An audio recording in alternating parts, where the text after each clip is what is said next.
Welcome to J is for Justice podcast. If live breaking news and following true crime is your thing, then please consider subscribing to my channel. And if you like what you see in my videos, please consider giving them a thumbs up.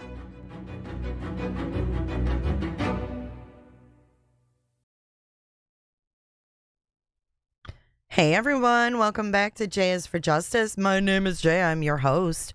Hope you guys are all doing well today on this Wednesday. It's Wednesday, September 18th, and we're going to watch an interview from March 1st with Jenn Soto. What's up, Olip and Incognito and Diana?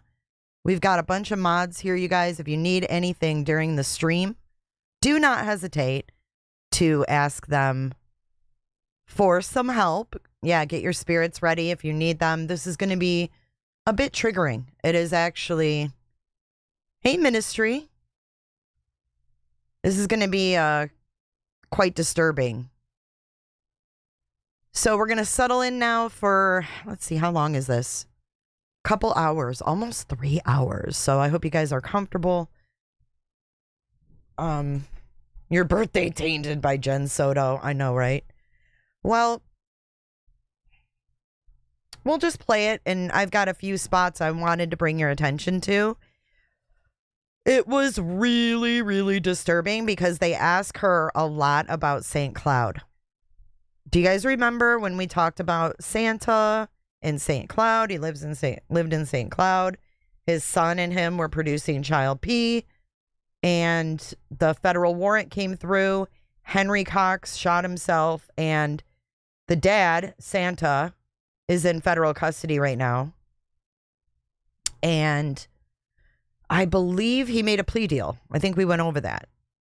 And he lives in Santa. He lives in the North Pole. Just kidding. But he lives in St. Cloud. And then she admits, oh, I've got a couple friends in St. Cloud. So it was weird. I'm going to get a poll up.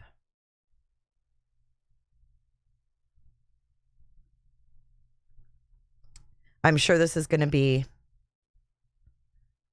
an overwhelming. Wait, what? Joe Couch has been found. Oh, the shooter. He was dead, right? They found a dead body.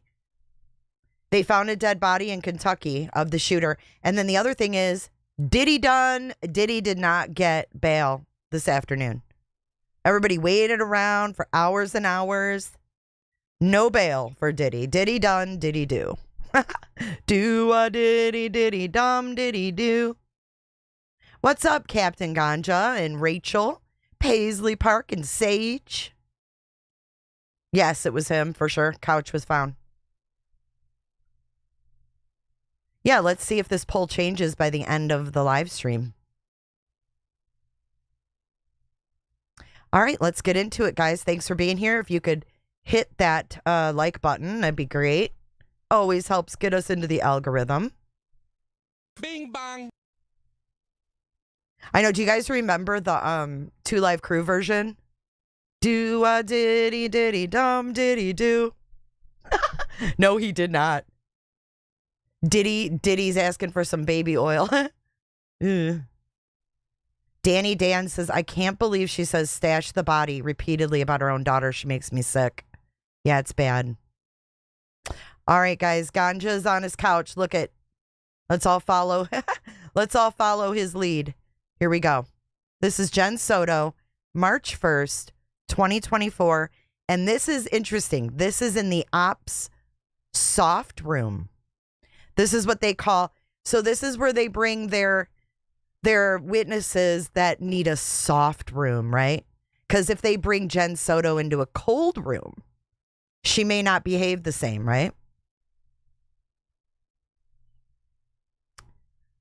So this is the ops soft room. I thought that was interesting. I'm such an over analyzer that I pay attention to this kind of shit. But I like that. I mean, I like figuring out, that they do shit like that. What's up, Rocco? Let's dissect Jen's predator defending words. Yep, she sure is disgusting, isn't she, Rocco? Get ready for the best detective you've ever seen. I adore him. I freaking love this too. All right, without further ado, here we go. I've got captions on as well for your viewing pleasure. Yes, it's pretty dead. I was even short of it.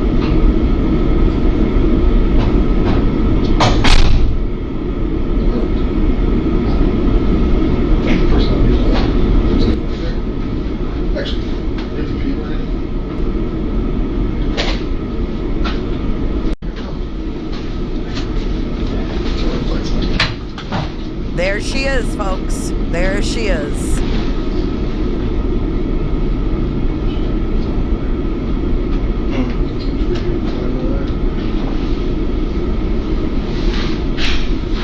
Hold on, guys. You know what I'm going to try to do? Give me 1 second. I'm going to try to get rid of some of that background noise for you guys. But I don't know if it's going to work. Let me know if this is worse or better with the background, okay? All right, now tell me if you can still, if it's better. Hey, Jams.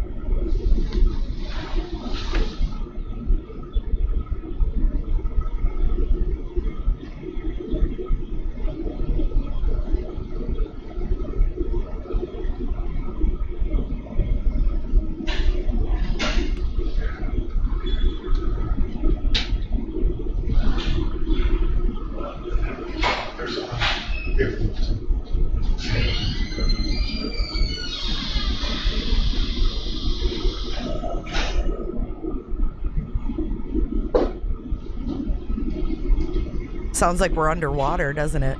Is it better? Well, we'll see if the voices are better, too. I don't want it to block out the voices, but hopefully it got rid of some of that background shit.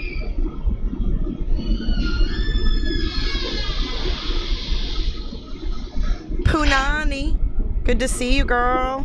I have missed you. I've missed all of you guys. I feel like we haven't had like a normal true crime stream in a while, so I'm really glad to have you guys here tonight.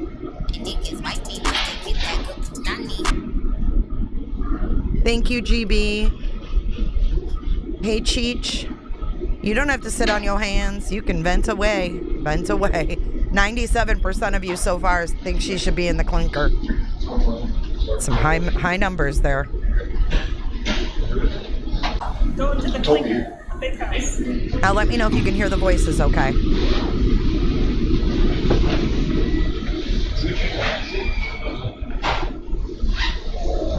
My name's Kevin. I work for the Orange County Sheriff's Office. I'm with Matt, Detective Smallwood from Kissimmee. The goal, obviously, Kissimmee Police Department's doing most of this investigation. We're at the Orange County Sheriff's Office. Our people, we have resources out there, obviously doing active. So it's kind of a joint effort. So Detective Smallwood is kind of ready to read through the timeline of everything else. Sunday, Monday, Tuesday, Wednesday, we're going to go from there. All right. You want me to go through the whole timeline? Yeah, Is that what we'll start with Sunday. Take me through Sunday. Okay.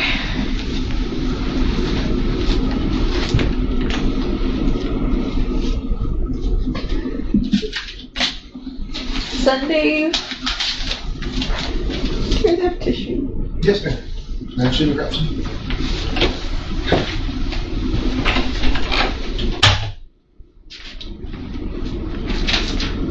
Thank you, Holly, for your super sticker. Thank you for being here. Appreciate you. So, actual tissues? No, that'll work. I can give you this whole roll.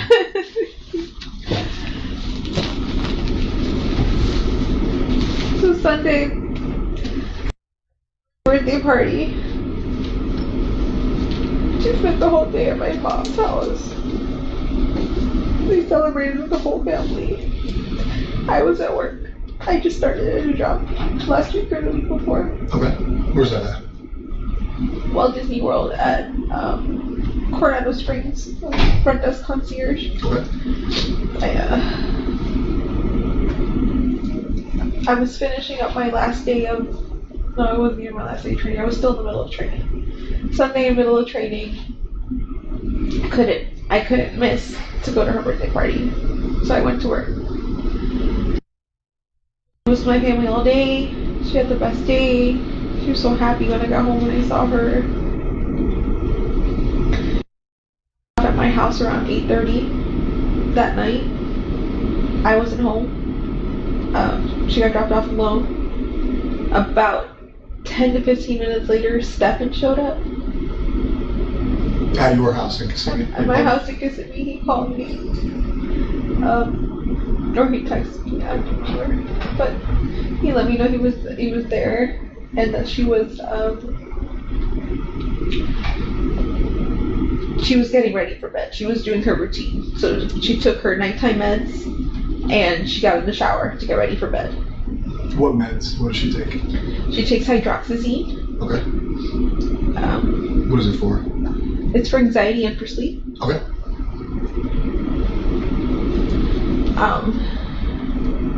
Now, could she take that by herself, or would he have given that to her? I think she took it by herself. She got home and she had already taken it.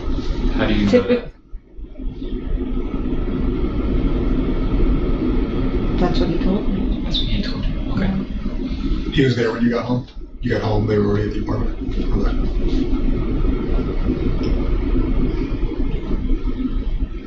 I don't like her taking her meds without somebody visually watching her, because I don't want her to accidentally grab the wrong pill. She's comfortable enough to grab the pill bottle, but I'm like, no, I need to watch you take them. Has there ever been an issue with that in the past, where she took too many or took the wrong thing? Or just like a thought in your mind? No, just a thought in my mind, just me being hypervigilant.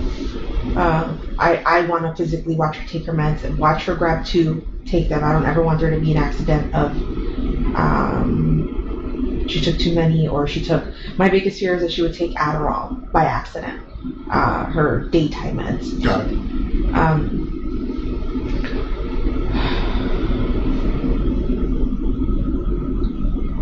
I got home around 10:30. I started getting ready for bed myself. I started eating and taking my meds, because I have to take meds. When I went to take my meds, I realized, oh my God, I forgot to take my Saturday night's meds, which is why I felt so weird and so abnormal and not myself Sunday while I was at work. No, because you are weird. I was acting different and not being myself. Like, I couldn't smile in front of the guests. I felt this wave of depression that I haven't felt in years. It was my bipolar symptoms coming up again, but I I've been medicating myself for all this time. Okay, so do you guys remember it came out that there was a phone call on Saturday where Stefan was at his parents' house in Northport, and he got a call from Maddie, according to his mom, and they said that his parents said, oh, well, I think his dad actually said they were asking if Stefan was coming, or Maddie was asking if Stefan was coming to the party. I feel like something was going on Saturday. Because Stefan Stern's dad made it sound like they were all kind of up in arms that day on Saturday. So what was she upset about on Saturday? That her wave of depression was worse than it's ever been. That's what I would like to know. What happened on that Saturday to make Maddie call Stefan? Because we don't know that Maddie was calling Stefan to say, hey, are you coming? Maybe she was telling his ass not to come. I mean, I don't know what the uproar was on Saturday, but she's saying, my depression was worse than ever on that day. I realized I forgot to take my meds, and I said, you guys, I need a good night's sleep. I need to take my meds. I sent them to sleep upstairs in the guest bedroom so that I could get a good night's sleep. Suggested that we all sleep together in the same bed together, but not the easiest person to sleep with. She rolls around, she punches, she kicks. We have a king size bed, and she typically sleeps on one side, and she'll end up. She punches and kicks. I wonder why, Jen. It's not normal. No. I mean, people move around when they sleep, right? And they might kick, but punches and kicks, that tells me if she's punching and kicking in her sleep, that she's suffering from trauma. If that's truly happening. This woman is, I can't. On my side when we wake up. Okay. So I asked her, I'm like, no, please, I need a good night's sleep. If you guys can go upstairs and let me sleep. I had asked Stefan to take her to school in the morning. We'll go to Sunday. So Sunday you took your meds. What meds, if you don't mind me asking, what meds do you take? And how does it, do they put you to sleep deep? Does it help you fall asleep, or does it help regulate you? What kind of happens when you take the meds? So they do all of the above. They make me sleepy. They help me stay asleep. They help me function. So I'm stable all day. They only work well if I've got a good night's sleep and if I've eaten with them the night before when I take them, or the night I take them. The medication is called Geodon. Generic brand is called Zifrazidone.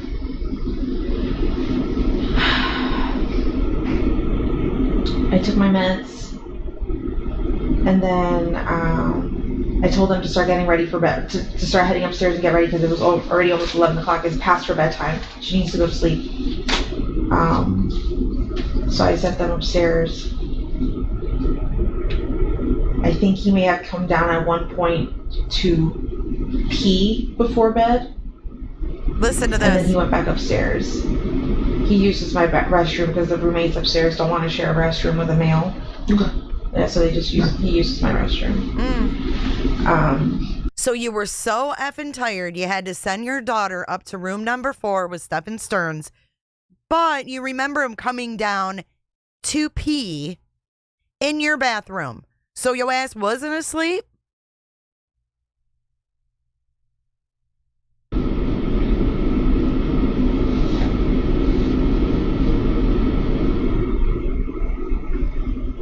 Sorry, where did I think? You're fine. Sunday night he came downstairs, maybe overnight, to use the restroom. Yeah, and then he went back upstairs and they went to sleep. Or what I think they went to sleep. Okay. I don't know. I went to sleep. I was woken up at some time. For the longest time, I've been saying he woke me up at 8 o'clock in the morning because I assumed he was taking her to school and getting ready for school. But in reality, I don't know what time he woke me up. The sun was out a little bit. It was still a little dark. And I was very sleepy. When I got up, I was kind of drunk.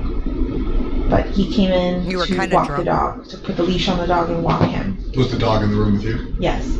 So did he wake you up on purpose, or was it just kind of like the causation of him opening the door and you realizing somebody was there? Yeah, the causation of him putting the leash on the dog, because the way the dog reacted, he gets very nervous and will urinate if you put the leash on him too directly. You have to like be nice and talk to him.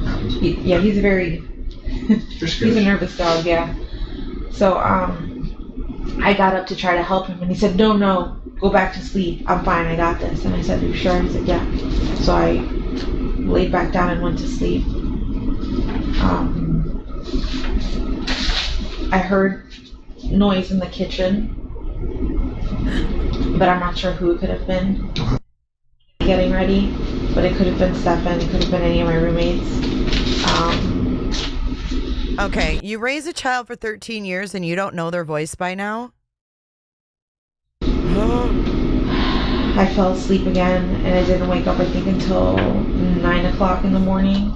Did you ever leave the bedroom in that time frame? No. So he came in, you were kind of awoken up based on him interacting with the dog, but you stayed in bed, you didn't leave the bedroom.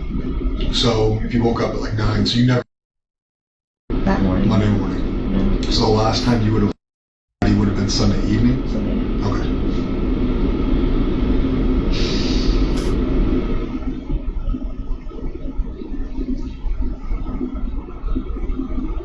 I'm sorry. You're fine. I want to see her. Yeah. Take a minute, okay? While you take a minute, I was going to ask you Look at earlier, this, it's like has anybody paper. reached out to you during the time that you've been investigating this? Y'all, wait till she wipes her face with this. It's like they gave her a roll of paper to wipe her tears. I love it. I love it. They didn't give her a nice little box of Kleenex with lotion. They gave her some hard-ass, crispy-ass paper towel. So Patty, anything else? Negative, positive, neutral? My best friends have all been in contact with me, just trying to help me. There's like, setting up Facebook groups, flyers, Easel paper. No negative interactions with the public or anything? Nobody's like reached out with tips or accusations or anything like that? Not that I've seen. I've been avoiding social media because my family's telling me to not go on. Would you be okay with our digital people looking at your phone to verify there's no stuff coming into socials, Bing texts, bong. things like that? That's fine. Do you have the phone? Yeah. What they'll do is they'll Hand plug it in over, and they'll do a bitch. forensic download of it so they have the data. That way they can go through it and say, we did receive things, we didn't receive things, here's the communications in and out, things like that, so we can verify that for you. That's fine. What's your password on it? 030288. 030288. She's so changeable.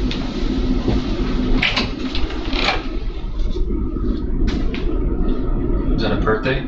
My birthday. It's your birthday? Yeah. My birthday's tomorrow. Right. Today's the first. Oh my God. I didn't know.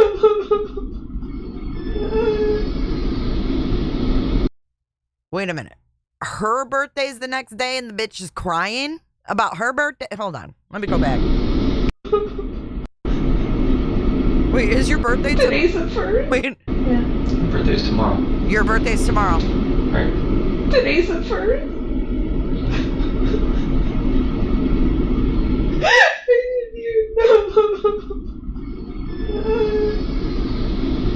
Who gives a fuck about your birthday?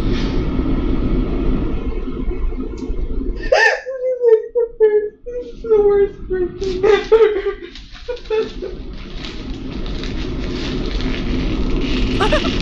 What?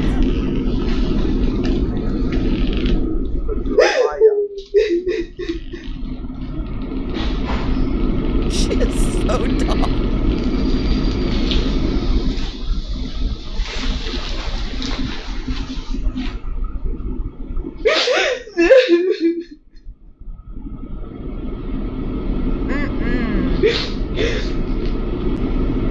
Oh my God. This is gonna be the worst birthday ever. Fucking fuzzy slippers and lip gloss. Hey, Kendo.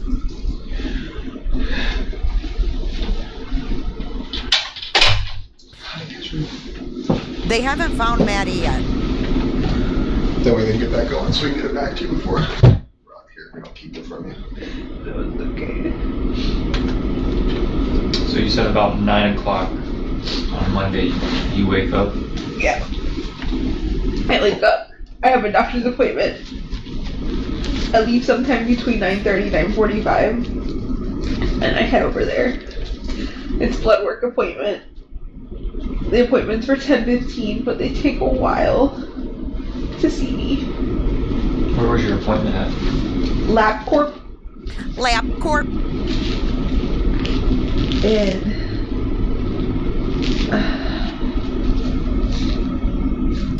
do you want me to tell you exactly which one? Sure. Oh wait, I have it on my phone. When we get it back, we'll. How can you even giggle, bitch? If you need to Google it, it's the LabCorp across the street from the Loop in Kissimmee. Okay, got it.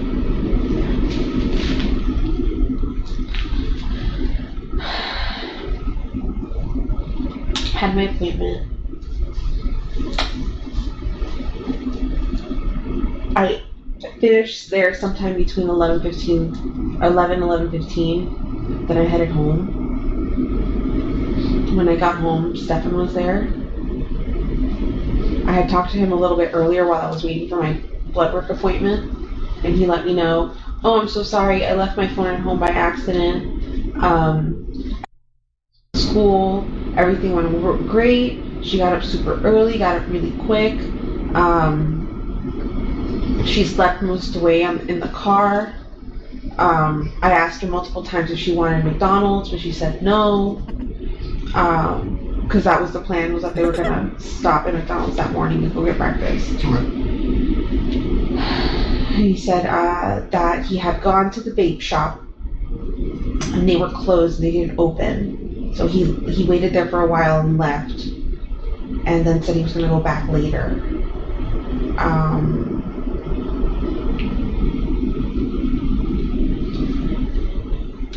When I saw him at the house, everything was normal. We were chatting, we were talking, he was acting normal. He was sitting in my computer chair just messing around on his phone.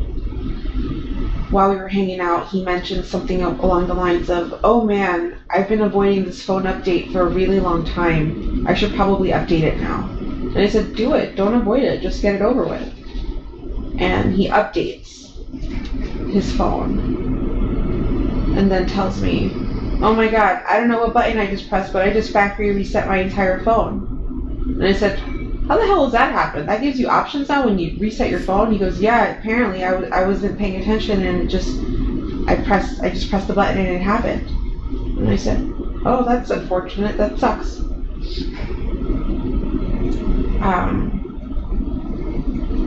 Later on, he tells me he's going to go back out, and I think this is around 12:30, 1 o'clock. Still on Monday? Yes, still Monday. 12:30 in the afternoon, 1 o'clock in the afternoon.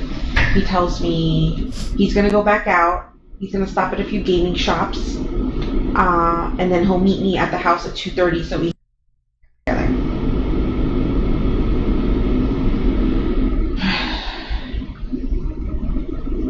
He left. I hung out in the house for a while. I was waiting for 2:30 to roll around. 2:30 rolls around, and I'm already calling Stefan, and he's not picking up his phone. 2:30 comes, I leave. About 10 minutes later, I get a phone call from him going, "I just got back home. I left my phone home again. I'm so sorry. How long ago did you leave?" And I said, "About 10 minutes ago." He goes, "I'm so sorry, I missed it. I really wanted to go with you." And I was like, "It's fine." I figured he wasn't going to make it because when I looked at the time when he left and said he was going to visit 3 shops, I didn't think he had enough time to visit them. He told me while he was gone that he got a flat tire somewhere on 182. The wheel just shredded and fell apart. So he was changing the tire, and it took him a really long time to do it. He said he hurt his thumb while changing the tire, like the frame or something slipped and something pinched his finger, and he ended up having to yank it out. and he said he hurt his finger.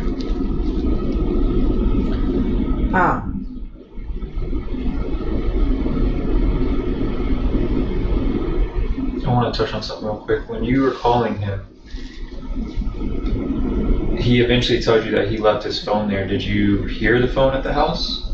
No. If it was anywhere, it would have been upstairs and I wouldn't have heard it. It would have been in the guest Do bedroom. you typically go upstairs? Who, me? Yes. Only if I'm doing laundry.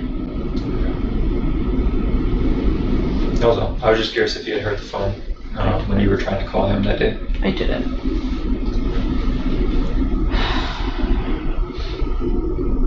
So he tells me all that. I get off the phone with him. I'm waiting. I wait for about an hour and 10 minutes. 4:04, the bell rings, and I'm waiting. I'm the first in line. Oh, 404. And She says, I'm right in the line. I'm the first one there at 404 to pick up Maddie. And then she says, oh, she doesn't come home, so I just drove off. she doesn't come out. You were in your car? I was in my car, in the car line, yeah. Okay. At this point, it's been a few minutes. She should have been out by now because she's usually one of the first kids out. She knows I'm in the front line. And I'm holding up the line behind me because there's kids getting in the cars behind and they're all waiting. They can't get around me, right? So I start calling her, forgetting that I have her phone on me. I had found her phone earlier that morning. She had left it at home. And I brought it with me because she does this often. She does leave her phone. Where was the phone at my house? It was on top of Her the dresser in her bedroom. Downstairs or I never been in your house. Downstairs. Okay. So, just so you know, I have a 4-bedroom townhouse. Okay.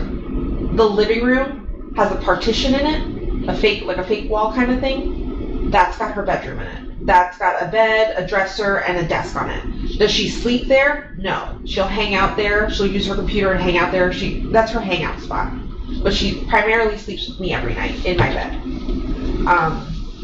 That's because I know the roommates wake up super early in the morning. They're going to be in the kitchen. They're going to wake her up if she's sleeping out in the living room. So I don't. So your bedroom downstairs, her makeshift bedroom downstairs, guest bedroom upstairs. Yes. Got it.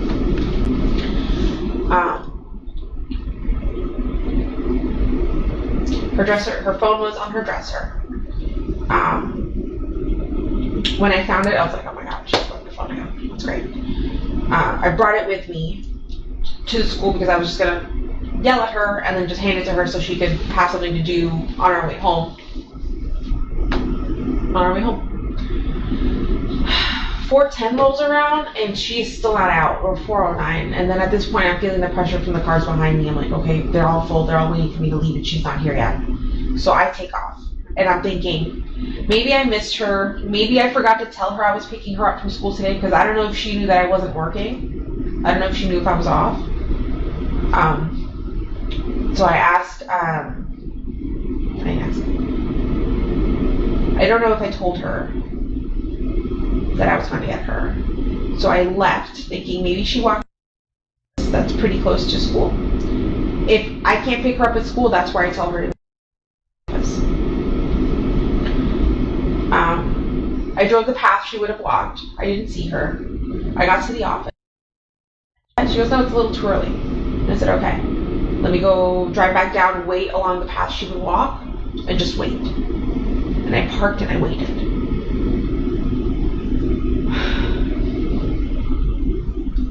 I waited. I'm not sure how long I waited. Maybe somewhere between 5 to 10 minutes. She still wasn't there, and I looked at the time and I'm like, okay, she should be back at my mom's office by now. Maybe she took a different path and I didn't see. So I went, no, she's still not here. And I'm like, that's really strange. So I call, I don't know if I text or I call. I think I text her. And I asked, hey, or I called her. I asked,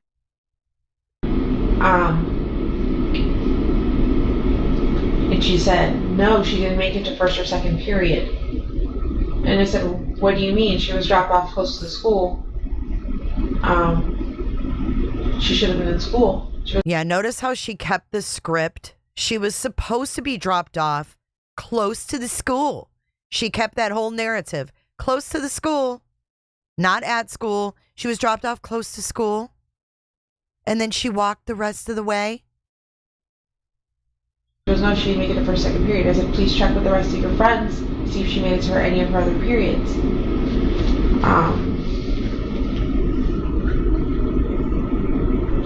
At some point in this, I emailed one of her teachers asking, actually emailed a few of her teachers and two of them responded. One of them said, no, she did not make it to class, and I checked her attendance for the rest of the day. She wasn't in school at all. Like, he sent me a screenshot of like her attendance, and it said 0, 0, 0. You still have that on the phone? Yes. Okay. If you need to know what app, I'll tell you what app. It's a special school app. Got it. He said she was Malibu. missing all day. And at this point, I start to panic and freak out because that can't be the case. She was dropped off. I had to go check her attendance at school, but the office had closed already. The lights were off. I could see a student sitting in there in the darkness, but I couldn't see any of the administrators or anybody in the office. Lights were off, everything was closed. They wouldn't allow me in.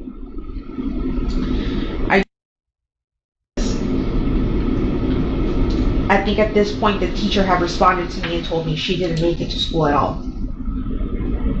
I start having like a freak out panic attack. Are you still just you at this point? Is it you and Stefan? It's me and my sister. And I want to say one of them is Catherine.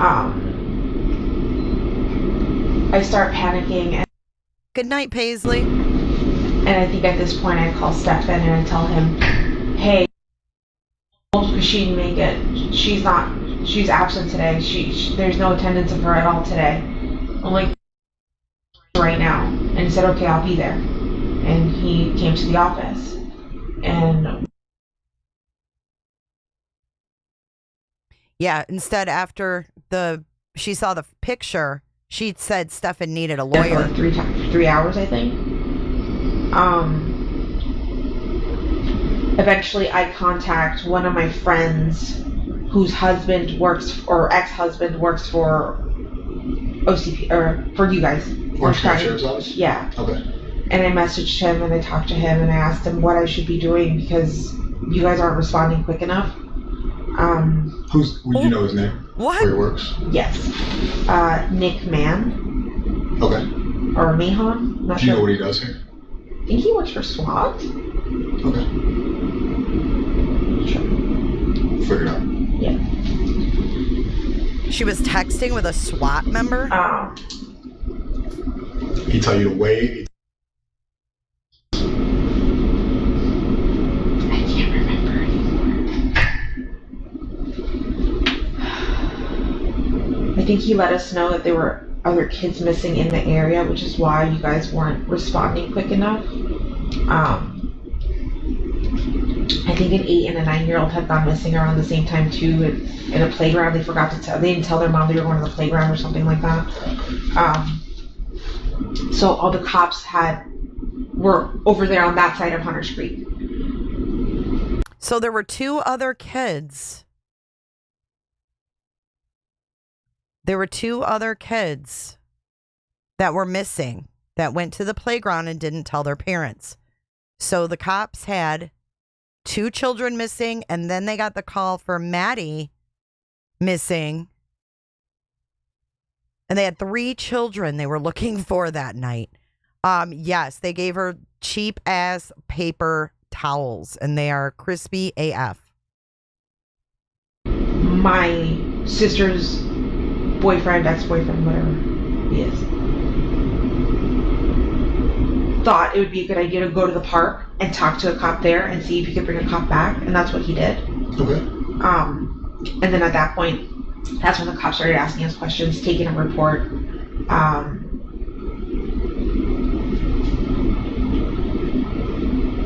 Interviewing me. They interviewed Stefan. They asked Stefan to take them back to the location where he dropped them off, and he showed them wherever he dropped her off.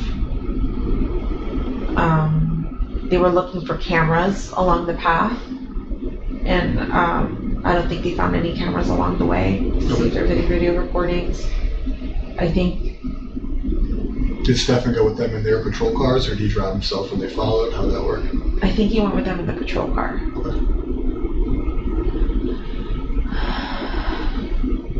Then they came back. And then that's it. Everything was done. The cops were done. We were done.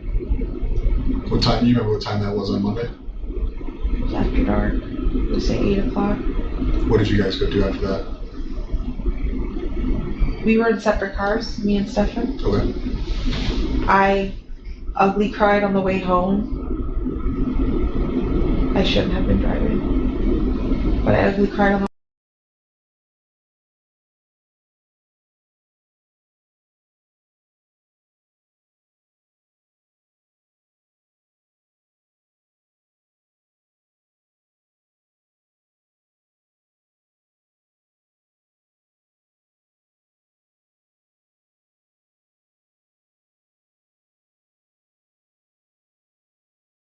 way home, and I went straight home. And then the first thing I did was call Fox 35 News to see if we can like air some missing children information out there. When you say ugly cry, just overly emotional tears, makeup running, or is there like what is your meaning of ugly crying? Sobbing where I couldn't see the road and I shouldn't have been driving, like I was swerving. Makes sense.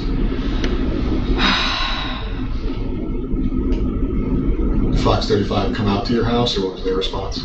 They responded the following day. I think we did a Zoom video interview. Thank you, Siobhan. Did Stefan follow you home? I don't know if he followed me, but he drove home, yeah. I mean, was it within a reasonable time when you got there? Like, yes. okay. Drove home. We waited there. We didn't know what to do.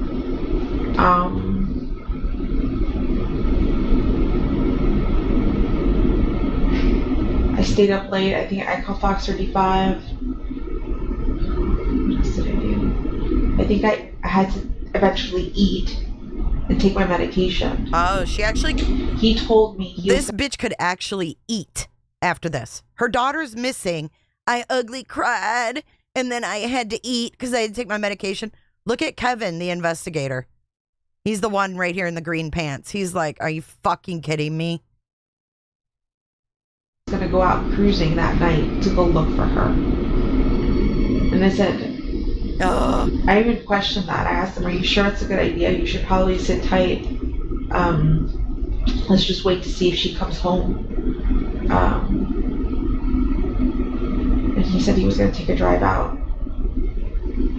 I had completely forgotten about him wanting to take the drive, or that he actually did it.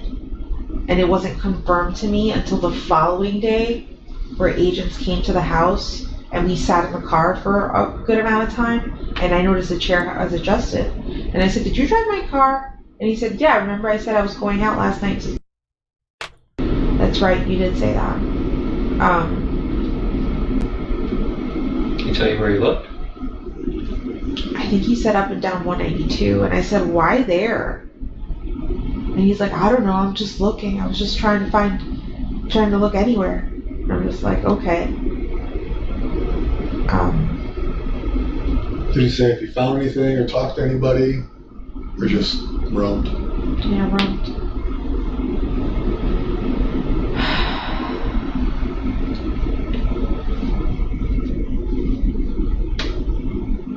When you were getting ready for bed, you were tired, emotional, were you falling asleep when he left, or were you already asleep when he left? I was already asleep when he left. Okay, did you sleep downstairs? In your bedroom? When you woke up, was he already awake, or was he still sleeping? He was asleep in his bedroom upstairs. The guest bedroom? Yeah. Okay. Did you take your medication that night? I did. What did you guys do Tuesday? Or just you? You guys, if you're not together, you're not together. What's the timeline on Tuesday? Tuesday, he slept. I woke up early and started making phone calls to like the National Hotline for Missing and Exploited Children. I called the number that the sheriff's office had given me to see if they had any information, and they let me know that she was like the what did she say she was? I don't remember what she said her position was, but she had just gotten into the office and was just starting to work on it, so she didn't have anything new for me. Her name was Bonnie Mitchell, I remember that.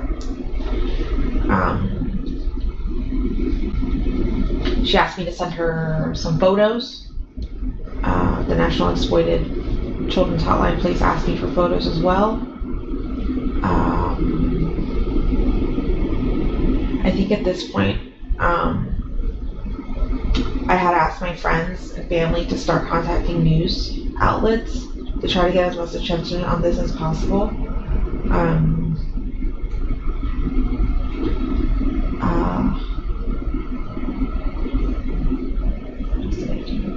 I had a lot of phone calls coming in, and I was picking all of them up, hoping that any of them could help me. But it ended up being news reporters or people who had seen my phone on my phone number on a flyer and was trying to give me suggestions. Somebody letting me know that they took flyers all the way to Orlando International Airport and posted them all over the place in case she was being trafficked. They suggested that I go to Amtrak and Greyhound. Okay, so this is interesting. Do you remember when Katie Proudfoot did her interview? I think it was with Chronicles of Olivia, but don't quote me on that. And she said the same thing, that they were putting flyers at the bus stations, the airports. So that must be from the National Center of Missing and Exploited Children. So I'm assuming that Katie Proudfoot did speak with somebody, a representative that gave her that same advice, because it's almost the same verbatim of what they were saying. Siobhan, thank you for being a member of the Clickers for 4 months. She said, I would be in bits if it was my kid. I panic when my adult kids get sick. I hear you, Siobhan. It's very disturbing. But she did not get blanket immunity. So what she got immunity for was for that interview.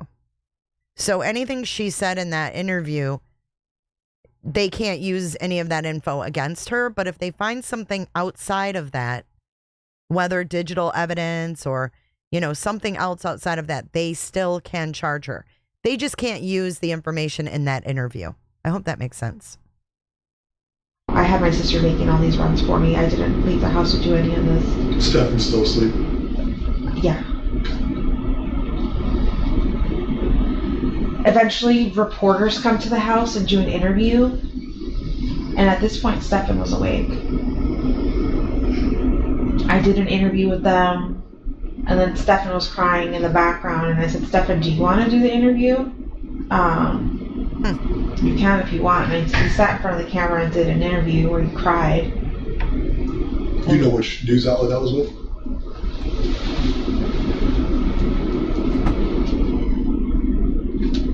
Explain Clickers. I know there's a video on Fox 35 where With he him appeared sitting- to be on like a webcam. Yeah, that was Zoom. He was sitting in the Zoom. background for me. Okay. I know But you that had one. in-person interviews with reporters? Yes. You, I want to say it was Channel 9. okay.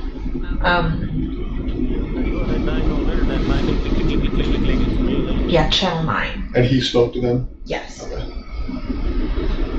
And he ugly cried in front of the camera too, so he was fucking fake sob crying.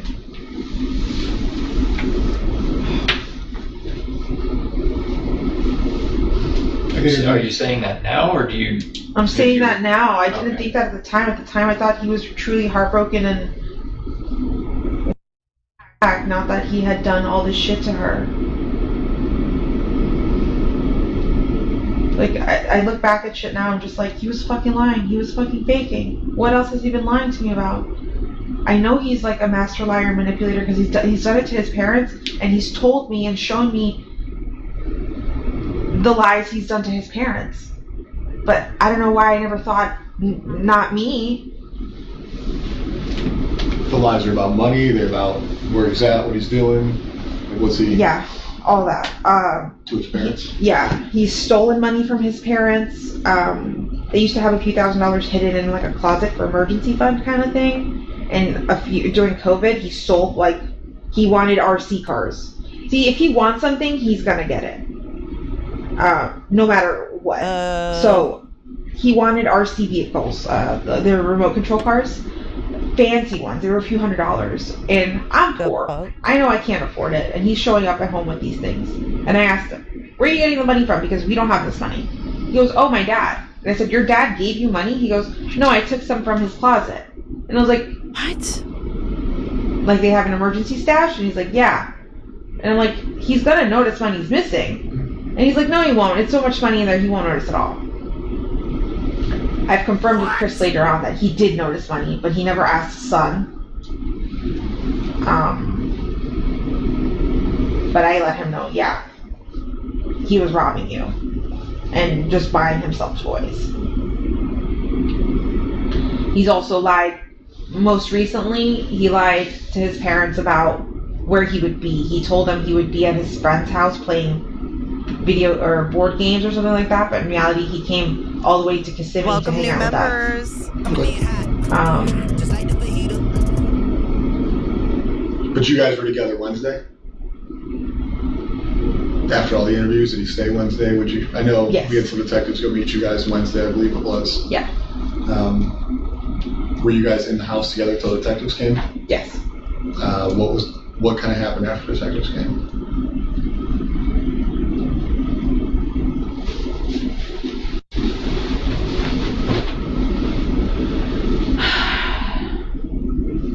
See, I feel like everything starts to get blurry. Oh, I get it. Trust me. We've been in this office for like 3 days straight. Yeah, so I just don't remember what day I had conversation with you guys. Tuesday night, Orange County detectives came out there because I ended up coming out Tuesday night. Yeah. I don't know if you remember seeing me or not that night.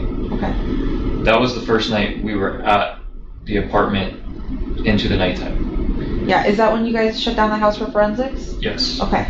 So tell us about that. Okay. So earlier that day, I think Detective Hunt came, or somebody came, and asked Stefan for his cell phone. If he would willingly give it up so that they can look at it, or if they would need a warrant. And I remember him saying, should I have asked a warrant? Should I have? And I'm like, no, if you've got nothing to hide, give him your fucking phone. And I think we hung out in the house for a little bit, and then when you guys came in the evening, and you guys told us to wait outside, and we waited in my car, Potato. he started getting very Diana. anxious and very panicky, going, I want my phone back. I want my phone back. And I said, listen, at this point, it's their phone. It's theirs for fucking ever. I don't give a shit. We will buy you a new phone. It doesn't matter anymore. Whatever they need, they need. Like, let them look at it. And he's like, I just want my phone back. And I'm just like, are you trying to make yourself more suspicious? Because, like, if you were to go demand your phone back right now, that would look suspicious as fuck. Like, what are you doing? What? I'm thinking he's just getting impatient because he's bored and wants to play on his phone. And at one point, he takes my phone to start playing with it. I give it up. And I said, here, play on my phone. Have fun. Because... Oh my God, here, play on my phone, have fun. She treats him like he's a 5-year-old. This is so disturbing. I think from my phone, he was trying to log into his emails, but he couldn't. Oh, you think? Because you need like 2-factor authentication from your own phone. And I'm just like, what are you trying to look at? And he's like, oh, my shipments, my packages. He's addicted to buying shit. That's another thing. Me and his dad couldn't figure out where Stefan was getting money from to buy stuff since he's been unemployed the last 2 months, but he's constantly buying himself packages. Uh-oh. Where do y'all think that Stefan Stearns was getting his money from? Put a 1 in chat if you think he could have been selling pictures and trading or doing that kind of stuff. His dad's wondering where he's getting money. Jen's wondering where he's getting money. Crack open those Coke Zeros, y'all. Things off of Amazon, buying himself things off the line. Is this stuff you can confirm, or you think he's doing this? What? Buying packages. I can confirm because I am linked to his Amazon account. Okay. and his parents can confirm whatever UPS packages or whatever he's getting at home. But I'm linked to his Amazon account. If you guys have my phone, you'll see whatever shipment. I think most recently I did like birthday party. A lot of you are thinking that too. If you see birthday party stuff, that was me. But everything else, him. He's constantly buying stuff and he doesn't have money. He keeps saying he's got money in his savings, but me and his dad called bullshit because he hasn't had, when he lived with us, he was struggling. His dad was helping him pay his bills, paying his rent, paying his gas, paying his insurance. Stefan was helping us, supporting us by buying food and all that stuff. But I don't know what he did with the rest of his money. And I don't know where he's getting money from now. Okay.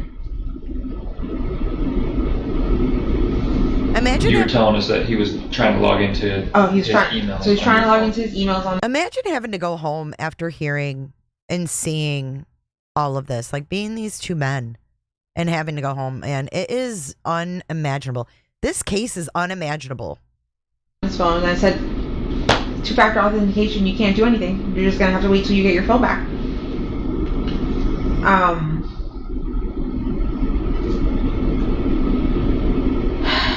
What else? We waited in the car. I think at this point, when I noticed that forensics was locking down the house and you guys said we couldn't come back, I told him to call his dad.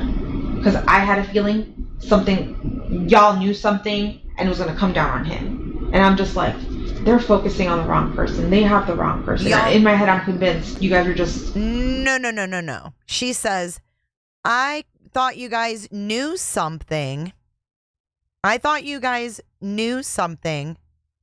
But then I thought you were on the wrong person. So if they knew something, obviously they were on the right person, you dumb. Kevin ain't buying it. Look at him. You had the wrong person. Look at Kevin. He's I like, wanted no, to think we don't. that he was good. Oh my God. Kevin's going to lose it, dude. Before we Kevin is get ahead of self-soothing. that, what is the conversation like between you two when you're in the car? Because y'all were in there for a good while we were trying to figure things out at your apartment complex or your condo. What's the conversation like inside that car? I'm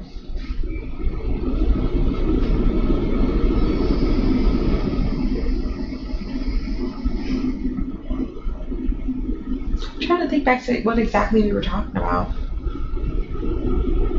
I know Oh, she's got Nicole Kessinger syndrome. I remember late in the like.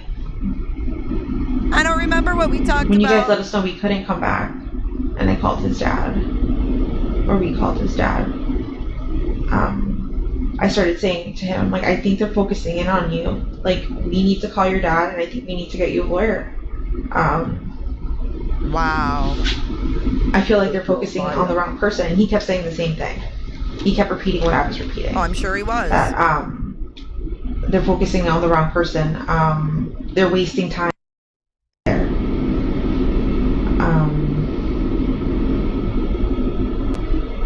Kevin he's like, come on, lady.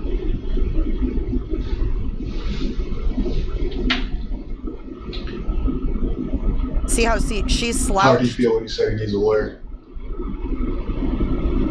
He didn't believe me. Like, when I told him, like, don't you see forensics is closing down the house? They fucking know something, or there's something, like, they know something. Something's happening. They wouldn't be locking down the house this way if they didn't have suspicions of something. But I wasn't thinking, I don't know why I wasn't thinking him. Like, I was just like, no, they've got the wrong guy. Okay, lady. He just kept saying that they have the wrong guy, that they're focusing on the wrong person, and that we're wasting time, and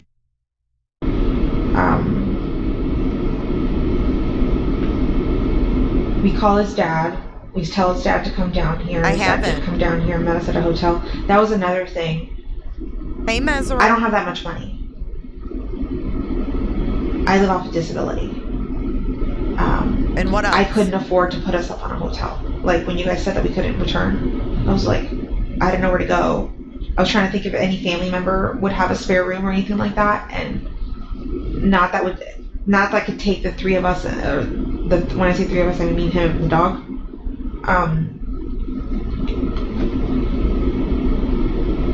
And I know at my mom's house, we wouldn't have been welcome. My mom does not like Stefan. She's never liked I wonder Stefan. why. Hey, Lisa Lee. Good to see you. So I knew that our only option was to go to a hotel, but I couldn't afford it. So we called Chris, and Chris met us at our hotel. That's Chris Stearns. By Disney. Okay. Off of Western Way. And that's where we went. We got there pretty late. We checked in. I used the restroom, and I was 5 months. getting ready for bed, or laying down in bed probably around 3:30, 3:45 in the morning, and I fell asleep. Oh, how nice Stefan for you. was already asleep at this point. Oh, Stefan could Did you go sleep straight too. to sleep when you got in, or just kind of drifted off as you were falling asleep? Like you went to the bathroom and you went straight to bed? He was already in bed before I went to the bathroom. Okay. I was on my phone for a little bit. He was laying in bed snoozing. I went to use the restroom. I was in the restroom for quite a while because I had like a terrible sub. When I came back out, he was asleep. At least I thought he was asleep. Hey, Casey. But His dad stayed with you guys? not in the hotel room. He stayed in a different room on the same floor. Okay.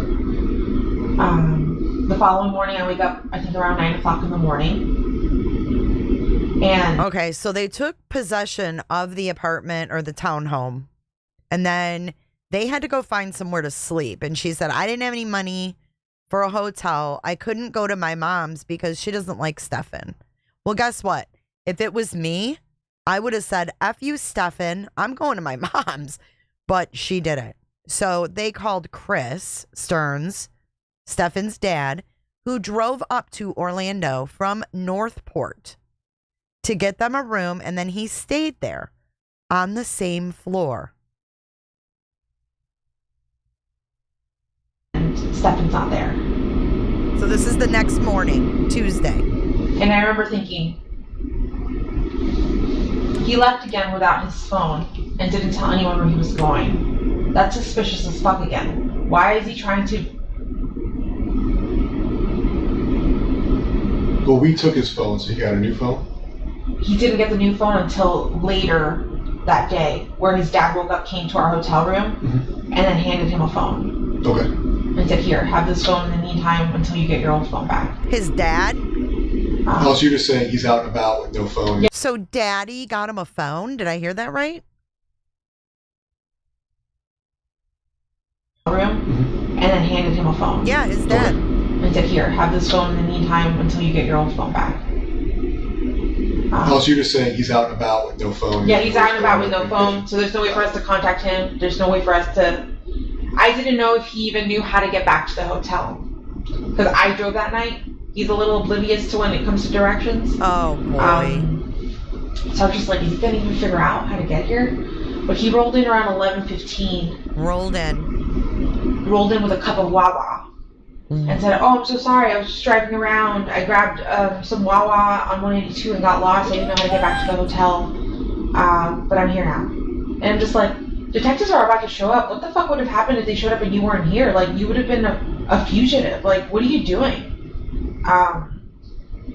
And he was just apologetic about not telling anyone where he was. Wait a minute. Why is she telling him he would have been a fugitive? At this point, I don't think they told Stefan they suspected him, did they? I mean, he was feeling it, obviously. But she's like, what are you doing? You got up and you left without them knowing you could have been a fugitive? Wawa is a gas station. They have like food and drinks and coffee, shit like that. He went back to the scene of the crime, didn't he, GB? Look at her now, leaning But in. you know, better believe he had me a lot about of company this. said he was at 192. Yeah, but in reality, I know that he truly took my car in the middle of the night to Northport, Florida, and I was down there for an hour and came back. I didn't suspect that at all. Okay. I literally thought, I'm like, oh, this man, we were right next to like a a Target. So I'm thinking, oh, he's probably like stress shopping, just looking at stuff. He likes to browse. But it's like, maybe he's in there somewhere. Strip But shopping? I didn't have a car. I couldn't go out looking, right? And also, detectives were coming, so I didn't want to leave. Detectives eventually show up. It's John, Wayne, Bob, and Actually, Thomas. we were in the hotel room for a while.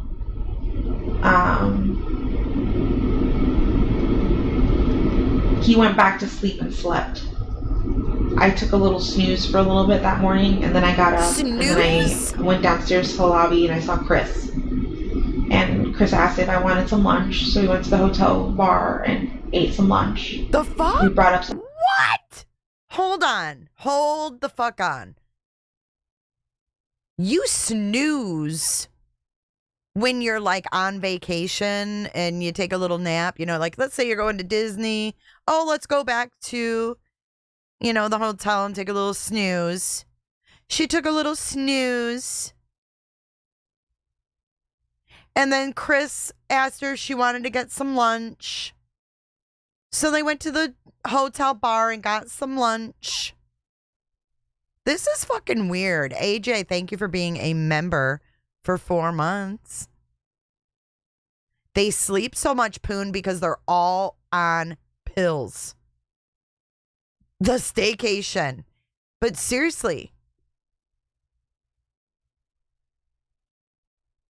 What the hell? So Chris fed them. I wonder what that conversation was like.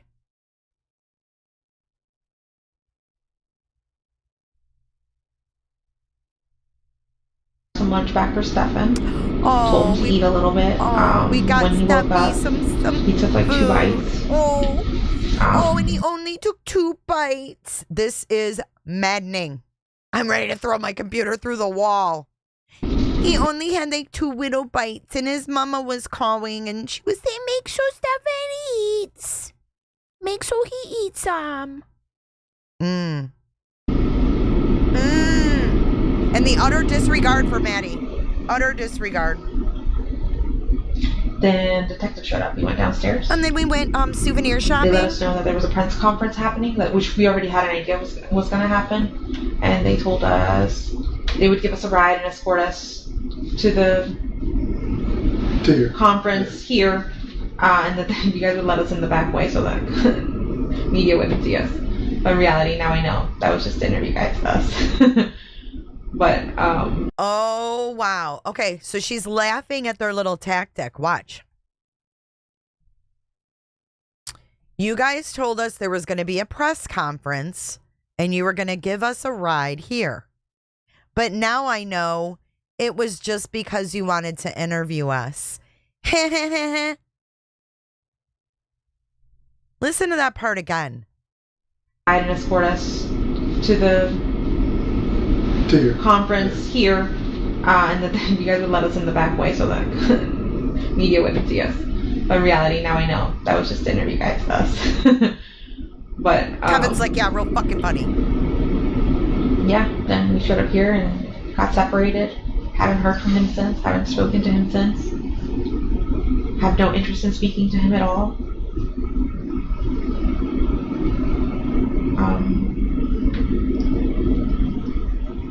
Yeah, that was it then. Then we got interviewed. What have you done since? Oh, yeah, that was it then. And then we got interviewed. And look at Kevin. He's like, he's going to lose that. Like, where did you go back to the hotel? Did you stay somewhere else? They have Traveler magazine. Just FYI, on this table, it's Traveler magazine. Yeah. And a dead plant. So after the interview and all that stuff, Chris took me to my sister's house. I've been at my sister's house ever since. Okay. Yesterday I went out for a little bit to go to Target to try to take my mind off of things. I went to Target to go get myself a toothbrush and deodorant, things that I didn't have because I left the house the last second. Welcome, Pam. Welcome. She needed a toothbrush and deodorant. I also went to my ex-husband's wife's mom's house. What? Complicated. But we're all friends. So, Yeah. What isn't They fucking They complicated? consoled me. They just kept me company. They made lunch. Then I went back to my sister's house, and I've just been pretty much there ever since. When I went to Target, I decided, like, oh shit, I shouldn't be out in public. People could recognize me. It can either be good or bad what people could tell me. I've already had people recognize me in my community, and dealing with people's heavy emotions and them coming to me and crying and telling me they're so sorry and how they feel is so. Wow, she couldn't handle her neighbors in her community telling her how sad they were. You know why? Because she wasn't feeling it. She wasn't feeling it. She did see that picture, Olive, and she also saw pictures of Maddie in compromised positions with Stefan.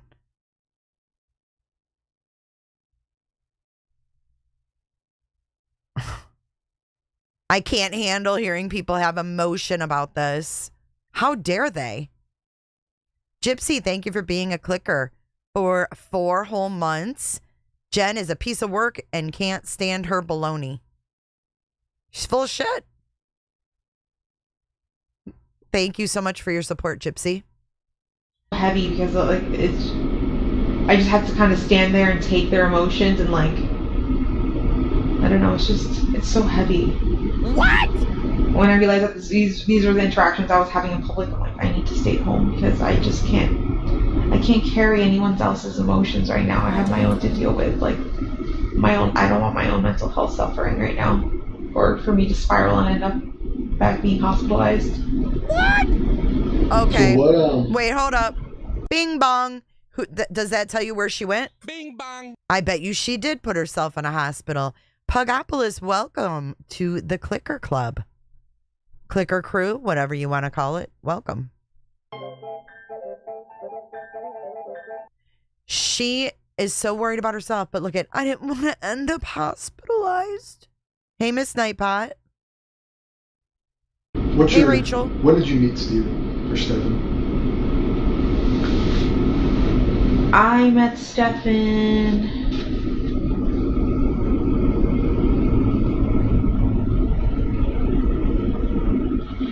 in 2017. We both worked for Eco Homes, a real estate company. I did appointments, and he worked in the office doing like warranty work. We met as coworkers. We became really good friends. We were best friends for like a year. And then eventually I asked him if he wanted to hook up, and he said sure. What? And yeah. Is that how it goes these days? You said 17, 18. Did you live in Orlando, Kissimmee? Where were you guys staying then? Kissimmee. And did you guys live together in 17?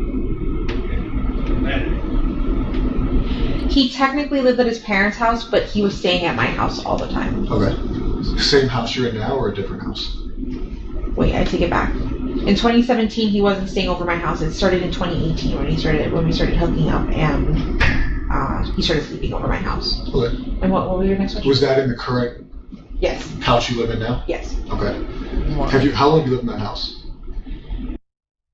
Dude, she totally said they were talking, and then she said, hey, want to hook up? This is the mother of like a 6-year-old little girl. Hey, want to hook up? And then we started hooking up.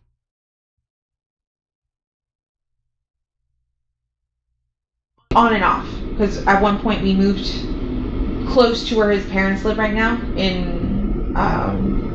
They live in Northport, Florida, Sarasota County. I lived in Port Charlotte, which is Charlotte County, the county right next door.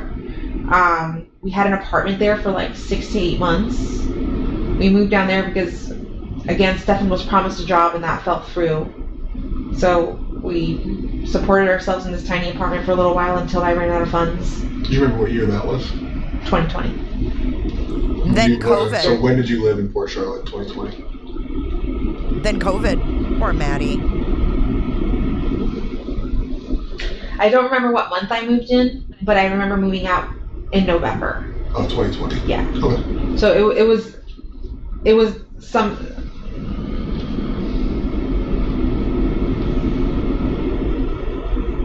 like April, May. That's fine. It was something we can look up if we need to later. 17. In 2017. So I hear Morse code. 2018. 6. Her body.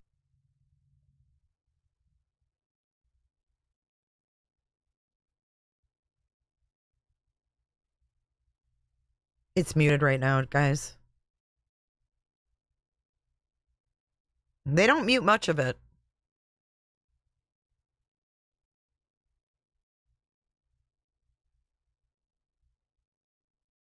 Little mama, it's unfortunate that people don't treat her the way they have been, KP.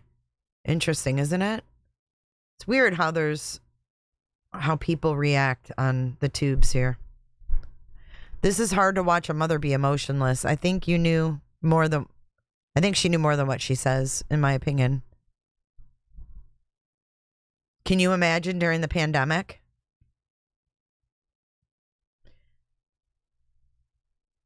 I know. Danny, it's so gross. At the same time, no. But Okay. I've had ex-husbands and ex-boyfriends live in that same house before. Got it. How many men were around Maddie? It's so messed up.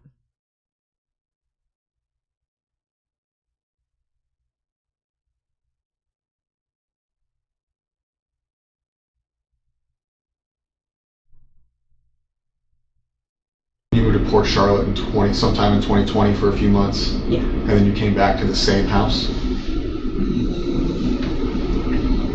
After Port Charlotte, I went back to my mom's house for a little while. Where's that at? Poor Maddie. In Hunters Creek, Florida. Got it. Even before Port Charlotte, actually, the few months before I was in Port Charlotte, I was living at my mom's house. With Stefan.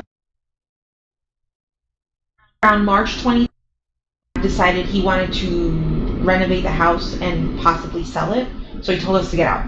So March 2020, so around COVID time, like 2 weeks after COVID was announced, I moved in with my mom. Okay. And I lived with her for a little bit, and then the Port Charlotte apartment happened. We moved to Port Charlotte, were there for a few months, came back to live with my mom, was there for a few months, and then I decided to move back. That he was moving out and like getting an RV and like living the RV life. Yeah. So he needed somebody to take care of the house for him. So I said, yeah, I would do it, of course. So I moved in. I moved into his bedroom, downstairs, the master bedroom. Eventually, Stefan did come. She's going to mention that later in this interview. She's like, yeah, when he was 18 or 19, he graduated late and he was dating a 15-year-old. And he said, oh, it was fine. Her parents loved me. You know, we were all in high school. It was okay. A few years. It wasn't until like June of last year that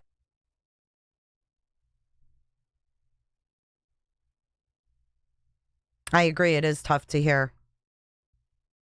It's tough for us to hear, but imagine what Maddie went through, you know? Upstairs to the guest bedroom upstairs because I just he's not a very clean guy. He's kind of a little hoarder and a collector. So gross. My house was always a mess and never. Why do they act like this guy's a baby? He's a little hoarder. Yo. The way that I wanted it to look. Or the clutter just gave me anxiety. You give me anxiety. I asked him to move upstairs and he did. and he lived upstairs until until December of last year. And then he moved to Northport, Florida with his parents, because they had promised him a job, but that fell through. So we were in the process of trying to get him to come back up here to get his job back at Disney and for him to move back into the house for a little bit. And I'm not sure long term. I know temporarily I was willing to accept him back. Was that something out of convenience for him, or because you? Can I say something about that? Maddie's father was lied to the whole time. I don't give Maddie's father a free pass on this. I really wish that Maddie's father would take this circumstance and make good of it by encouraging fathers to be involved in their daughters' lives. Dads, you're needed. You're needed for both your sons and your daughters. You are so needed. As a mom who raised 3 children as a single mom for many years, you are needed. And he was needed. So it's not a free pass to move away from your child to another state and say, oh, I was lied to. Do better. And I think that, not saying, putting him down, but learn from it. Right? Do better. That's all. Be someone that your daughter can turn to. Protect your daughter. You don't get to say, oh, I was lied to by her. You're 50% responsible for that little girl. You're 50% responsible for that little girl. A little bit of both. We missed him. And I wanted to help him out, make it easy, give him a place, a base to start at, and then for him to start looking for something else afterwards, on his own. But, yeah. You obviously. Yeah, I'd be asking questions too. Please find my daughter. What are you guys doing to find my daughter?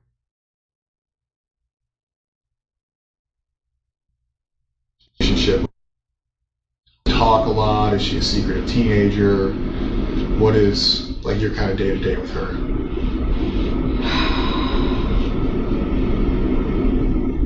I would have said a normal relationship. I asked. Normal? What's normal to you, bitch? I didn't think she was hiding anything from me. I didn't think she was lying to me about anything. Wow. Do you see how she's victimizing Maddie? Listen to that statement again. I asked, she would tell me, listen again. I didn't think she was hiding anything from me. I didn't think she was lying to me about anything, but obviously she had secrets. So, what? I didn't think that she was hiding anything from me. I didn't think that she was lying to me about anything, but obviously she had secrets. Diarrhea of the mouth. She had secrets.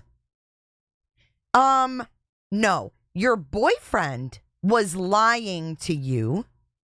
Your boyfriend was hiding things from you, and your boyfriend was abusing your daughter. How dare she?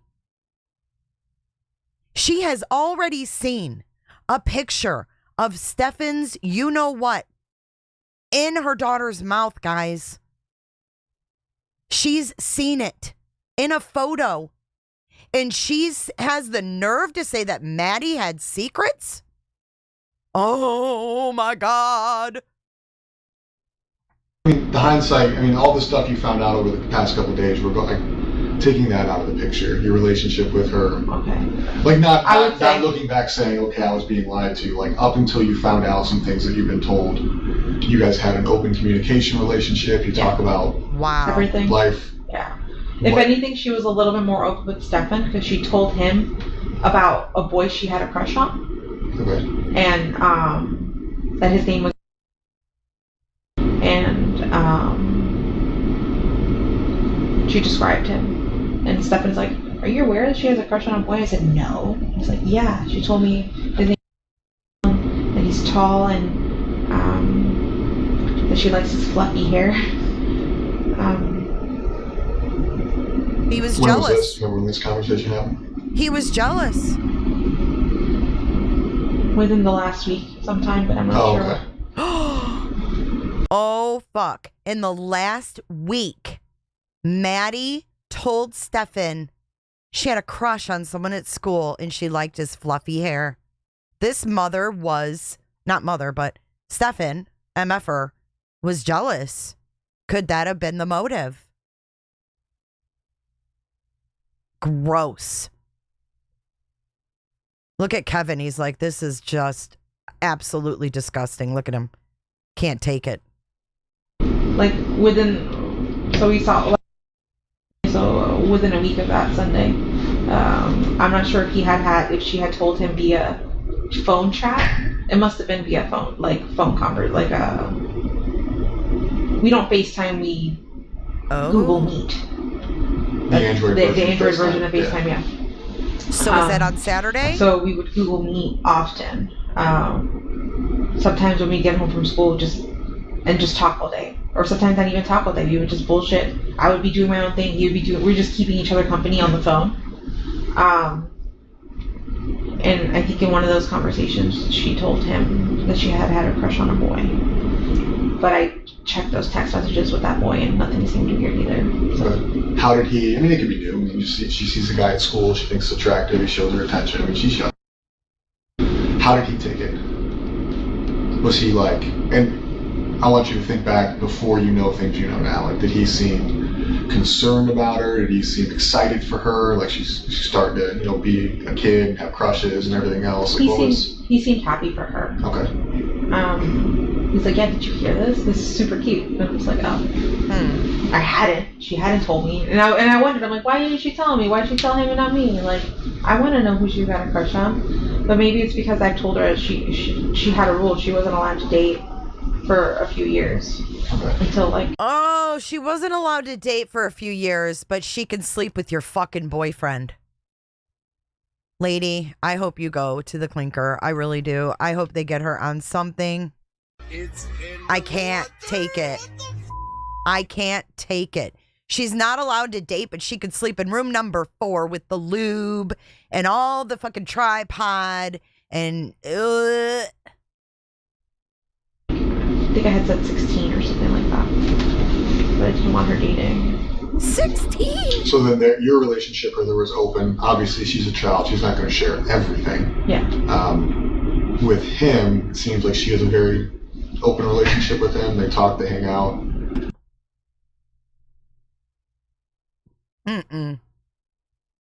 I don't believe she's mentally handicapped at all. Not one iota.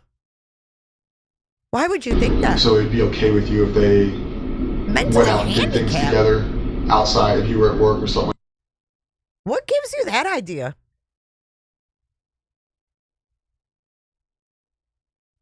So the living situation. She's evil is what she is. The living situation with them, I'll be honest, seems weird. In my opinion. It's weird to me. She's got a bedroom downstairs. What's kind of Yeah, it is weird. the mindset or the thought process, the communication you've had with Stefan about, she's not going to sleep in her bed, but you guys are going to go sleep in the guest bedroom?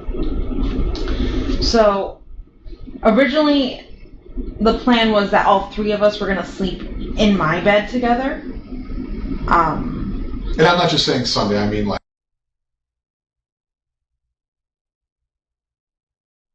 Oh, okay. Like in the past, too. So, I had a rule. She wasn't allowed to sleep in his bedroom at all. Like, no sleepovers, no nothing. For a very long time. For years.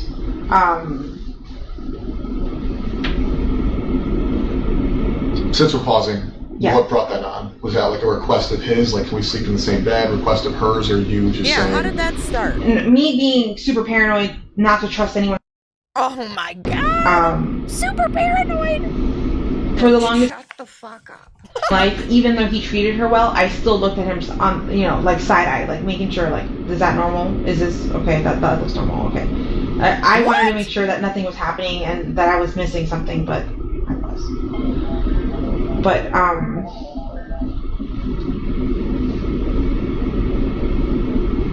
he never requested.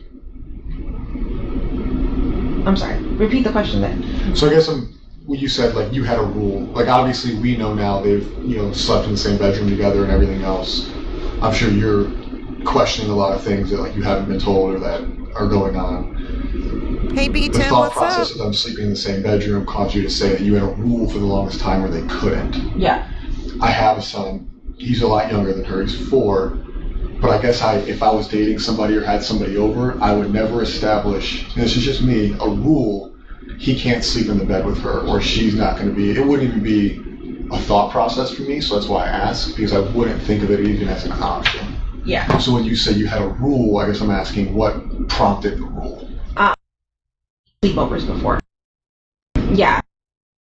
Like, you want to watch movies and eat snacks? Can we do that? I'm like, no. We can all watch movies down here together. We can all sleep down here together. Up until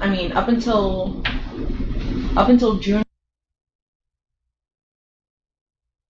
together all the time. So we were always. She would sleep in the middle. I would sleep on this side. He would sleep on the other side. It wasn't until June that he got his own bedroom and I sent him upstairs. That's where the requests for sleepover started. Okay. And I kept telling her no. I'm not comfortable with that. But eventually at some point, No, she didn't trust herself. We really want to watch, I forgot what movie it was. They really wanted to watch something and I was really tired. And I said, okay, fine. Go ahead, but this can't happen often. And yeah, I allowed her to go upstairs and sleep with him. But honestly, Do you see how she talked lower? I would allow her to go up and sleep with him. She knew what was going on. What? Listen, I'm going to rewind that. Pay attention to how her voice changes when she admits that. Count on one hand how many. Listen. And yeah, she's talking normal. Then when she go says ahead, that, she gets lower. often. Listen.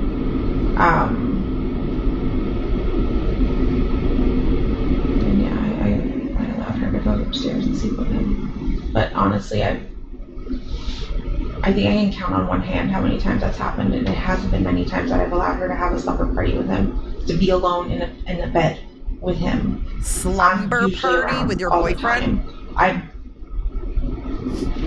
Up until 2 weeks ago, I was pretty much at home all the time living on disability. If I wasn't at home, just, I was substitute teaching, but I was substitute teaching primarily at her school or at the school close by, but I'd make sure I'd get out around the same time and I'd get out in time to pick her up and take her. So she was with me pretty much all the time if she wasn't at school. So yeah, after... I'm having a hard time with Jenn When defenders. he's not there, where does she sleep? With me. I'm having a She really never hard sleeps in her time. room? No, always with me. I'm trying. Quickly, do you know, and you may hate the question, Quickly. do you know, He says, quickly, answer this. do you have any idea? We currently have upwards of probably 200 people working on finding. Right, the Orange County Sheriff's Office is involved, the Kissimmee Police Department's involved, St. Cloud Police Department, Osceola County Sheriff's Office, Florida Department of Law Enforcement, FBI. Yes, under suspicious circumstances. So anybody who is somebody is involved. Yeah. So regardless of the circumstances, those people don't get to go home. Those people don't get to go back to their families. Those people don't get to live their lives and go back to their primary jobs. I know the sheriff has probably expressed to you that's his #1 priority. I'm sure the Kissimmee Police Department's expressed that to you, our detectives. This isn't something that's going to stop or go away. Yeah. Right? Anybody who knows something, anybody who may know something, will be brought into a room, will be talked to, whether they're guilty, whether they're innocent. Because our #1 priority, our jobs have kind of stopped on any other things we have going on until it's fine, because that's the most important thing anybody has going on right now. But with that, a lot of people are going to feel that whatever happened, I can can tell you, and I know detectives expressed to you, that the thought process at this point is this is a homicide investigation. Yeah. Based on the evidence I've seen, based on the videos I've seen, I do believe.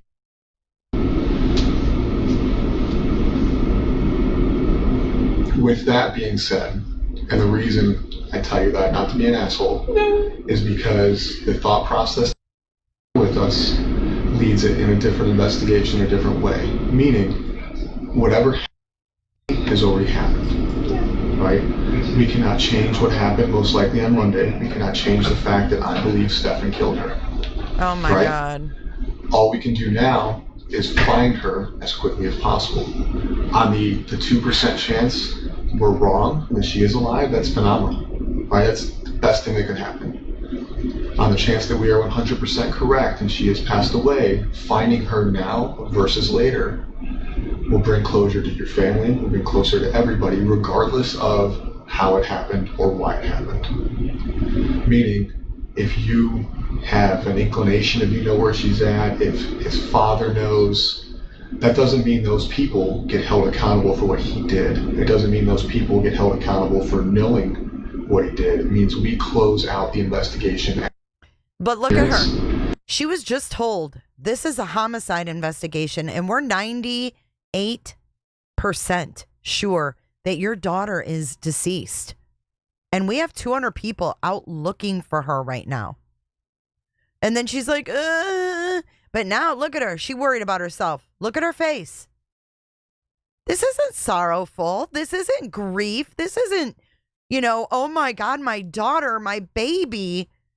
I'd be in the fucking fetal position saying, no, she can't be dead. I mean, he's like, it's a homicide investigation. She's like, okay. I mean, what the fuck? You know what I mean? So a lot of times we go into rooms like this and we ask people questions. We say, hey, do you know what happened? Do you know what happened? And there's this fear of what happened already happened. I can't change that. So I'm not going to insert myself with knowledge because it's going to make me look bad. Regardless, at this point. What's GHI? What is that? I don't know what that means. Oh, right? Great. Oh, he victimized pubes. her. He ruined her entire life from childhood until now. I think that there's probably some sense of guilt. And my fear is that sense of guilt is causing you to not want to assist in the location of her, not because you're a bad person, but because there's that sense of guilt that what was happening under your roof, and now, by her being found, brings that all to your plate, and it doesn't. Oh no. If I knew anything, I would so tell you. I want to even if she's dead, because you guys tell me your suspicions, but I'm not going to believe it until I have her body. So there are things, and the reason I say these things, and again, I'm not trying to be an asshole, but the reason I say these things is there's been a lot of things you've said, and a lot of things I've kind of researched between the Fox 35 story, between your initial statement to the police. A lot of things have changed. The initial statement to the police was you watched her get dressed, you watched her leave, you knew exactly what she was wearing. Can I tell you Absolutely. my thought process on that, or It's where working. I came from with Can that? I tell you? I was handed this form, and I'm like, where do I start? What do I write? And somebody said, tell them what you saw. And so I started with I saw. And then I wrote out what I wrote out. But it wasn't until later I was like, wait, I didn't see her. I assumed that I saw her. I assumed that I heard her. But I didn't. In reality, I didn't see her. I only saw him. And I heard something in the kitchen, but I don't know who that was. Which we've talked about today. But I guess there's other concerns. Right? You were nervous. The police have showed you their hand. They said, Stefan, we want your phone. Stefan, we want to talk to you. We're going to lock down your residence. You can't go back inside. Me? I don't care if it's the love of my life sitting next to me. I don't care if it's maternal grandma. If the police come and take my mom's phone and my son's disappearance, I'm not going to offer my mom a lawyer. That's nuts to me. That to me shows you prioritizing Stefan Because at that point, you became more worried about him being falsely accused than any... Does that make sense what I'm saying? Whether or not that's what you felt, does that make sense? People having lawyers is their constitutional right. That is a thing that everybody is afforded. But for somebody who's going through what you are going through, to offer him a lawyer leads me to believe that there may have been a conversation, there may have been knowledge, or there may have been some inclination that you had, whether it be his involvement, her location, or something to where in your mind there's guilt. I promise you, Because you offering him a lawyer is very weird. Uh-huh. I know. Get it, Kevin? I know. That was still me under the assumption that I think at one point you guys interviewed me, and when you guys showed me the picture of her, I believed the sexual stuff, but I didn't want to believe that he had done anything evil to her. I'm like, no, what if he did this stuff fine, but what if she's still missing out there? What if somebody took her? He did this stuff fine. Still wanted to believe, but what if he had done anything evil to her? No, at one point you guys interviewed me, and when you guys showed me the picture of her, I believed the sexual stuff, but I didn't want to believe that he had done anything evil to her. I'm like, no, what if he did interviewed me, and when you guys showed me the picture of her, I believed the sexual stuff, but I didn't want to believe that he had done anything evil to her. I'm like, no, what if he did this stuff fine, but what if she's still missing out there? What if somebody took her? I still wanted to believe I believed him. I believed his whole story. So I was just like, I kept repeating that part. I'm just like, what if she did get dropped off? What if she got abducted? What if she's missing? But that was me assuming that you guys had the wrong guy. I wanted to think he was a good guy still, but clearly he's not. After everything you guys have told me and have shown me, I know he's the worst person on this face of the earth. You know right that now. We know he's a piece of shit now. You know. But you didn't know that then. I didn't. Then you offered a guy who the police suspected of kidnapping, abducting, assisting the disappearance. Offered him a lawyer. Psychopathy. And then we don't have to roundtable that. You went back to what you just said is the sex stuff is fine. It's not fine. Hold on. I know every relationship is different, and I know everybody's family is different. I won't ask, but going back on, has he expressed interest in, I'll use the word weird, I'm not going to shame anybody for what they like, different sexual pleasures, different sexual experiences, different kinks that involve things you weren't comfortable with? The only thing he's ever expressed to me was like anal. Okay. He had an anal kink and like butts. Okay. But that was something I was never comfortable with or doing. God. And I let him know that. Like that's something. It's fine. Oh my God. You guys slept in the same bed together. Steven was a big portion of your life at one point. Stefan was a big portion of your life at one point. And this is not me coming at you as a person or a bad person, because shit happens in the past. In the past, we can't change the past. Has he ever expressed to you? Never. Has he ever made these statements about made you feel different? No. Okay. When you guys slept in the same bed together, in the middle, did you ever wake up and find them cuddling? Did you ever wake up and find them closer than you thought they should be? They would snuggle, yeah. Okay. But we all snuggle. I didn't think that was abnormal. So Gross. You guys are sleeping in the same bed and she's in the center. You've woken up and they're snuggling. They're under the same blanket. They're not under the same blanket. No. But just like she's got her own blanket. Spooning for what? What is snuggling to you? Because to me, snuggling, spooning. Big spoon, little spoon. He would lay down like this, and she would be right here in the nook. Okay. Hey, Flo. How do you guys sleep? You guys sleep clothed, unclothed? I sleep clothed. Yeah. Shirt, pants, pajama sets. Yes. Everybody. I sleep in like my everyday clothes. Okay. On pajamas or baggy t-shirts and shorts. Okay. And Stefan would sleep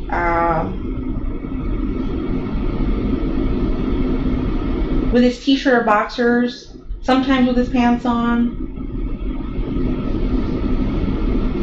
But he didn't have pajamas. Okay, so they would snuggle, sometimes him being in his boxers. You would wake up and she'd be in the nook of his arm, essentially in a cuddling position. And you never found that weird? No. Okay.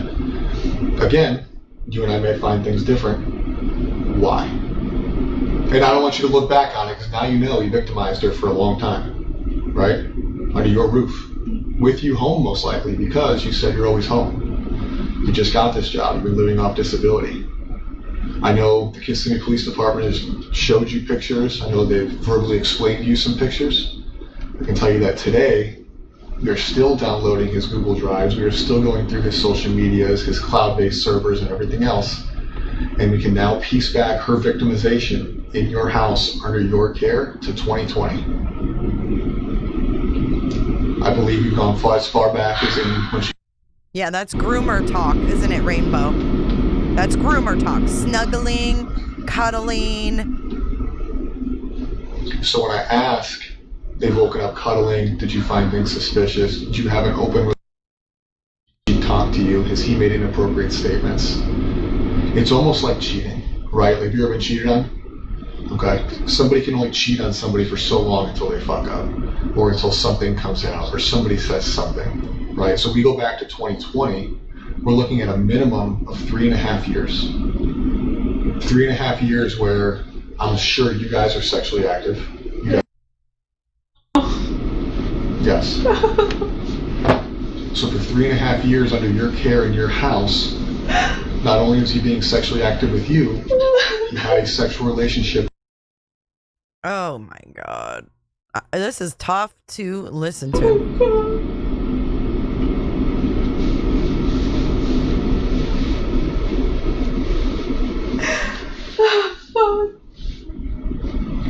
And I know it's an emotional thing, and I know it sucks to hear, but where I'm coming from is it seems like something that you can't hide forever. You guys live in a small space, close quarters, you sleep in the same bed, you guys all talk, you guys all share things. You're an observant person for the most part, I assume.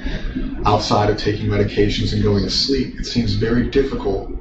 A lot of grown-ass adults can't hide an affair with somebody who doesn't live with them, Right. let alone somebody who does live with them. So at a certain point, I do believe you became aware of what was going on. No. And when I say that, it doesn't mean you're in trouble. It doesn't change. I know, but But I do believe that a reasonable person, and I consider you a reasonable person, right? Do you think you're a reasonable person? yes. Would be aware that under her roof, sexual relation. I had no idea. The videos, the text messages, the images, they are all documented forever. This has been an ongoing thing. And at her age, I think she probably thought they were in a relationship. She probably thought they were in love because he her male attention, right? She just started liking boys, right? She just got a crush. Up until then, her crush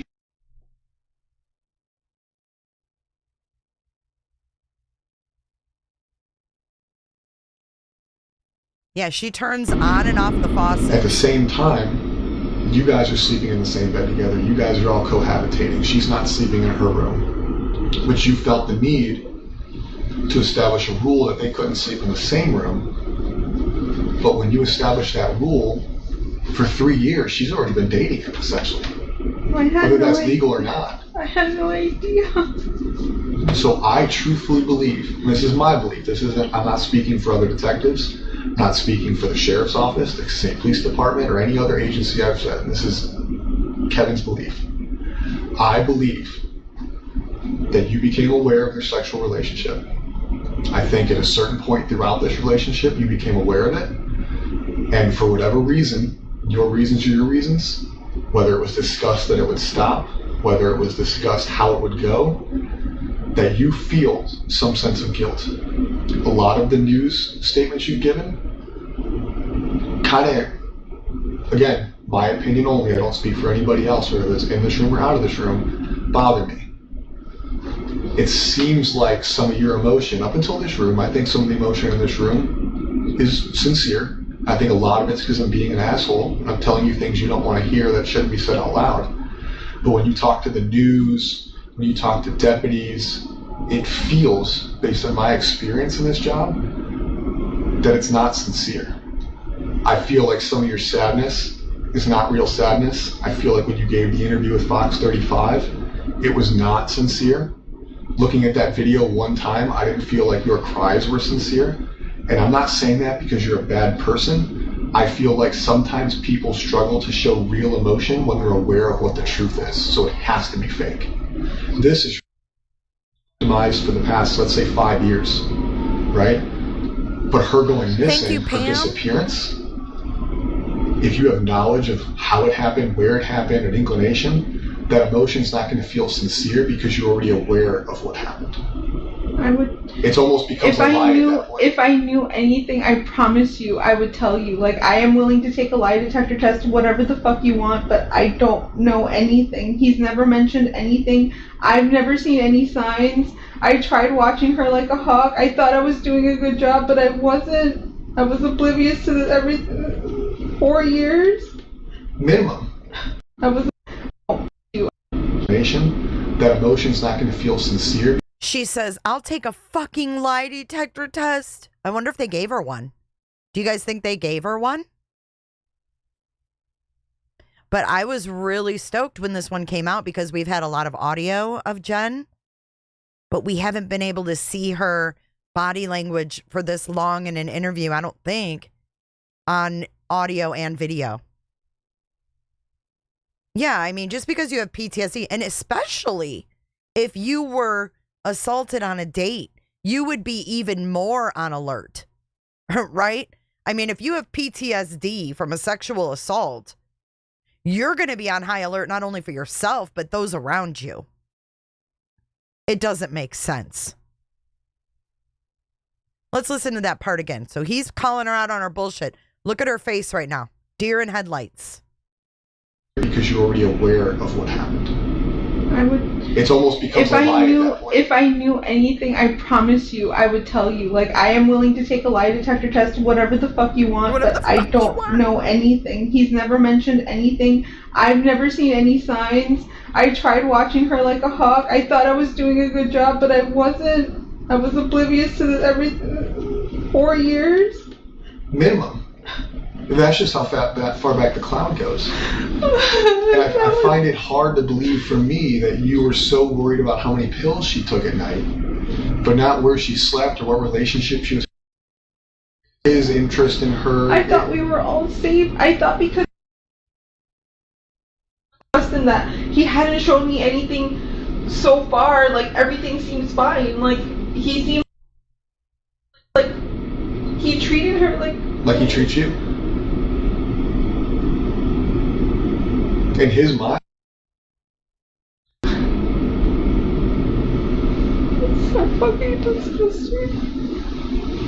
So now he's in jail because of what we found on his phone, not because somebody came forward and reported that he was abused. No, I know. She's not old enough to consent. She's not old enough to have a thought process to even want anything that was happening She's to her. not It's old abuse. enough. Asshole. Jenn. So he's in jail for that. But something caused what happened. Right? We searched murder because we can call it a murder. She didn't die naturally. She didn't overdose. She didn't have a heart attack. He said the M word now. We circled murder on Monday. Something had to cause that. He's been having unrestricted sexual activity for a long time. He's getting what he wants from her, probably from you, and who knows whoever else, right? So it's not like he woke up or went to bed Sunday and he was like, you know what? I'm done with this, but I'm going to kill her. Something happened. People don't just wake up and like, you know what? They leave people, they break up with people, but usually things cause people to snap. Now what? And you know what? And I'm in trouble, or I feel like I'm going to, or him being out. We can go even worse. She's pregnant. That's what questions last night led me to believe when we started talking about her period. Oh Lord, here we go. I was told that her and her friend, and granted, I'm male, never had a period, but that somebody found it weird that they were no longer on the same cycle. Could be different because she's a teenage girl. Could be that she missed her period. Have you ever found a pregnancy test at home? Listen to that this. wasn't yours? Listen to this. She's got them. I have 2 underneath the bathroom sink, but I haven't seen if they're still there or not. Okay. But you haven't seen any used ones in the trash? No. Their relationship hasn't changed? No. Okay. So what do you think happened Sunday? Other than him killing her. What do you think made him snap? Streamlabs. I don't know. Theories, I keep hearing Tell me your theories, because here's the deal. We don't go home until she's found. No, I know. So what are your theories?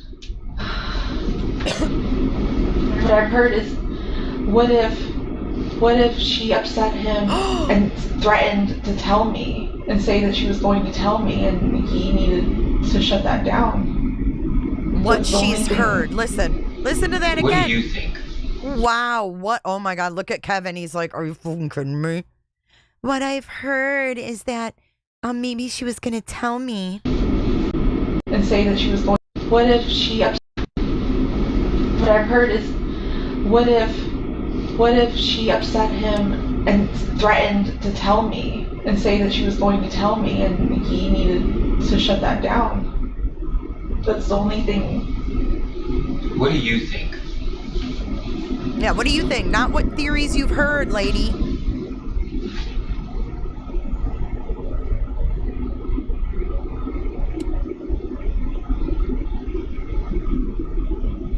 I believe. I don't want to believe he killed her. But from what you guys are telling me, he must have killed her Sunday night and snuck her body out in the morning. That photo you guys showed me of her slumped in the car.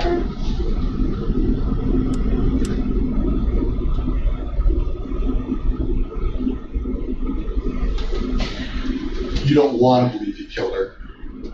I want to believe she's still alive and that she got kidnapped, but that doesn't seem like that's the case at all. Yeah. I know, my brain just wants to believe something else. I just want to believe she's still alive and she's out there. Oh my God.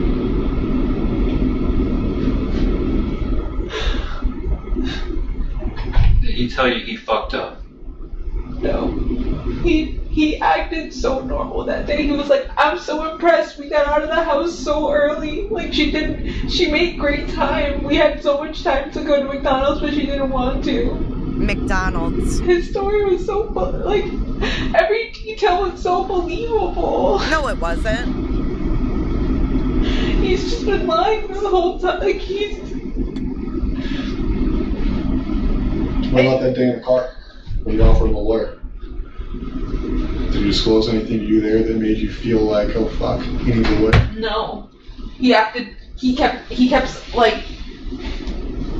acting like he didn't know what was happening, and I'm like, don't you see forensics? Do you see how she went from crying to talking about forensics? And look at Kevin, he's got his arms crossed now. He's shutting himself down from her. He's like, look, I ain't buying what you're selling. That's what his body language says. What do you guys think? And she's trying to explain. Over-explain. Let's go back a few seconds here. No. Did you disclose anything? Because she's all whiny. Listen. When you offered him a lawyer? Did you disclose anything to you there that made you feel like, oh fuck, he needs a lawyer? No. He kept acting like he didn't know what was happening, and I'm like, don't you see forensics? Don't you see they took your phone? Like, something's happening. Like, I think they're gonna pin this on you. And I'm like, in my head, I'm going, they have but she's smart enough to put that together, right? She's only dumb when it suits her, right? They straight up show her a picture of her daughter being abused by Stefan Stearns, her boyfriend. And she's like, that doesn't look familiar. But then now she's like, hey, dude, don't you see they're doing forensics and they've got your phone and you know what they're doing? No, I don't buy her fucking bullshit for one iota. Guy, like, they're just honing in on the last person who saw her. But No, you guys do more. You never said, what did you do? I've never asked him any of that. I still, even up until when we got here to the police station, I was convinced that he hadn't done anything to her at all. Because of him or because of not wanting to believe she's deceased? Because of him. Because I thought he was a good guy. So up until this morning, you still think that it's not? No. You're talking about the other day? Up until when we took him? Yes. Okay. I forgot what day of the week that was. Wow. So we're still going through his phone, his drive, like I told you, all his socials. We can date back to 2020. Based on the videos, it appears that was the start of the victimization. Okay, are we going to find anything in his phone with you? No. He never done anything. We've never done anything. Has there ever been a request for the two of you to participate in sexual activity with him? No. Regardless of you saying no or yes? No, he's never asked that. Okay. If we find pictures like that, is that going to surprise you? So if I'm in his Google Drive, if I have a sex crimes detective, a computer person look at his phone, and they tell me, hey Kevin, I found a picture engaged in sexual activity or borderline sexual activity, is that going to surprise you? Yes, because that doesn't exist. Okay. At any time during the course of your relationship, has he expressed that he has ever had sex with a child? No. Not a child, but when he told me when he was in high school, he graduated high school. Oh, this like, is the later, part. Listen. like older than 18. Okay. He dated somebody younger than 18. I think she was 15. But I don't know how old he was, 19, 20. But he was an older kid in high school. 19, 20. He graduated late. But he had a really young girlfriend. Her name was Kendall. And I thought that was weird. I was like, that's a little too young. He goes, no, it's fine. We were in high school. Everything was normal. Her parents loved me. Blah, blah, blah, blah, blah. Uh-huh. But that's the only one. Have you ever? Listen to that again. No, it was Kendall. He was 19. I think she was school like later, like older than 18. Okay. He dated somebody younger than 18. I think she was 15. But I don't know how old he was, 19, 20. But he was an older kid in high school. He graduated late. But he had a really young girlfriend. Her name was Kendall. And I thought that was weird. I was like, that's a little too young. He goes, no, it's fine. We were in high school. Everything was normal. Her parents loved me. Blah, blah, blah, blah, blah. But that's Okay, and my point is, pedos don't change. They don't change. They grow older, but their ways don't change, and their interest in that age of girls doesn't change, guys. This is what I'm trying to say. Oh, big deal. Oh, da da da. You know, I was a late graduator, and I was still in high school at 19 or whatever. His mom said Kendall was the love of his life. He was 22. See, there's something wrong with these people. There's something wrong with these people. It sounds like a familiar situation in another case. Right?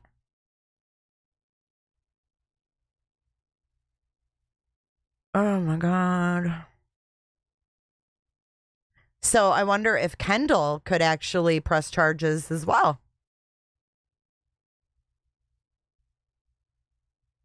I mean, he's going to get the death penalty anyways, but what a fucking pig.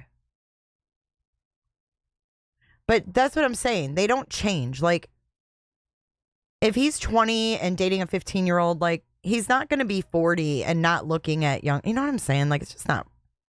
That just ain't right. that's the only one. Have you ever gone through his phone? She shakes her head no. I'm looking through the phone. If you had knowing Stefan, knowing where he lives, knowing where he goes, how he conducts his life, give me your top 5 Because I know you've had to have thought about it. If you haven't thought about it, that's another weird thing I got. Since Monday, right? We told you on Wednesday that we think he did it. Yeah. So from Wednesday till today, it's about 48 hours. Give me your top 5 places you think are possibilities based on knowing him, based on knowing his path of travel. Where do you think? And it doesn't have to be based on evidence, just in your gut. Give me your top 5 places where you think he.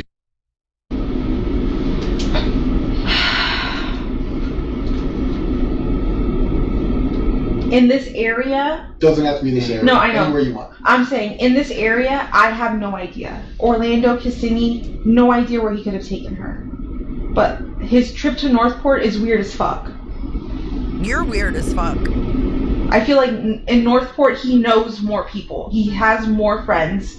There could be a place and somewhere there he could have stashed her. You guys said he went into a storage unit. Did you just hear?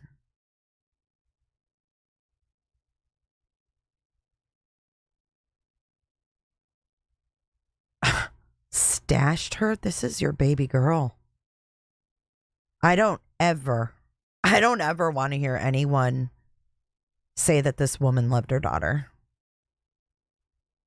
I don't ever want to hear that she loved her daughter. Look at her. She's got her hands out like stashed her. Did she help? Look at her. She's got her hands out like she helped. He knows more people in Northport. Listen again. He has more friends. There could be a place and somewhere there he could have stashed her. You guys said he went into a storage unit. That would be another place to look. But there's plenty of woods around his house. She acts like they're looking for like Maddie's phone or something. Or like Maddie's, tablet. Oh, maybe he stashed her phone in the storage unit. I mean, what? Why does this woman need to be in society? I mean, really? I don't think the world is a better place. And I happen to live in Florida. Thank you very much. Not very far from Orlando. And I personally don't feel that the world is a better place, and neither does Summer Lou. Summer Lou has joined Doggy Cam down here. See Summer? Let me turn on her collar. We need a little emotional support, so Summer came in to help us with that. It is so weird. Yeah, there's plenty of... It's just weird, like stashed. Sassy, I'll see you later. But answer the poll. I think that there will be charges. Something coming for her. This is horrific. Yep, pause out. Pause out, guys. She's here to provide emotional support. She was like, oh, this woman's deplorable. Around that exit is kind of secluded. Like, When you say his house, you mean his parents' house? his parents' house, yeah. You've been there? Have you seen the property? Yeah, I've been there before. Do they have land? Or is it in like a neighborhood? So, it's not a neighborhood because they don't have HOA. You just buy the plot of land and build it. They don't have many neighbors. Okay. Or last I saw, I think there was a neighbor building right next door, but I don't know if they're done yet.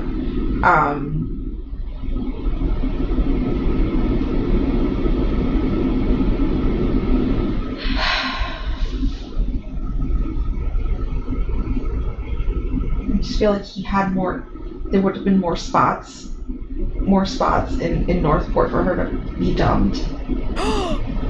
Because from what you guys have told... She said be dumped? What? I feel like he had more. There would have been more spots for her to be dumped. Summer, what? In Northport for her to be dumped. Because from what you guys have told me, he went to St. Cloud, he went to 192. Oh, here Could we you go. guys tell where he turned on on any of these roads? It's just that he was on the main road. She just licked the camera. Did you guys see that? She licked the camera and turned the light off on it. But wait a minute. She just brought up St. Cloud. So let me fill in the gaps here. So St. Cloud is where Santa lives, like I said before, but 192 goes down to St. Cloud. She's very interested in where he went in St. Cloud. Right? Listen again.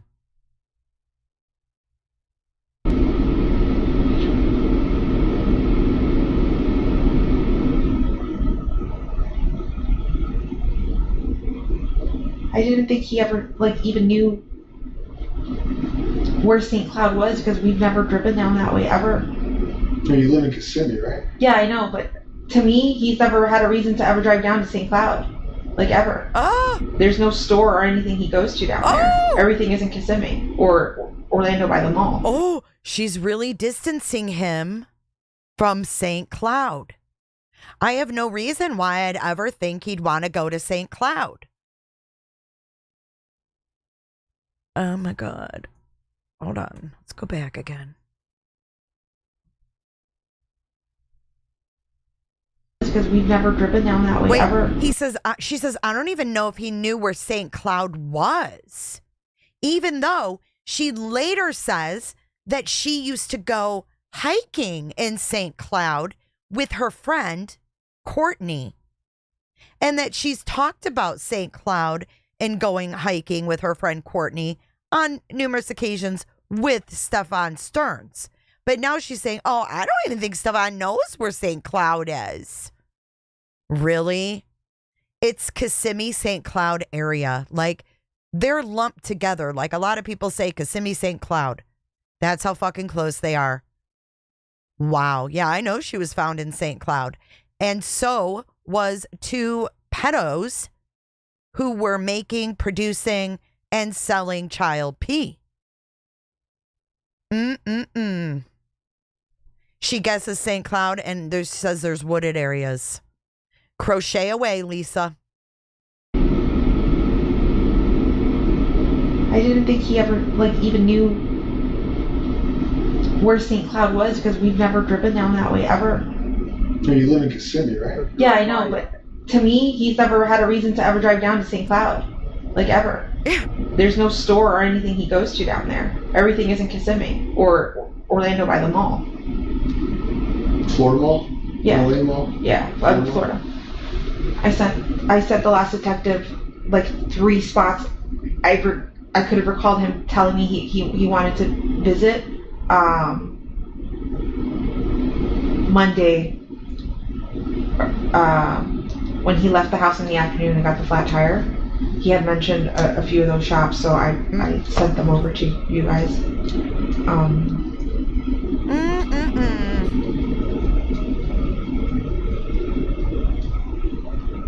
There's honestly nowhere I can think of. We've never gone to. The only wooded area that we've ever gone together would be Shingle Creek Regional Park, where the Pioneer Village is. Okay. That whole trail there, we had scooters, and he had an electric skateboard kind of thing. Okay, so he had a scooter and you went scootering in St. Cloud. Is that what she said? Now, before we move on with this, I want to just quickly, if you don't know who Santa is, I know we've got 366 people here. And most of you probably know about the Santa story. But just for, putting it all together, for the putting it all together factor, I want to refresh you on who Santa is just with this quick clip. Okay, guys? Because this all kind of is really weird and I'm not sure if it's connected, but it is disturbing. Okay, check this out. This is from 6 months ago. March 8th. March 8th. So this happened. Oh, fuck. This happened 7 days. Now, hear me out. 7 days after the interview we're watching of Jenn Soto. Okay? Take a listen. A week after this interview where she's protesting. We don't know it. He doesn't even know where St. Cloud is. Listen. The Department of Homeland Security raided the home yesterday, and tonight we know it is part of a child pornography investigation involving a father and son. Good evening, I'm Greg Warman. And I'm Martha Sigalski. That raid happened on Countryside View Circle near Canoe Creek Road, and neighbors tell us they saw dozens of law enforcement and actually a body removed from this house. Channel 9's Chantel Navarro is live in St. Cloud, and Chantel, there are some deeply disturbing details in this case about this father and son. Yeah, and the two people are not only father and son, but they're two people that the neighbors really knew well. One of them, James Cox, used to dress up as Santa Claus. He'd approach a lot of the children here in the neighborhood, and they were all kind of familiar with each other. This is a home right here behind me. We saw teams return today with two cargo vans bringing out large bags. Unclear right now if it was evidence or not, but documents show the men had cameras secretly set up inside the home where they recorded children in the neighborhood naked. This is a view from Sky Witness 9 where you can see Homeland Security entering the home of James and Henry Cox. Inside, agents discovered Henry dead and arrested James on child porn charges. Investigators say Henry killed himself before the search warrant could be executed. Just shocked because we visited with those guys for years. Number one, and number two, they've always had kids around, their grandkids and neighborhood kids. The investigation began in November when St. Cloud police received a tip that someone was uploading child sex abuse material. Later, they learned it was of two children who live in the neighborhood. Some videos contained sexual battery. Other material showed a young boy using a public restroom. In all, the U.S. Attorney's Office says federal agents collected 15 electronic storage devices believed to have belonged to Henry Cox.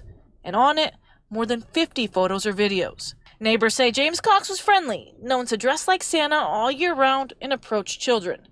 They were horrified to learn of the charges. There's a pile of kids that live in the house across the street, too. Yeah. And I feel like they should have told us, don't tell us any details, just say, be careful with your kids. The medical examiner's office is still working to wrap up the autopsy report on Henry Cox. At this time, James Cox faces charges for uploading that child porn material, but more charges could still follow in the future. Live in St. Cloud, Chantal Navarro, Channel 9. Yes, Henry Cox, I think, was in his 40s. I think Henry was in his 40s, and thank you for that confirmation, Paisley.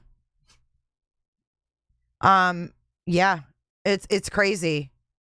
I went in a deep dive on this, and here's the plea thing. I'll play this really quick. It's really short.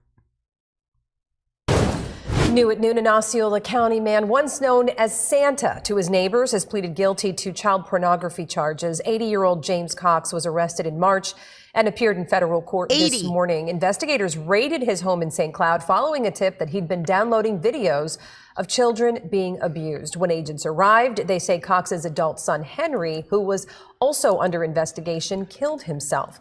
Cox was well known in the neighborhood for dressing up as Santa Claus. Today, Cox pleaded guilty to 2 charges related to the pornography. He could face between 5 to 40 years in prison when he's sentenced on November 6th. Okay, he's not sentenced yet. He'll be sentenced November 6th, guys.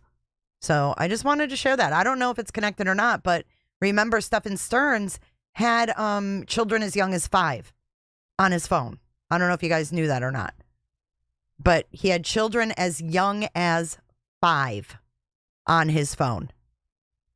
And he was getting money. He was getting packages. I mean, aw, thank you, Annie. Her roommate, Angelica, thank you for your super chat. Hold on. Let me heart it.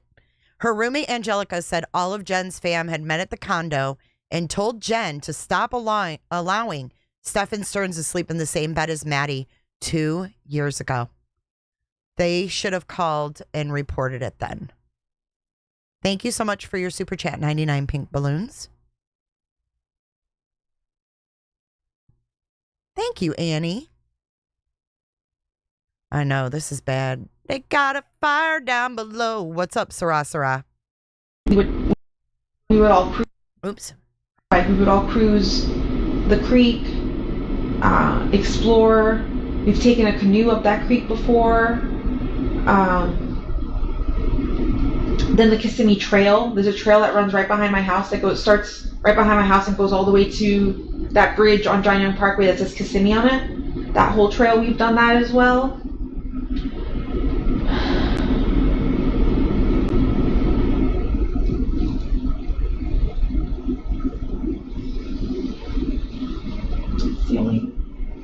That's the only places I could think that like he may have gone, because that's where I know I've gone with him before.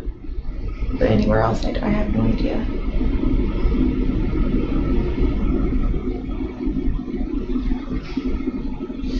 So our ERT team, it's called Emergency Response Team. It's just a group of people who search areas. Doesn't have to be wooded, can be wooded, can be swampy. They've been out for 3 days. They're going to be out all weekend. They will eventually, whether it's today, whether it's tomorrow, whether it's in 2026, okay? I don't think you want that to take too long. All right, I'm sure you'd like to have a funeral. I'm sure you'd like to have some kind of memorial service. The last thing you want is for us to call you in a year and say, hey, we found remains. We don't know. Okay. That may not be something you thought about till just now, but I can tell you, being someone who investigates homicide, that is something that everybody has to come think about eventually. If you can think of anything that would assist us in making that happen for you today versus 2 years from now, regardless of why you know or how you know, we need it. No, I know. If I knew anything, I would tell you right now. I promise. I want her back so bad.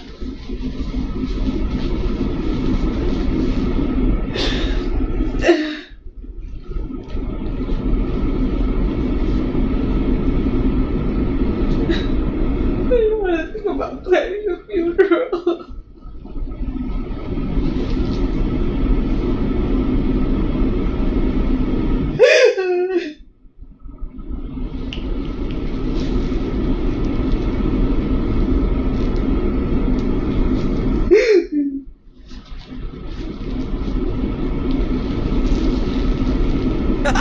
You can hear it. It's so crunchy.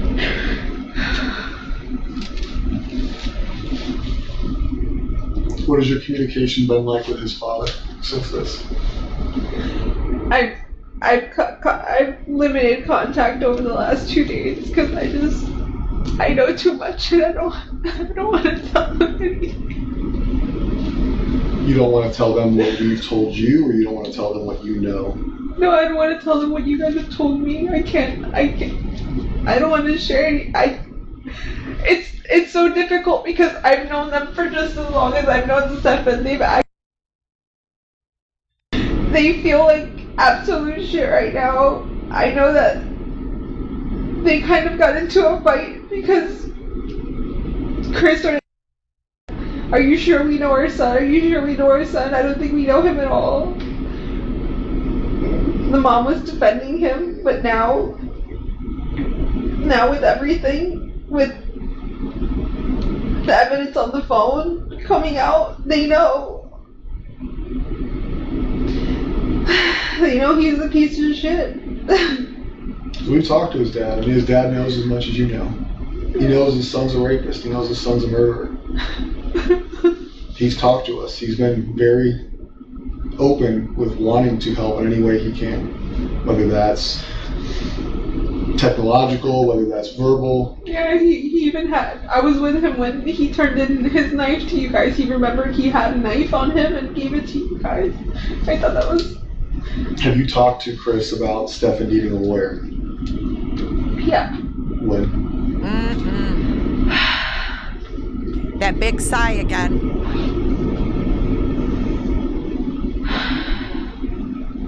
too big size. Okay.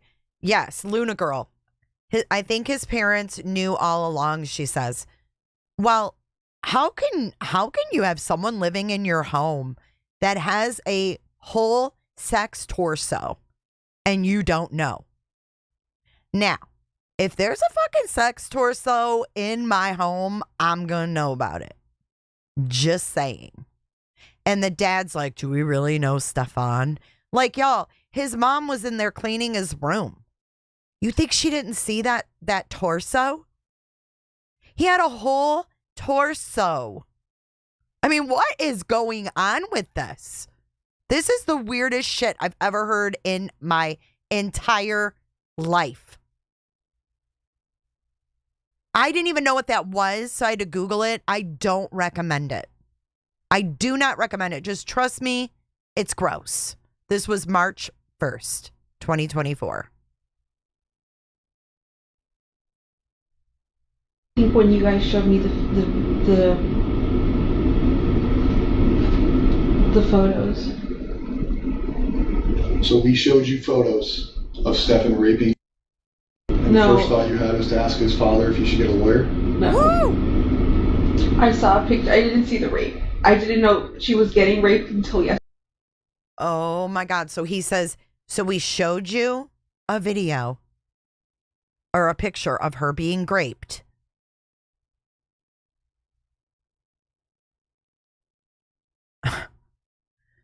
And the first thing you think is he needs a lawyer?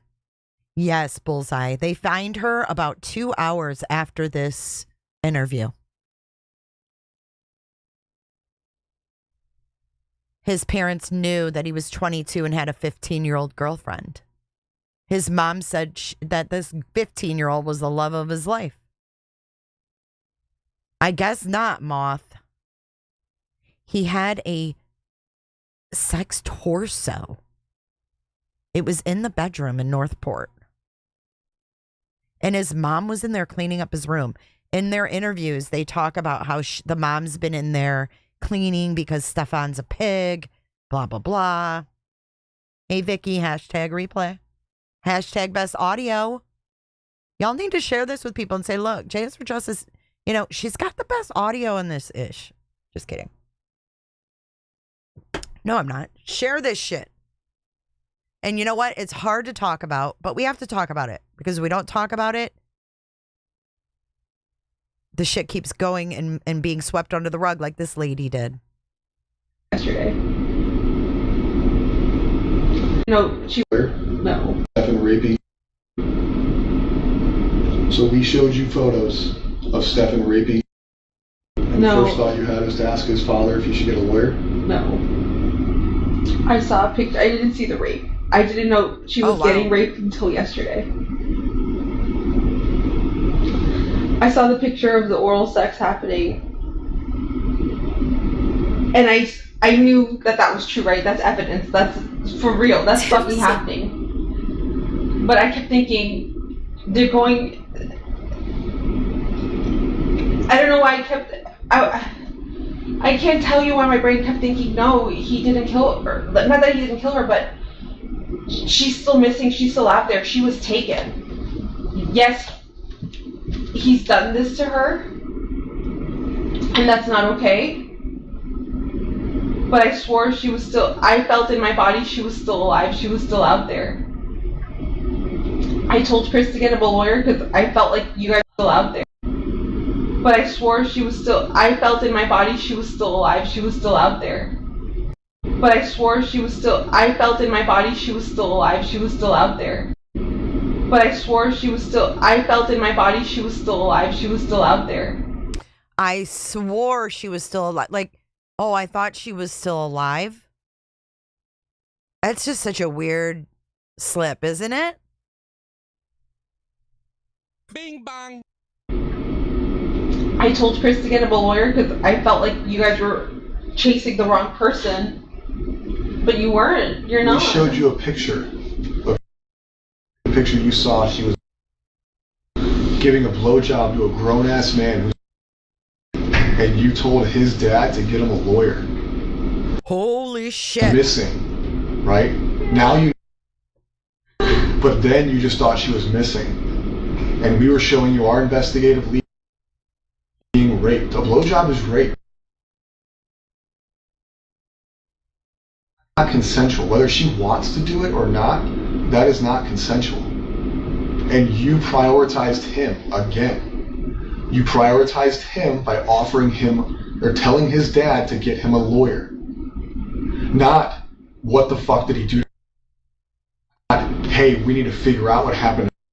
No, let's protect Stefan. I was in shock. No, that's not shock. That is your natural instinct to protect Stefan. Okay? Tell her. And if that's naturally how you react, that's fine.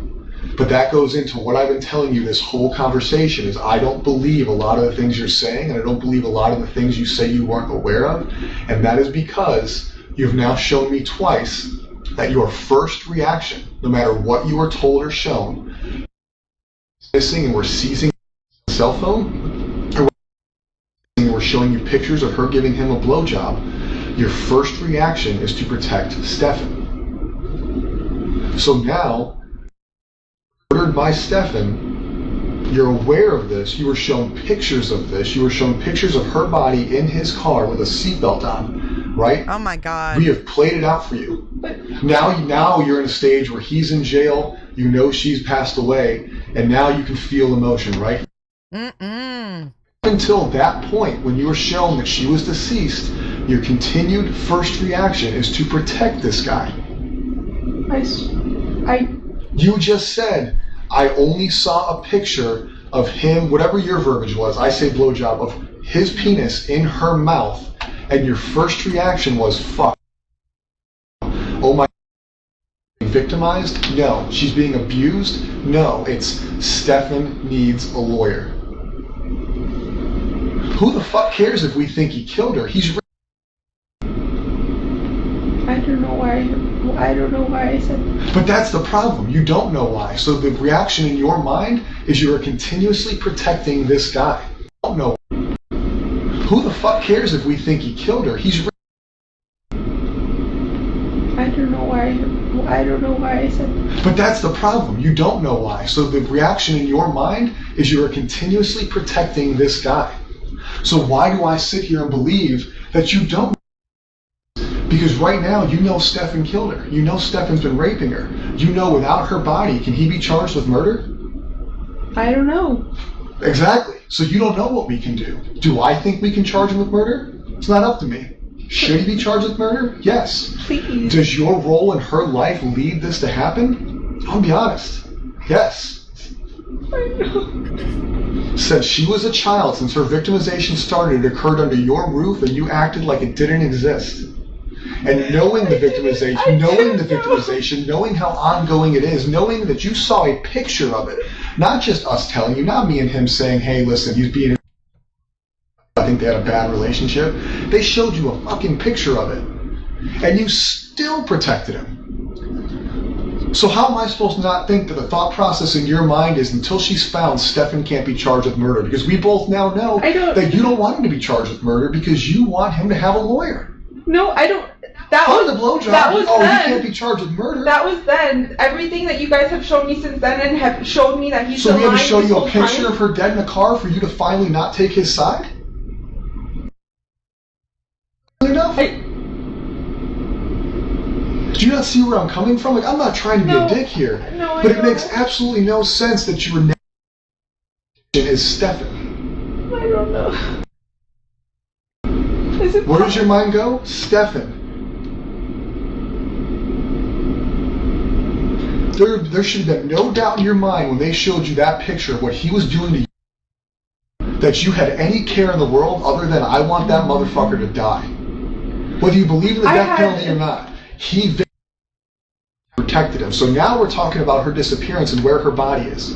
Why do I believe that you're still not protecting him? Because you say so? Because you can't explain why you protect him. You can't explain what is inside of you that makes you protect Stefan. And you may never be able to explain it. But eventually we're going to have to figure it out because you haven't convinced me that you're still not protecting Stefan. I got all these people out here searching. I haven't seen my own kid in days because I'm looking. honestly believe that I can't go home and see my kid is because you're protecting. I can't go because you're people sitting in the woods just waiting for me to tell them where to go, but I can't because I think you're in trouble. I don't care about him. I want him to go to jail. I want the worst thing possible to happen to him in jail. I know what happens to predators in jail. Like, I'm ready for that. Like, please. I don't give a fuck about him. I'm not protecting him. But you knew he was a predator when you got shown the picture. And then you text his dad that he needs a lawyer and you hope that he invoked, was the words I was told. What? You hope that he didn't talk to us. He needs a lawyer. No. All over a picture. You didn't care. You didn't care then. Oh, whether sex isn't important to you, that wasn't anything close. I knew what I saw was He was terrible. a predator right then and there. That's the day you found out he was a predator. Yeah. Yes.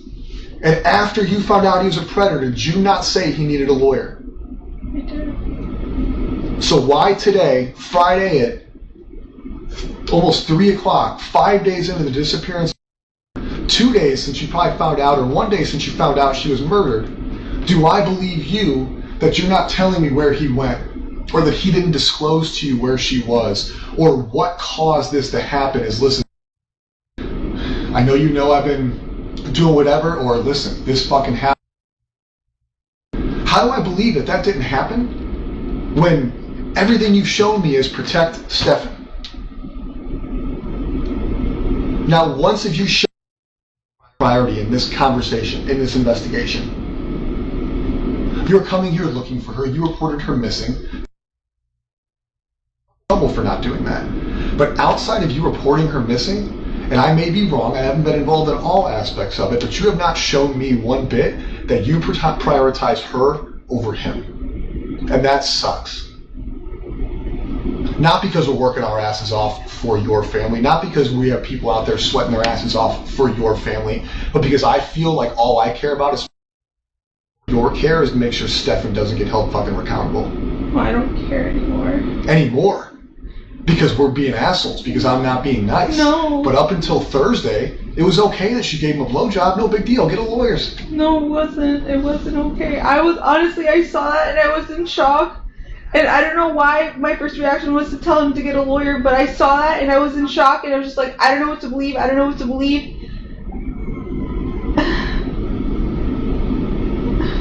It's easy to believe it now. We showed you pictures of it. You can't deny it anymore. The sex was okay. The murder's not. At least that makes sense. None of that's okay.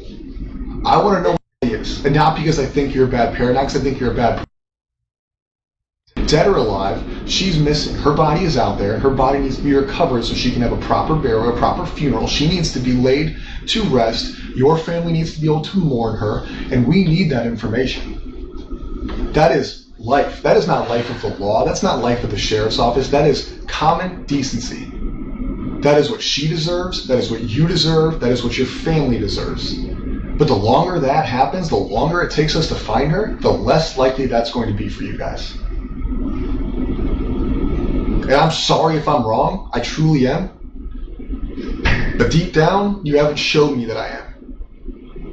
I don't know what I need to show you. Prioritize her over Stefan. Think of places he would have dumped her body. Think of places he went, things you talked about, things you've discussed, whether that's this week, last week. Don't put it in your mind that he's been victimizing you, or don't put in your mind that I'm being a dick.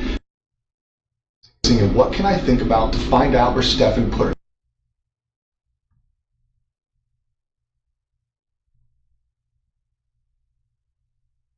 You know more about where he goes, what he's doing, or what he would do than you want to realize. That's natural, not because I'm telling you, but because that's natural. I have best friends. I know more about them than I think I know about them. I just need to sit down and think about it. So I need you to sit down and think about it. Whether you need a minute, we're not in this room, whether you want to do it with us in this room, we need to leave here with an idea of where we can go look for. That is one thing we can agree on. I've sent you the list of the stores that he may have stopped at, didn't stop at. The only outdoorsy places I can think of that we've ever gone to that he would know about would be Shingle Creek or Kissimmee Trail.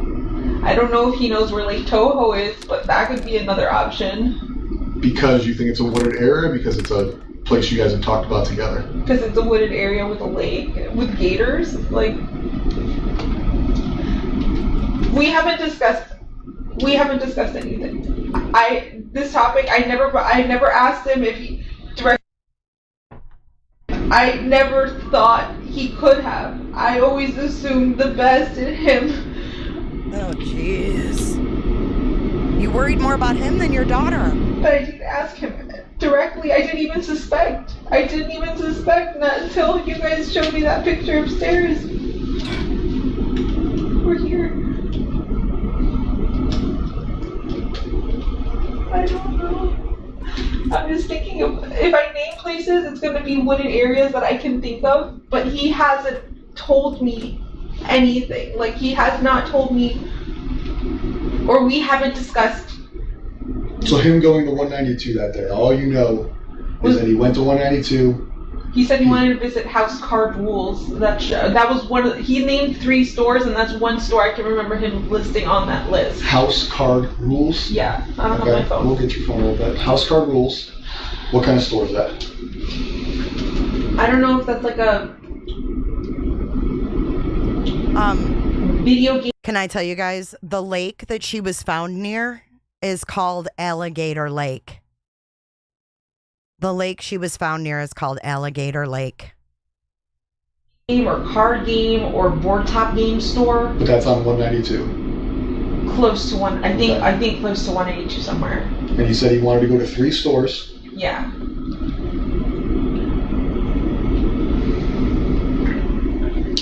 But he did tell me that I just don't remember which one. Are there woods in that area? Are you familiar with 192? No, not where these stores are. I have no idea. Other than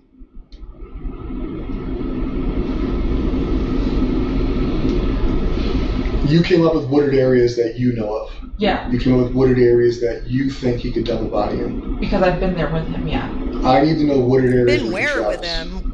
Right, you're saying we've been there, so she could be there. So that tells me she's not there. It tells me it's a waste of a search. Okay. Because when I put 90 plus people there, that's all day. Right, we got to coordinate that. We got to put them there. So we need fruitful searches. Yeah.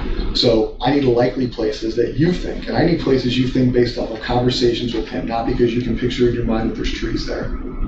Okay.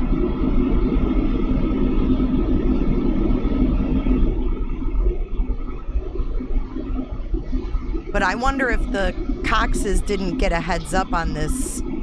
Like, okay, so for example, Stephen Stearns gets arrested. Did Henry and James Cox think, oh shit, we're next, right? Did they get a heads up about something? That's why I wonder, how did Henry Cox know to unalive himself? You know what I mean? I just feel like there's more to this. There's no conversation I can think of where he's named interest in being anywhere near woods or it being along his way. You said he got a flat tire. Tell me about the flat tire. I think Maddie gave him that flat tire. So yeah, he said he got a flat tire.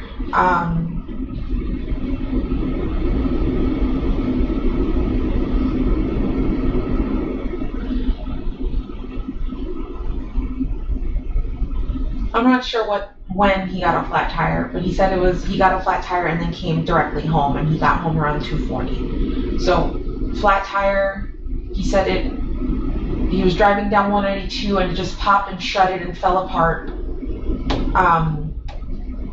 And he pulled over into a plaza and changed a tire for the first time in a very long time and said he hurt himself doing it. The frame of the car, something came down on his finger. All his lies, I don't care, but I want to know what you question him about. Why was he there? What was he doing? I don't care about his lies. lies. You're the most Come on trusting now. woman in the world. You just don't ask clarifying questions. I know no relationship I've ever been in is that trusting. He just tells you he's gone at 3 a.m. getting a fucking Wawa, and you're like, ah, whatever, bet. Same thing with this. It's like, oh, yeah, I got a flat tire, was here. Why is he at these places? Yeah. Do you not question him? Why were you on 192? Why did you dip out at 3 a.m. with my car? I didn't know he Like did that. Because this is 2 times he went to 192. He went to 192 the day she disappeared, right? He's roaming, looking for her south of where she went missing, because supposedly she went missing. 192 is south of where that is. And not very likely that that's the route she went on foot or abducted, and that him driving around is somehow going to locate her. And he did tell. I did question that. I was like, when I asked him where he's searching, he said 182. I said, why? That's nowhere where she would be. How does she know? He didn't give me a clear answer, and I don't know why I didn't push it. I just thought he was being stupid and oblivious because you're stupid and oblivious, bitch.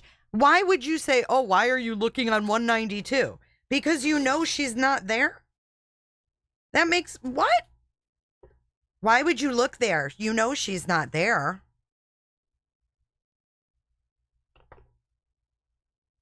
He is tied to women and to child trafficking ring.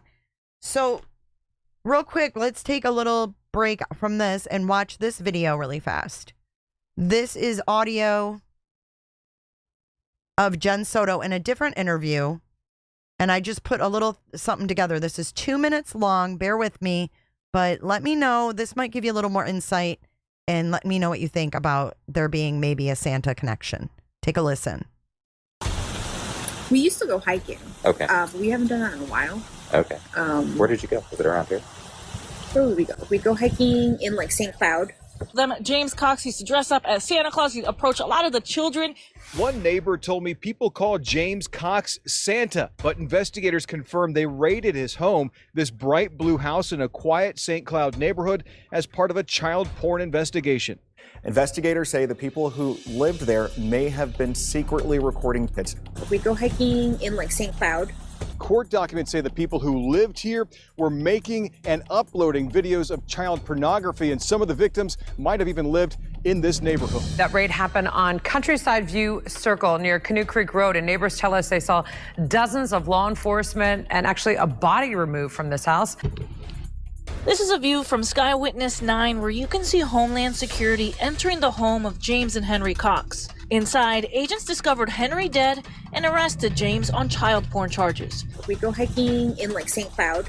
The investigation began in November when St. Cloud police received a tip that someone was uploading child sex abuse material. Later, they learned it was of 2 children who live in the neighborhood. Some videos contain sexual battery.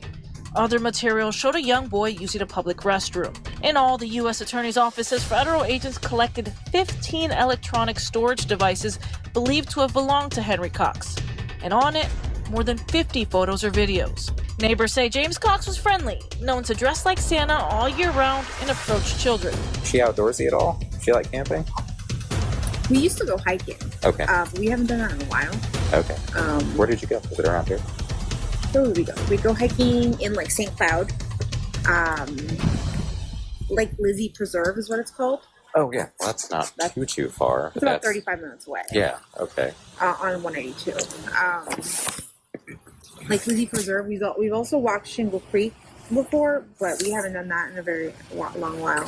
Got it. We go hiking in like St. Cloud. So do you notice how she said in there as well? Oh, yeah, off 192. And then now let's go back to this. She's like, why are you looking on 192? Let's go back. I don't shit. I did. Went to 192. Went to 192 the day she disappeared, right? He's roaming, looking for her south of where she went missing, because supposedly she went missing. And 192 is south of where that is. And not very likely that that's the route she went on foot or abducted, and that him driving around is somehow going to locate her. And he did tell. I did question that. I was like, when I asked him where he's searching, he said 182. I said, why? That's nowhere where she would be. And he didn't give me a clear answer. And I don't know. She knew exactly where Maddie was, in my opinion. She's talking about 192. Why are you looking on 192? That's not where she is. Why I didn't push it. I just thought he was being stupid and oblivious because I don't see him as the smartest man. Like, I don't. I let him do what he does, but I don't trust a lot of his. Is the word judgment? I'm not sure, but I let him do what he does. Don't trust a lot of his. Let him do what he does. Smartest man. Like, I don't.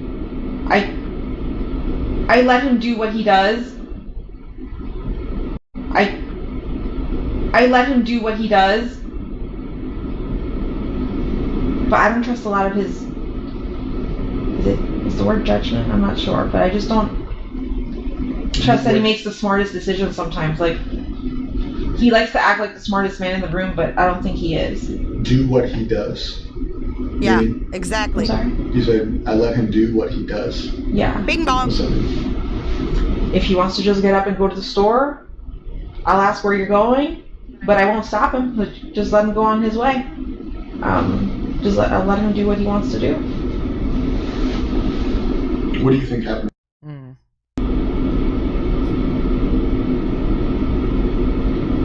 Monday to now. You know she's deceased. We showed you pictures that she's deceased. We know that she was probably deceased Sunday into Monday. We didn't see her Monday morning. I still don't want to believe she's deceased. I know you showed me pictures, but for the purpose of this conversation, I need you to believe it because I need you to figure it out. I need you to tell me what you think. He's not listening to her shit. She's like, I don't want to. He's like, look, well, I need you to believe it because we need to figure out what happened. And this other detective, his foot is just a going.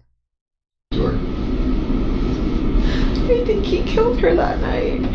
How? I don't know. Could it probably be possible that he drugged her? Could he have choked her? I just don't know how you kill someone and don't leave a mess. Okay, we know cause of death was strangulation. The first thing she said was drugged her. We know that Maddie got drugs every night. So we can assume that that's true. Number one, yep, they drugged her.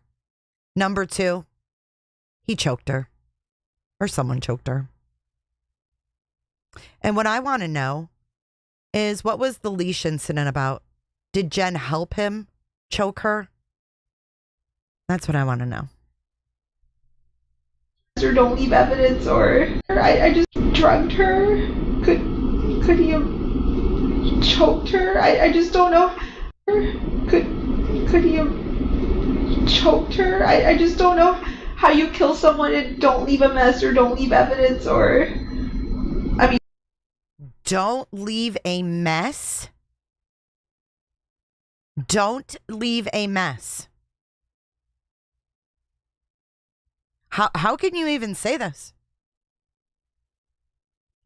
I mean, could he have choked her? I just don't know how you kill someone and don't leave a mess or don't leave evidence, or I mean, was there a mess? Was there evidence? I haven't gone upstairs. I don't know what you guys. Oh, how do you not leave a mess? And then she's like, well, I don't know. Was there a mess? I barely went into the house today, so I don't know. I think he killed her that night. How? I don't know. Could it probably be possible that he drugged her? Could he have choked her? I just don't know how you kill someone and don't leave a mess or don't leave evidence, or I mean, was there a mess? Was there evidence? I haven't gone upstairs. I don't know what you guys. I barely went into the house today, so I don't know. What? I need to know what you think happened. I think he killed her. How? You mentioned drugged her, you mentioned other things. Explain your reasoning behind those assumptions and we'll move forward day by day. So he had access to benzos and I think Lunesta. What are those? I'm not familiar with that. Benzodiazepines are anxiety medications which relax you and can make you sleepy. Okay. And Lunesta, I think, is a sleeping medication, like for insomnia. So I don't know if it's possible he gave her something and she was drugged. In those photos that you showed me where you're saying she's dead, maybe she was drugged. But if she is dead and it was done upstairs, I could just only imagine that he choked her. I don't know how else you would kill someone and not leave a mess. How do you think he got her out? I have no idea, because roommates come in and out of the house at any given point in the morning and we don't know their schedules. They can come in at any time. You guys showed me. Okay, but that's not what he asked. He asked, how did he get her out? okay? There's only so many doors and windows in their townhouse. His question was, how did he get her out? And she's like, I don't know, because there's roommates coming in and out. What the fuck? He didn't ask what time the roommates came in and out. He asked how he got her out of the house. This woman infuriates me. Oh my God. She is. She's telling us without telling us. You guys showed me a picture. Cause of death was strangulation, guys. We know that. That's all we know from the autopsy. We don't have any other details on that. I think of him or her in the car at 7:30 in the morning. My roommate left the house. She's the one who leaves the earliest. She left at 7:45. So like, what if he had waited a little longer? She would have caught him with the carrying a body out of the house. Oh boy. Oh, we have another bing bong. Bing bong. Y'all, putting this together in my head. Hear me out. Stefan came in her room at 8 o'clock to ask for help getting the leash on the dog. Her roommate left at 7:45. She knew damn well that her roommate was gone. They waited until after the roommate left. But then in the previous breath, she's like, well, I don't know how he could have gotten her out. You know, my roommates are in and out at any given time. We just don't know. House. Or her. And I have no idea, because roommates come in and out of the house at any given point in the morning and we don't know their schedules. They can come in at any time. You guys showed me a picture, I think, of him or her in the car at 7:30 in the morning. My roommate left the house. She's the one who leaves the earliest. She left at 7:45. So like, what if he had waited a little longer? She would have caught him with the carrying a body out of the house. How did he do that without being caught or seen?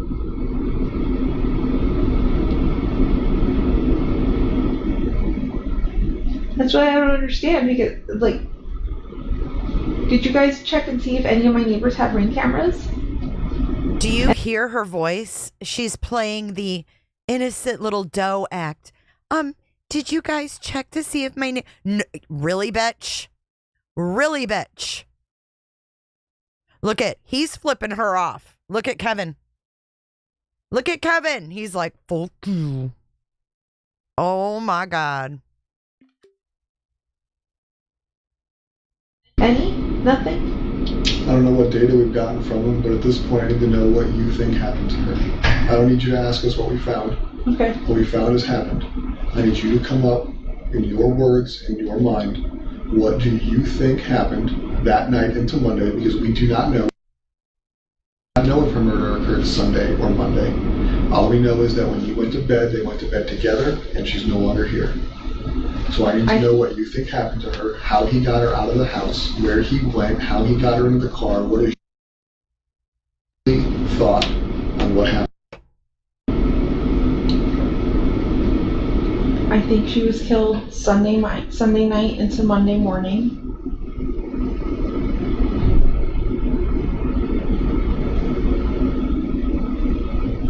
I'm thinking he carried her out of the house. I don't know how he didn't get caught by any of my roommates or no one heard.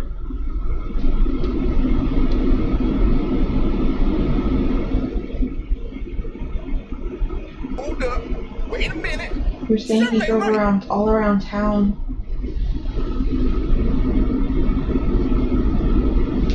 I'm not sure where he could have gone.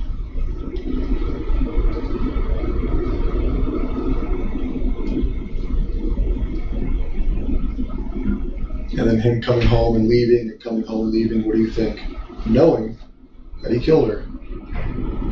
That's suspicious as fuck. It is suspicious as fuck, but if you're writing a book, what do you write? Let's say this is a fiction novel, right? You're now aware that he killed her, so now you can piece together a story of what happened, right? You don't know the story because you're not him, and you tell me he hasn't told you, so it's not real. So you're telling me what you think, yeah, right? We know he killed her. We know he drove out of there Monday morning. You know, he discarded her backpack in the trash dumpster. You know, he discarded her laptop and one shoe, right? So all her property was discarded to look like she's gone. That way he doesn't have evidence with him. They leave. You've been told that they drove around Orange County, Osceola County, wherever it was. We've pieced that together throughout the week, all right? He's told you where, at least in his version of where he was and what he was doing, right? But then you have all these suspicious times of when he's left and come back and he's gone here and gone there. So what do you think he was doing on all these suspicious times? He's roaming 192. What do you think? Knowing what you know now we can play. You know she's dead. You know that we've given you information. What do you think, knowing what you know, he was doing on 192? He was doing here. He was doing here. He was doing in Northport. What do you think?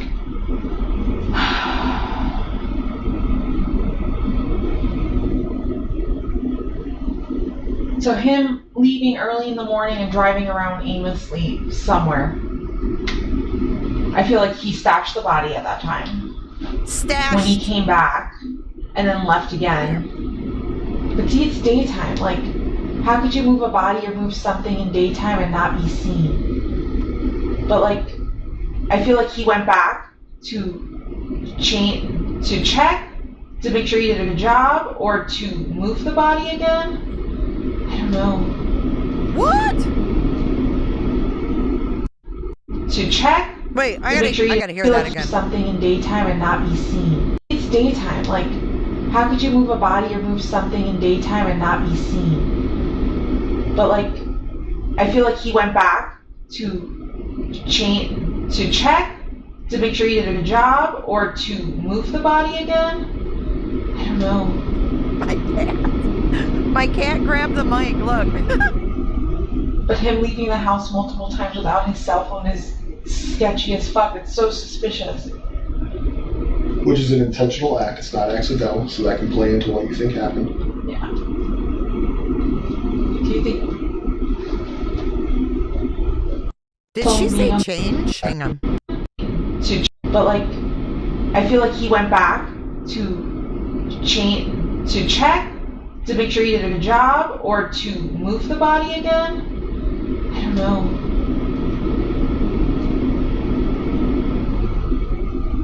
But him leaving the house multiple times without his cell phone. Uh-oh, I have a thought. Oh my God. Okay. So I know a lot of you have probably watched a lot of Plunder's videos.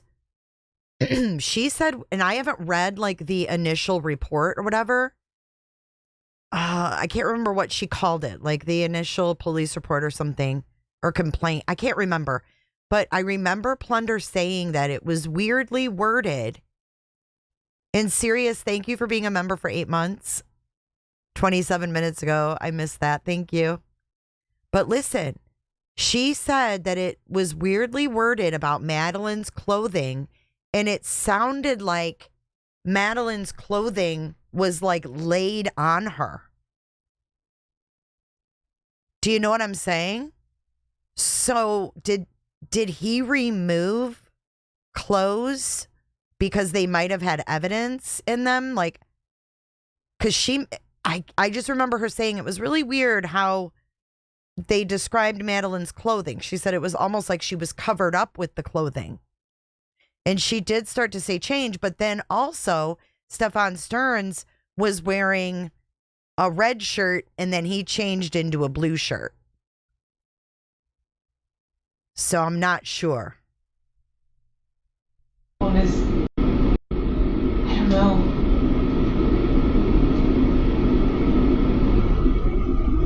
But him leaving the house multiple times without his cell phone is sketchy as fuck. It's so suspicious. Which is an intentional act. It's not accidental, so that can play into what you think happened. Yeah. Do you think phone being on the dresser was intentional? Her cell records and her cell data from her cell phone show it is not common for her to leave her phone at home. It is common for her to go to school with her. No teenager leaves their phone at home. It's what they're attached to it. She's left her phone home multiple Her times. cell data shows that normally it goes with her, so that's intentional. You know it's intentional because he left his too. Yeah. Right? Whether it's an accident last Friday, this Monday, was not an accident. Yeah. So you think that he dumped her when he was driving around? You think that when he left, he went to check her body?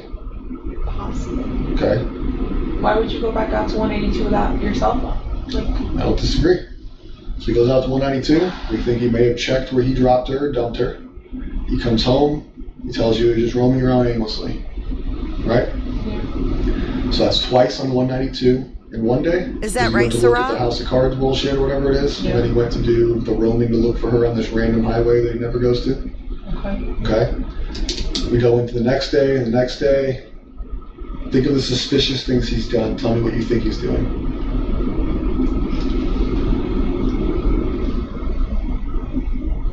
Him grabbing my phone and trying to log into his emails, that seems kind of suspicious.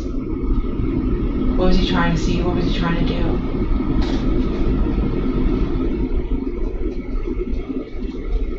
The thing is when he had my cell phone, now that I think back to it, he had something wrapped around it, so the phone was under a blanket, and he was like this. What? So I tried looking at the screen at one point, and I could see. Wait, what? He was covering his phone. Look at how she's describing Stefan. Ooh, that's a good screenshot. Hold on. She's describing him holding his phone and hiding it from her. Look. Yeah, I love body language. I'm not a body language expert, but I mean, that makes me think that he was hiding something from her, but what the fuck was he doing? And my daughter's missing, you bet your ass. I'm gonna like pull up and be like, what the fuck you looking at? He was like this. So I tried looking at the screen at one point and I could see an email. But I was And that was an the cell email. phone you took from you today, or you gave us today. Yeah. An email.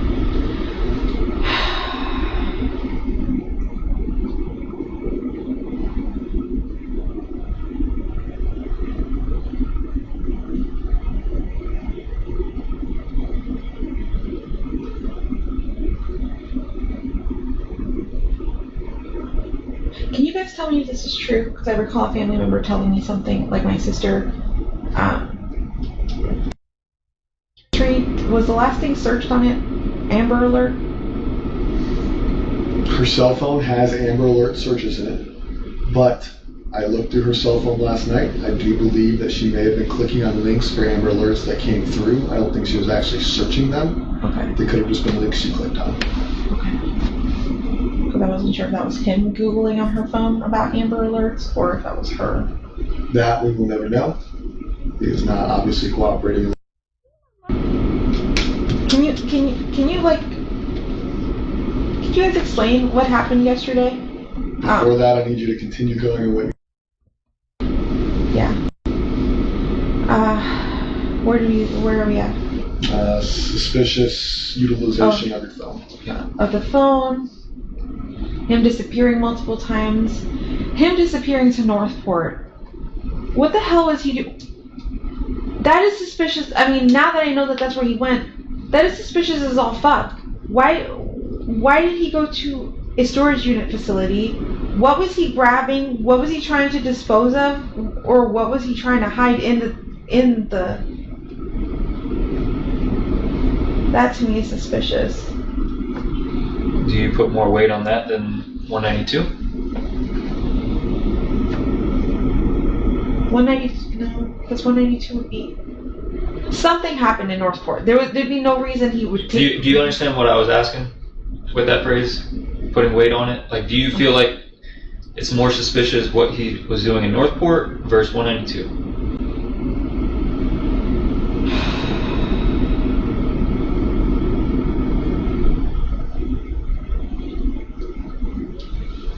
I don't know which one's I don't know which one is more suspicious to me.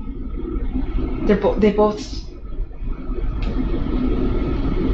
192 seems to me like the easiest place he could have dumped her or like figured out where to put her. Unless she was in my trunk the whole time and he went to Northport. What? The trunk of your car? Yeah. She is saying, I don't even know what to say to this. Unless he just had her in my trunk, though, on his drive to Northport.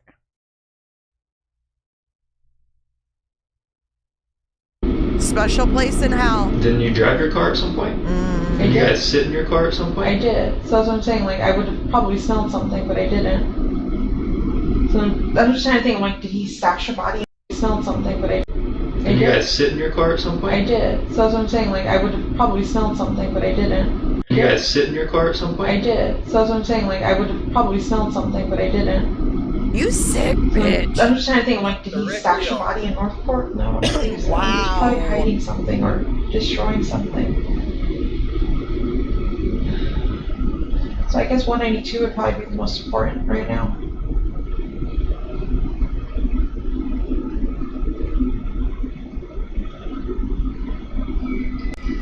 For being in your trunk is oddly specific.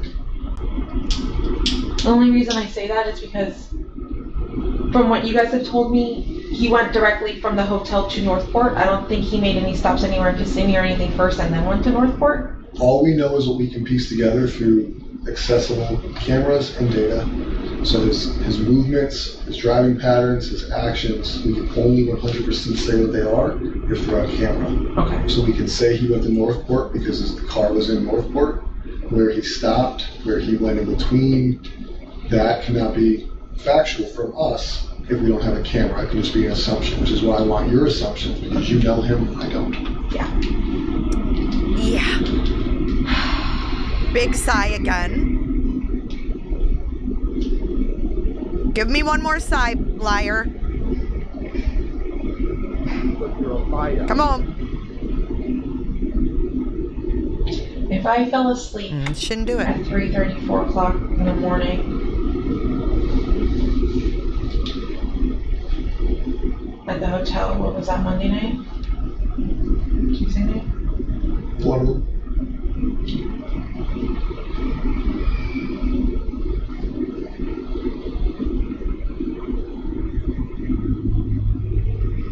Real quick, I want to take you guys over to another clip. We were talking about the clothes, and I said a minute ago how Plunder kind of made it, sound like the clothes were laying on top of Maddie. She said it was just worded kind of weird. But here is the first account of Stefan and Jenn. They're asked, what was she last seen wearing? Okay. Take a listen to what they say back on February the 27th. Madeline Soto, age 13. I'm trying to get a clothing description now. What was she last seen wearing? Green hoodie. Green hoodie. White Crocs. White Crocs. Either blue or black pants. I think black shorts. Black shorts? Yeah. Black shorts? Okay. Black shorts. Alright. Do you know if she has friends in the area? Black shorts. Crocs. White Crocs. Either blue or black pants. I think black shorts. Black shorts? Yeah. Black shorts? Okay. They screwed up right there. They screwed up again, right? So if she had jeans, I don't know, man. This is weird about the clothing. I'd like to know more about that. I'm just trying to think, could he have had time to stop somewhere, wherever he stashed her, and then took her to Northport?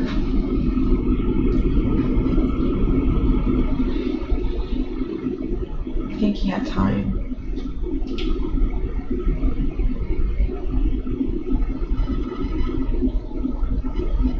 Has he cleaned your car since it came back from Northport?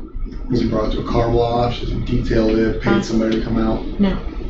Because you, through your, we call it a fiction novel, you pieced together what you think happened based on a suspicious activity, and you ended with, you think he put her in your trunk and brought her to Northport.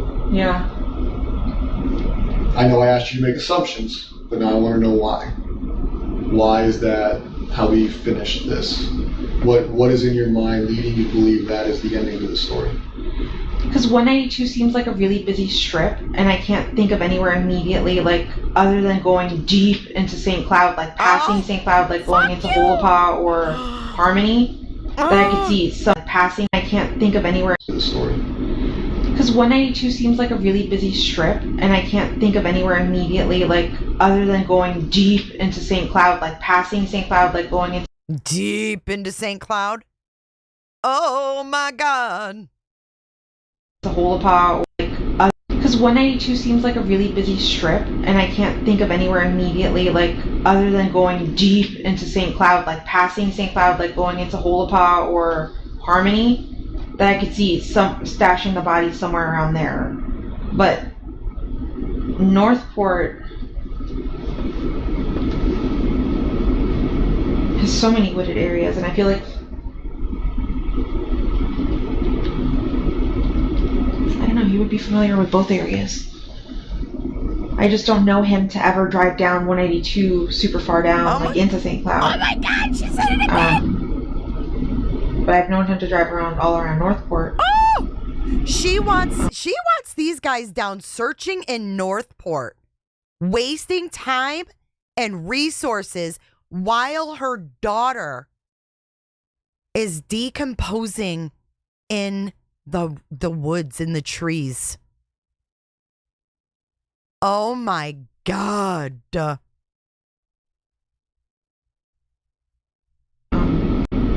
Super far down, like into St. Cloud.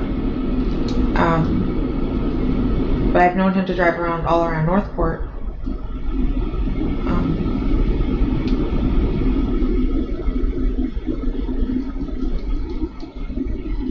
But see, I don't want to say anything and like lead you guys down to Northport to do a search and nothing's there. We're gonna go everywhere. You're searching the woods right now, or she's not? Okay. I just want to be like, I know you guys are like, look. Oh, she's like, oh, I don't want to waste your resources. Oh, I don't want to waste your time.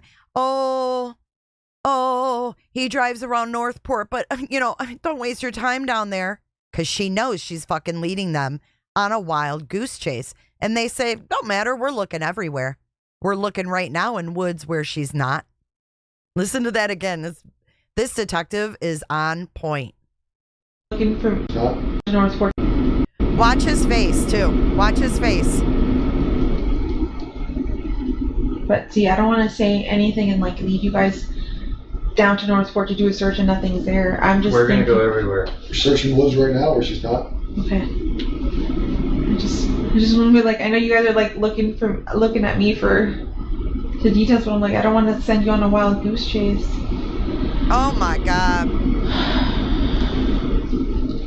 You know him better than us.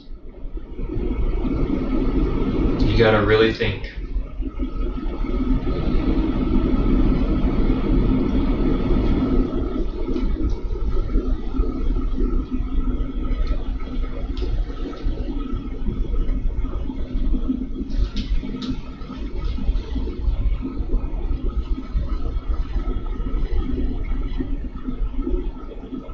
Oh my God.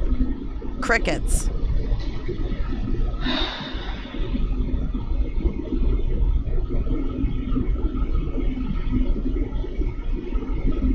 I love this awkward silence. Where do you take her? Just trying to think. Blank. I have no idea. Oh. I feel like you're becoming emotional right now. I feel like you want to tell us. No, if I knew what to tell you, I would tell you. If I had the truth, I would tell you. I don't know anything. Jennifer, where do you think he took her?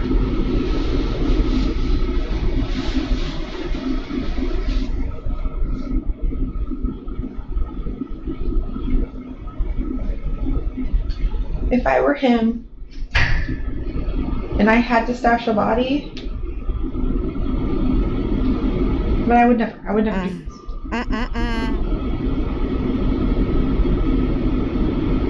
My mind would say to go to Lake Toho. And I had to, if I were him and I had to stash a body, but I would never do this. But I would never do this.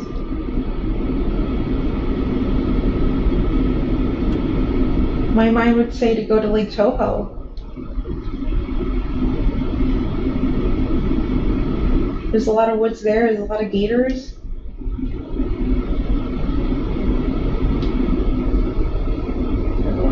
I don't want to think of it though.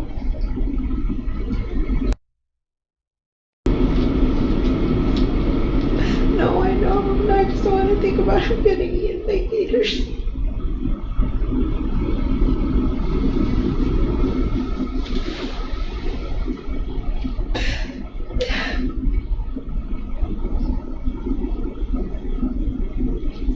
I don't know where she runs.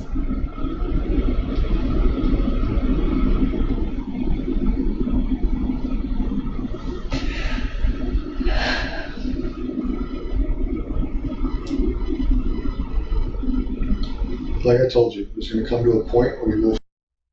Right? Volusia County Sheriff's Office just found somebody the other day that's been missing for a long time. People get found. Sometimes it's quick, sometimes it's not quick. I'm hoping this situation is today, tomorrow, Sunday, but we will find her. What you need to think about is when we find her, is there an opportunity or a chance that we are going to prove that you did not assist us to your full capability in this investigation? And if that is true, you need to think about the consequences of that. Consequences of hindering a murder investigation or a capital sexual battery investigation could be punishable up to probably the same charges, the same time in jail. I know you know that I don't believe what you're saying, and I know you know that I think you prioritize Stefan. But do you prioritize jail? Ooh, do you prioritize jail? Like, if we come back and prove that you sat in this room and misled us, that you didn't lead us in the right direction, or that you assisted, or you acknowledged, or you knew, you're going to be warning from jail. If I knew anything, I swear I would tell you. I know nothing. He hasn't mentioned. We haven't discussed this. I had no suspicion of anything. He did not tell me any more details of where he went that day other than those shops that I had mentioned.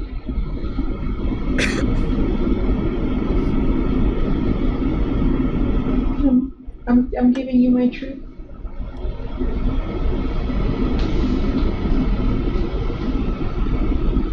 On any of the days that he came home after these suspicious outings, 192 trips, Northport trips, and everything else, did he change clothes? Did he come home and appear disheveled, sweaty, dirty?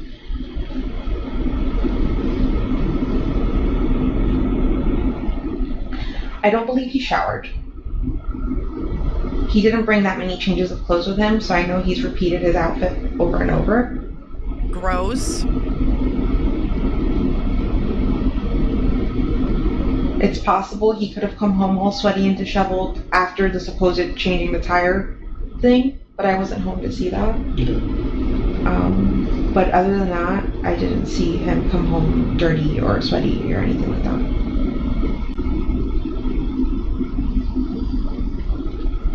Did he do anything he normally doesn't do within the house around you?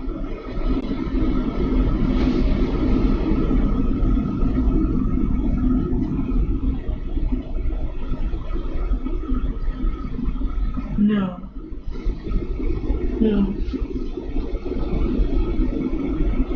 Okay, we can't forget that while Jenn was supposedly out looking for Maddie, that Stefan was at home. So he was probably cleaning up. He was acting very normal, sitting on the computer chair, chatting away with me, talking about resetting his, not resetting Chatting his phone, away updating with his me? phone. What? There's that big sigh. That means she's lying again.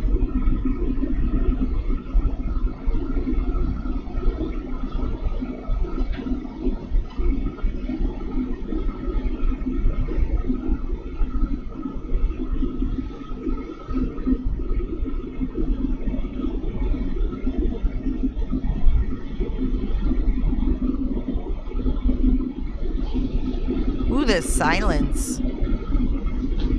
He's like, come on. Did he carry tools in his car to change the tire, typically? I think he said there was a tire iron in the car and the jack. Did he bring it inside? Did he leave it in the car? After? I think he left everything was in the car.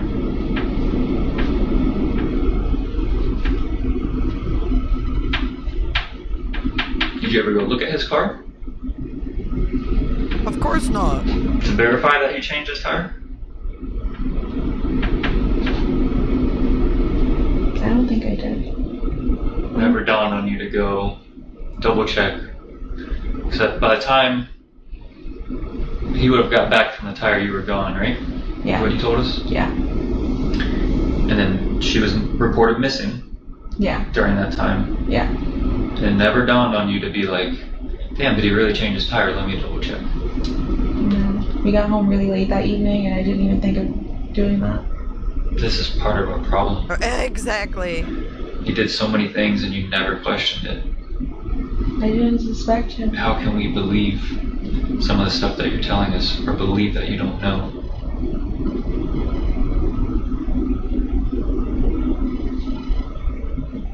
I don't know how to say. I mean, I guess I'm stupid and gullible and very trustworthy, but I didn't think he'd be the type to do anything like this. I didn't doubt. But you knew he was vindictive. You described him as not trustworthy with his family. You described instances where you document where he was lying to his family, lying to you, lying to others. Lying to his family, yes, but lying to me. You discussed that he wasn't that good of a person. You had to remember.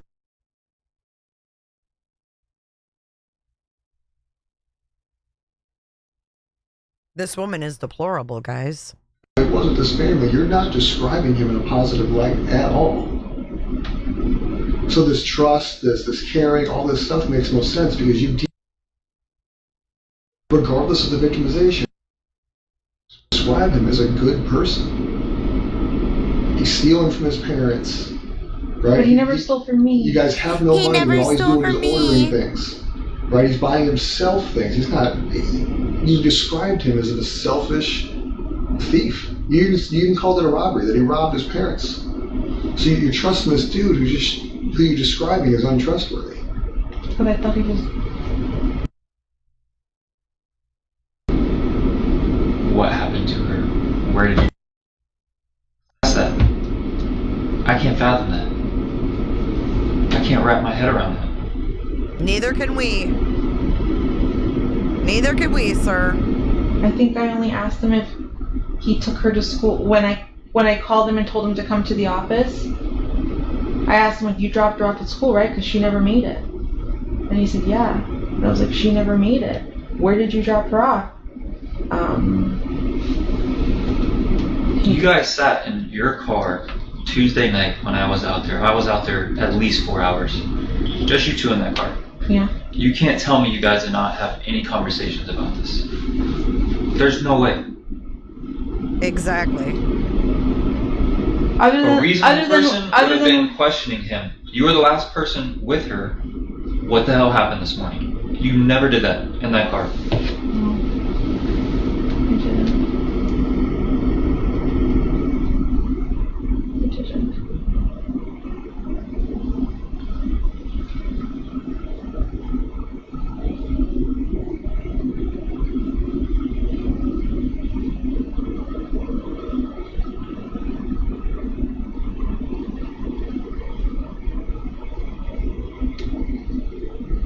I remember being on my phone. He was on my phone for a little bit. I know I was medicated. And I was just zoning out. Oh my God. I wasn't thinking anything of anything. I never asked him. Just asking him that one time to me was, if he took her to school, that was enough answer for me. I don't know, I just wanted to think.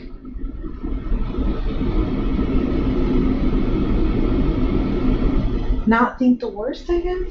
I don't know. But I just didn't think he did anything. Now I know. Now we know. I didn't. I was still believing everything he was telling me. Juvenile robbery suspects utilize the excuse of, I was high on bars, I took Xanax, I was blacked out. Right? Every juvenile robbery suspect you interview, I was, in your words, medicated, in their words, high, incapacitated, drunk. It's an excuse to avoid admitting what happened. When you say you're medicated, I can't think of an amount of medication that will numb you so bad to numb the fact that the investigation is occurring right in front of your face for your missing. So being medicated is just an excuse to avoid answering why you didn't discuss with him what happened. It minimizes your guys' interaction by saying you were not fully coherent with her. Person I know who can sit in a car and watch a bunch of detectives and crime scene investigators and everybody else search her house, seize her house, and be so numb that somehow is not ringing bells, is not overcoming the power of this little medication. There's no way. The human body will overcome that in a big situation. You didn't take enough medication to numb you of the reality of what was occurring. I mean, there's no way. Unless you were fully incapacitated, there's no way you were so numb that everything he described to you, everything I described to you was not in the forefront of your mind. You weren't numb. Just like these robbery kids weren't blacked out. They weren't high enough to not remember the robbery. They just don't want to talk about it. No, it wasn't clicking. Oh my God. It didn't click to me. Like you guys telling me like it wasn't as obvious or this and that. I did you hear her mock that? The story he had told me. He don't like that. Kevin does not like that.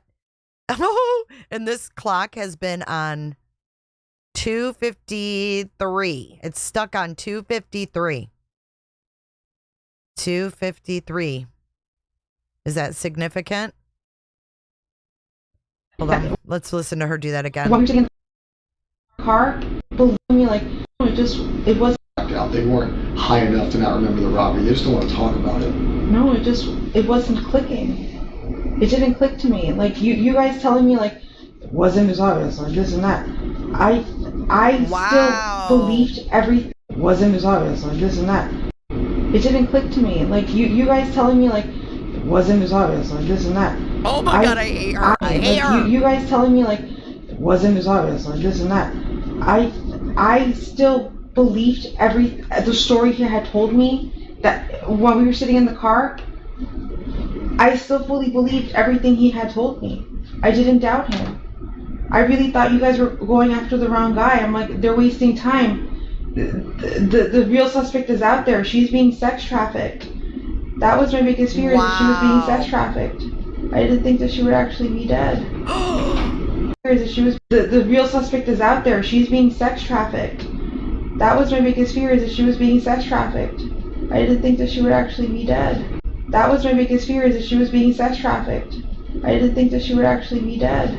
That was my biggest fear, is that she was being sex trafficked. Bitch! I didn't think that she would actually be dead. Wow.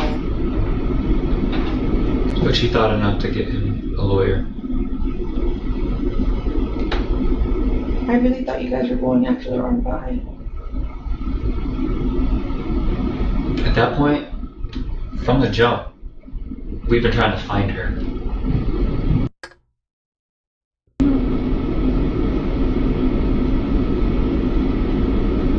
That has been and will be our biggest priority. Him getting arrested for victimizing her was an accident. We only discovered that she was a victim because we took his phone. And I'm like so happy that happened, because if not, this would have continued to keep happening. What? Well, it wouldn't have, because he killed her on Monday. And I'm like, Our biggest priority. Him getting arrested for victimizing her was an accident. We only discovered that she was a victim because we took his phone. and I'm like so happy that happened, because if not, this would have continued to keep happening. Well, it wouldn't have, because he killed her on Monday. I'm talking about if she had been found. Found alive.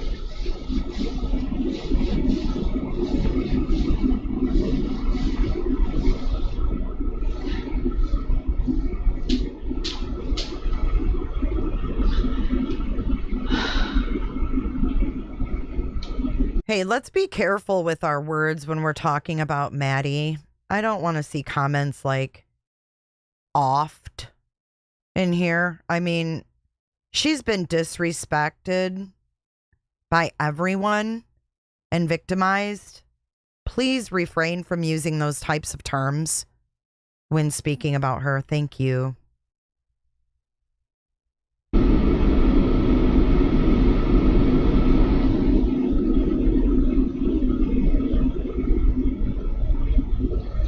There's no, I've asked this before, but there's no like map you guys can show me of like with a highlighted route of where he could have taken to see if I could recognize anything or suspect anything. I can pull up a map on my phone of the areas you described and we can go through it. Sure. You said House of Cards? No. House game rules. House game rules. On Lion Street in Kissimmee. By Oak Street. That House game rules. Feel free to drag the map around as you please.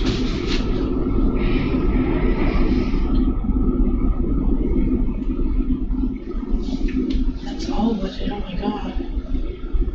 And realistically, Florida has a lot of wetlands, so anything you see that's green may not necessarily be wooded, just maybe a rule, but we're looking more for where you think based off of his route, not necessarily just like the green parts of the map. Yeah. Now she's going to pretend to look at the map. She's pretending to care.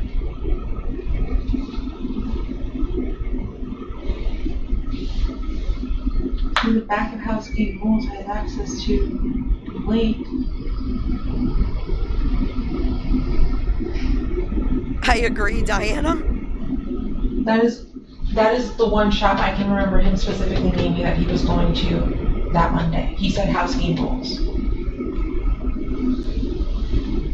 Did he make it there? I don't know.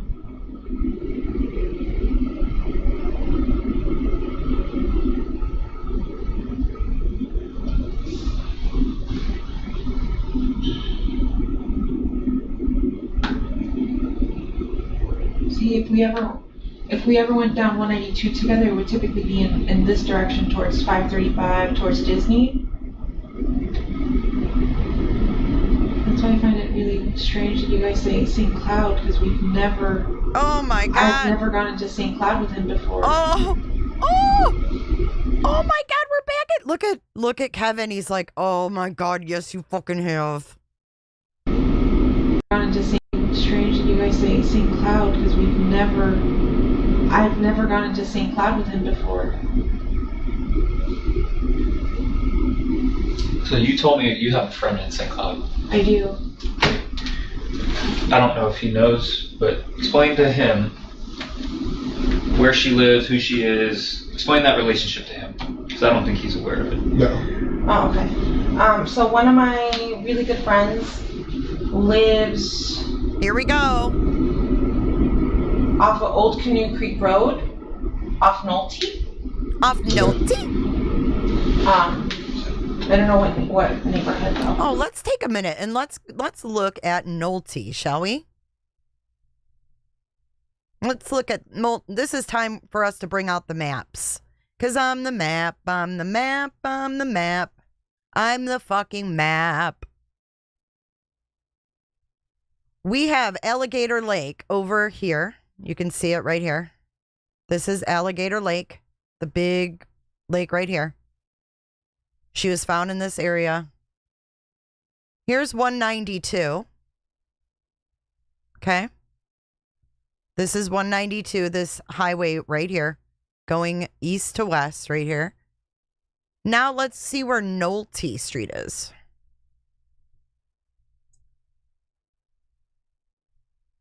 Oh. Oh my God. Okay, let's see here.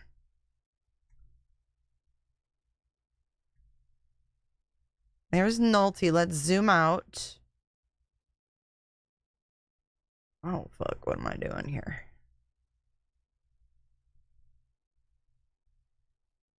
Oops.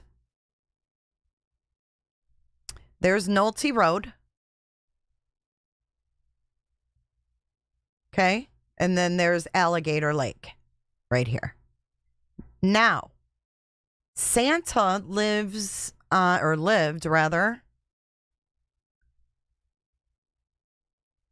Oh, fuck. I can't remember the name of his road. Does anybody remember the name? I know somebody in here knows the name of the road that Santa was on, because I want to see how close it is. Yes, Lake Lizzie is right above Alligator Lake. Absolutely. I want to see where it is to Santa's.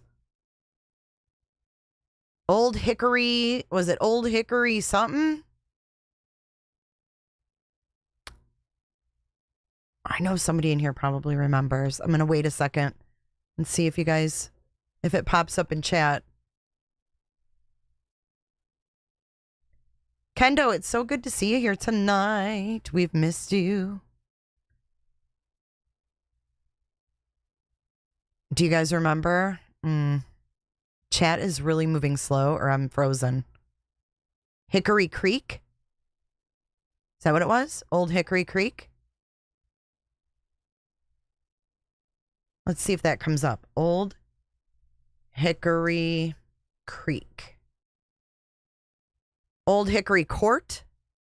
Old Hickory Road.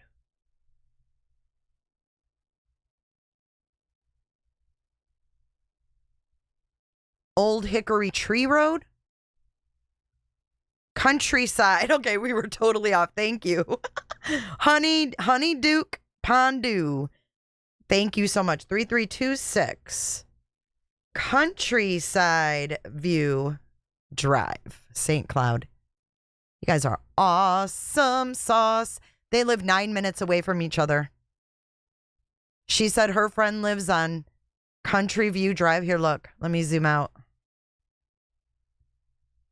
So here in this whole thing, you can see the edge of Alligator Lake over to the right. And then you see Nolte Road, which is where her friend lived. And then Santa lives down here. He's so close to where Madeline was found. Look. This is Santa's house. 3326 Countryside Drive. This is Alligator Lake. Right near there.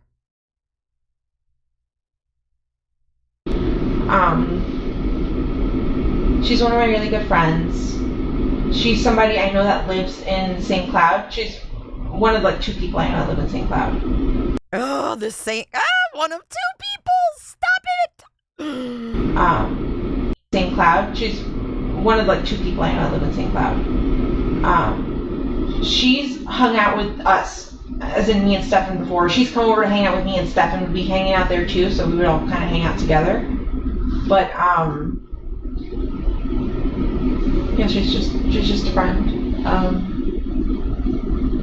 And you're 100% sure he's never been to her house? Yes. Do they have their own friendship? Or is it just that's your friend and the only time he ever talks to her or hangs out with her is with you? Exactly. Just my friend. He would talk when she was around. And you just told me about the second person in St. Cloud. Who is that? No. Somebody I haven't seen in a long time. Oh my God. You guys, I'm going to throw up. I can't. Help me. Who's your second friend in St. Cloud? Somebody I haven't seen in a long time. Her name is Courtney Brackman. She lives... Can you pull up the map? Mm-hmm. But he's never been over to her house either. Listen to that baby voice. He's never been to her house either.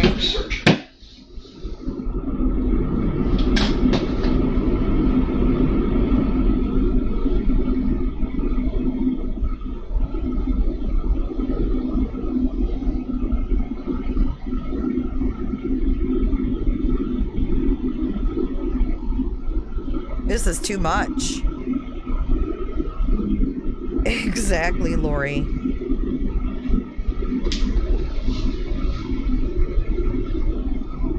St. Cloud has come up, I don't even know, probably at least 7 or 8 times.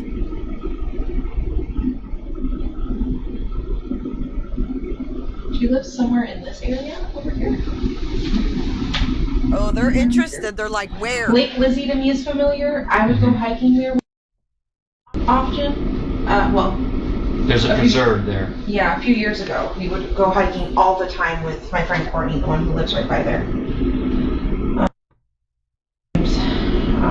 With Stefan? No, Stefan would never come. Now, would you tell him you're going to Lake Lizzie Preserve? I've mentioned it before, yeah, when we've gone. Okay.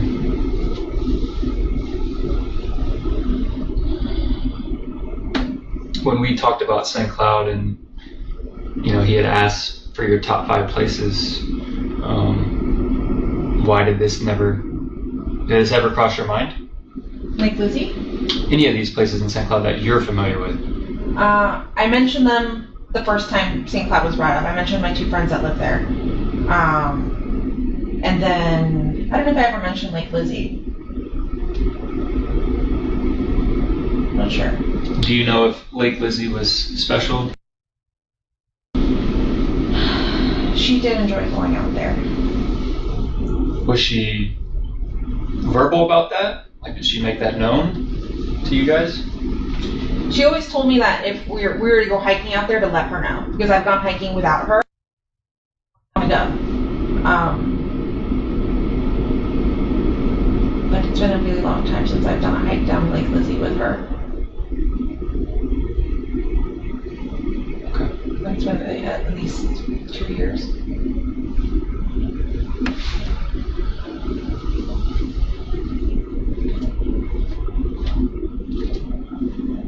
Yeah, those are the only places in St. Cloud that I would know, that I could think of, that he might be aware of, but... So your gut tells us no. Lake Lizzie, probably not. Like, does he even remember what the name of Lake Lizzie is? Probably not.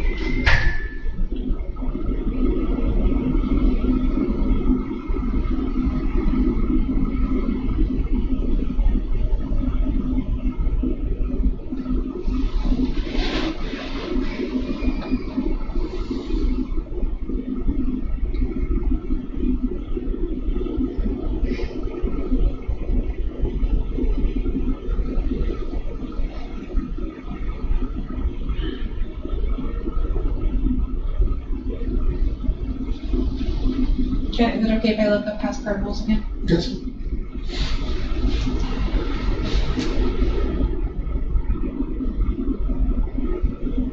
Or house rules too.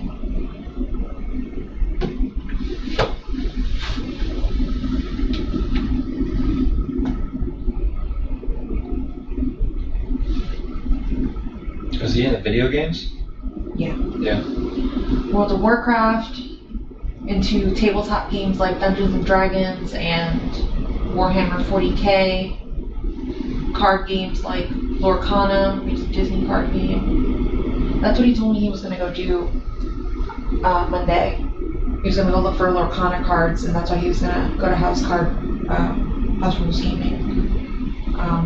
He was just going to make a few stops, and I said, why are you doing that? Why are you wasting time when we don't have money? Like, you don't have money to spend. He's like, oh, I'm just browsing. I just want to look. I want to see what they have available.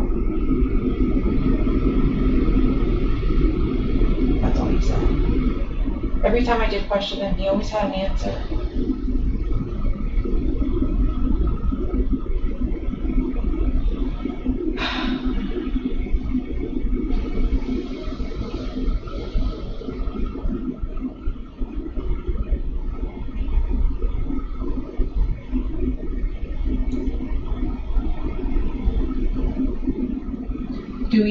Do you guys know, like, up until when on 182 you guys found him, see him? Like, how far down? We just know it's St. Cloud. So I keep thinking, like, house game rules on 182. Okay, it's got some secluded stuff in the background, or in the back of it, but it's still 182. It's still really busy.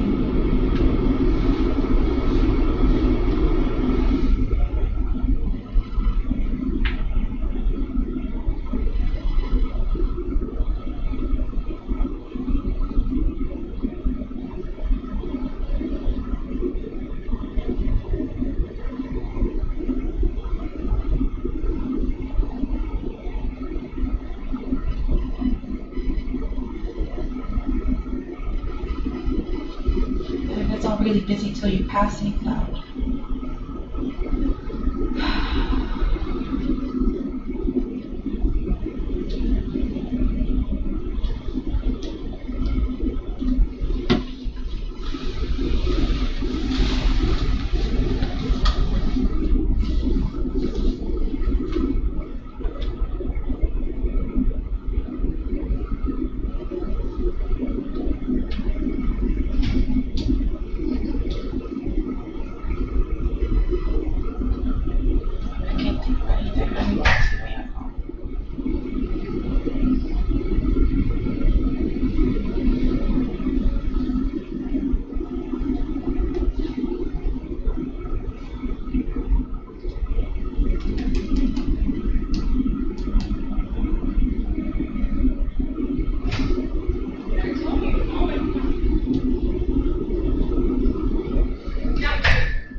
So right now, I'm pretty sure they're still doing your phone. I think. How'd you get here? You're driven here? I was driven here, but my dad followed behind. I think you guys said my car might be ready. We'll verify that in a minute. The investigation is still going. Yeah. Right, Stefan also is not in charge of murder. Right, just the sexual. He's not, or he is? He has not been. Oh, okay. He's just been charged with sexual battery. I have a couple questions for you that are going to be on record, that are going to be official, that I need you to answer truthfully. Because if they determine that you did answer not truthfully, you can be held accountable for it. Make sense? Yeah. Raise your right hand. Do you swear that everything we talked about today in this interview is true and correct? Yes. Did you lie to me or the detective at any time? No. Okay. Do you currently know, or have you ever been aware of where the body has been since Monday? No. Did you have any? Were you aware at any time, whether it be the most recent instance or the first instance, victimization sexually by Stefan? Okay. At this time, you do not know where Stefan went on 192? I don't. You do not know where he went in Northport? I do not. And you have at no time this week had any conversations with Stefan where he disclosed what he did? No. Okay. The story that we talked about of what at one point we discussed that she could potentially have been in a trunk on the way to Northport. Yeah. Is that information you know to be true or an assumption? An assumption. Okay. Do you have any questions for us before we go check on the phone in the car? We may not be able to answer everything, but if you have questions, we can see if we can answer those questions.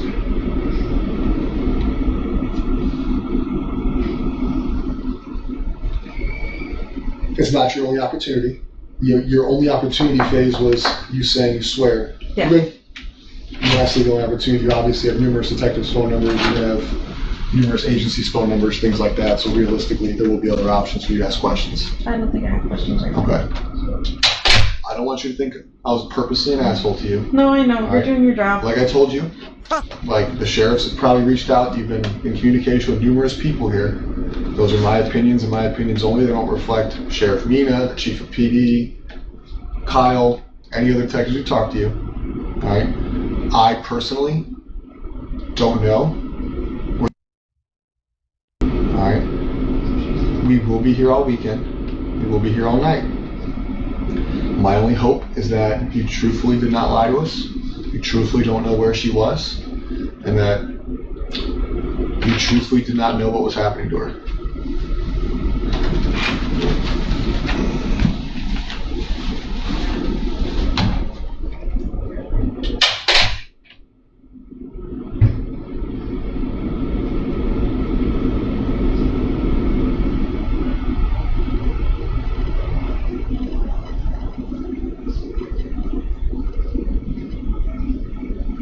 Look at her.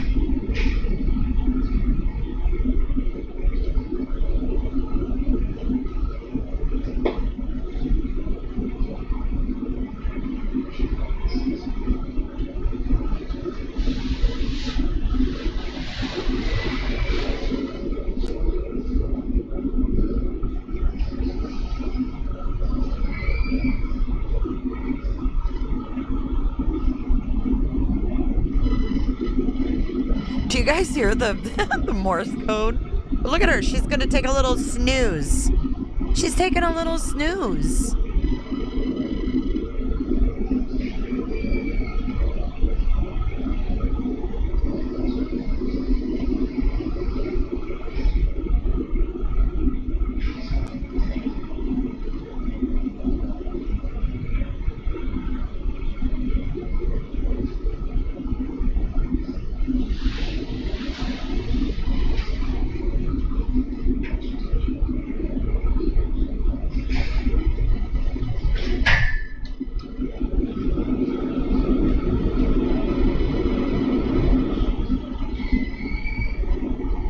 She is unbelievable.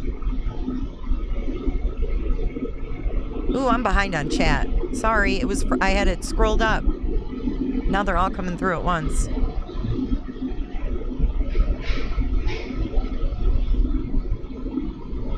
I know, Granny. It could be. It could be.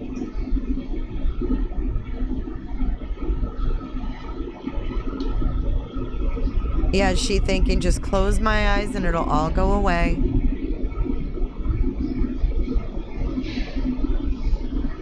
Yeah, they both did. And, you know, I mean, what kind of people fall asleep during polys, too? I mean, just saying, right? Is that normal?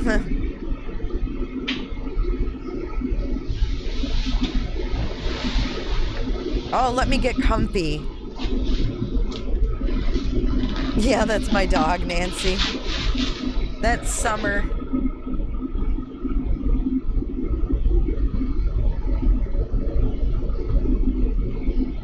Yeah, they left a phone on the table. I noticed that too. I was like, is she gonna look at it? But she doesn't.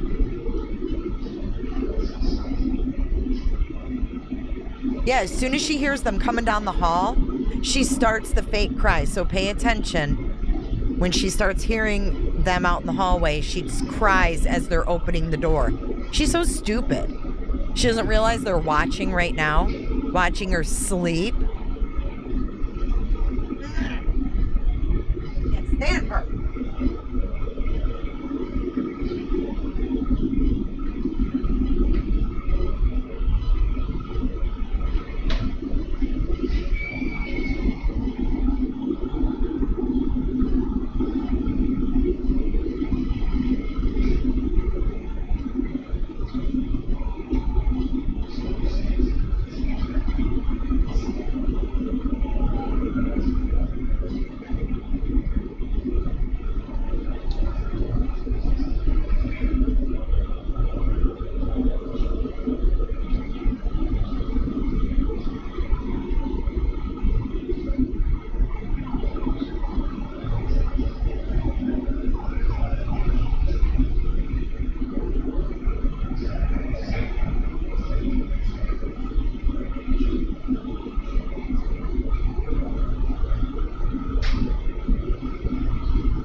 Her.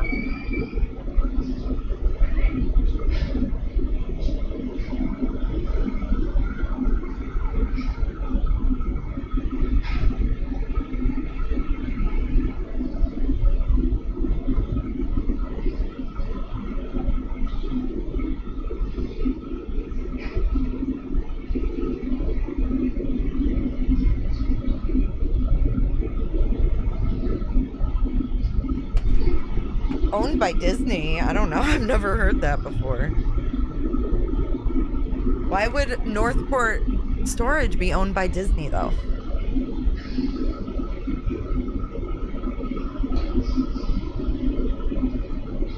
Here, let's skip forward.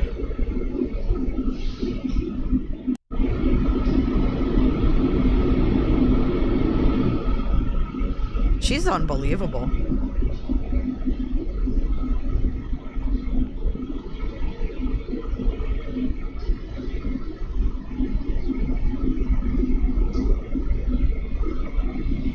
Snacks because, you know, he's 15. Snacks. So here's where we're at right now. Your car is obviously able to be released to you, the Nissan. It requires us to do some paperwork because we did log it into our system. So now that it's in our system, we got to release it properly to you, which is no big deal. It'll take a couple minutes. Because of the high profile. Did you guys notice I know you said we can download your phone. So now that it's the Nissan. She's sleeping now. Watch her. Here they come. She starts watching. Wait, hold on. Let's go back. All right, watch her close.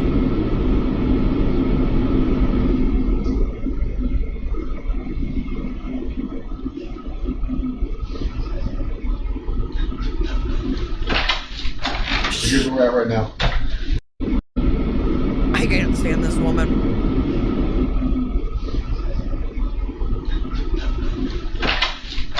So here's where we're at right now. Your car is obviously able to be released to you, the Nissan. It requires us to do some paperwork because we did log it into our system. So now that it's in our system, we got to release it properly to you, which is no big deal. It'll take a couple minutes. Because of the high profile. All right, I know you said we can download your phone, and I do appreciate your cooperation with that. But because the same way we did with Stefan and every other phone and digital device we've seized, they're making us write a search warrant on it, which really doesn't affect you too much. The search warrant is a legal thing. It's not a you thing. It's not a trust thing. But with that, it takes a little bit longer. All right, so I can release your car to you right now. We can go facilitate that downstairs. I cannot make you a promise that that phone will be downloaded by the time your car's ready. What I can promise you is that the moment it is downloaded, if you have left from here, I will bring it to you. Do you have a phone? She's like, yay, I get to see you again. Sister still? Does anybody have your sister's phone number that we can make sure we can communicate with you on? Yeah. My dad is downstairs, I think, waiting for me, so I can give you my dad's number since he'll be whatever phone numbers we can have, just to make sure that if we are unable to give you the phone back today, we'll throw my shit out there. That way, if we are unable to give you the phone back, we at least are able to contact you, and we want to make sure you have a phone to contact us if something arises. You know what I mean? Yeah, no, for sure. Damn, Lori, I didn't even think of that. That is sick. What's his name? My dad's name is. I didn't even think of that, Lori.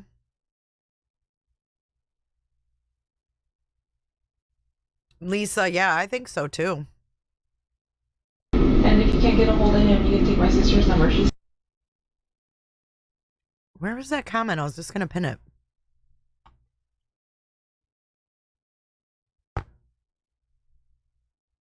Oh, here.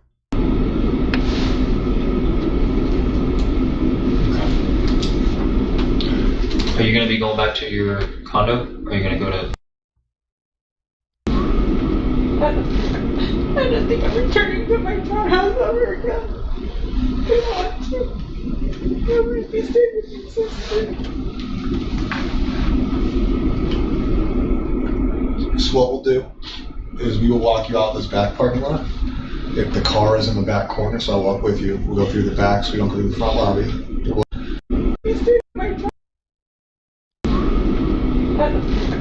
I don't think I'm returning to my townhouse ever again. I want to. I want to be staying with my sister. So what we'll do is we will walk you out this back parking lot. If the car is in the back corner, so I'll walk with you. We'll go through the back so we don't go through the front lobby. There was a press conference today. Obviously, none of us got to see what was said. I assume it's just an update. But we will go through the back to go get the car, and that way we are not walking through the front lobby making you wait out there. I don't know if there's still media present. I assume you're not in the state or mood to go walk past 32 news cameras. So we will go out the back and get the car, and I'll show you how you can leave here, and we can call your dad from the back so he can know where to go or where to meet you. We just tell him, hey, she's gonna be in the back parking lot. You can drive around. You guys can follow each other out, or whatever you choose to do that way. All right.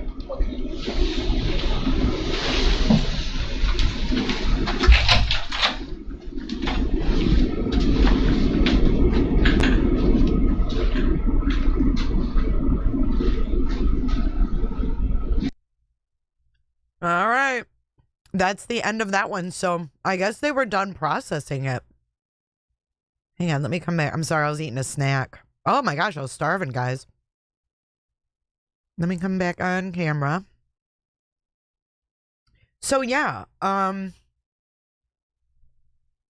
dogs did not hit on decomp on any car other than hers.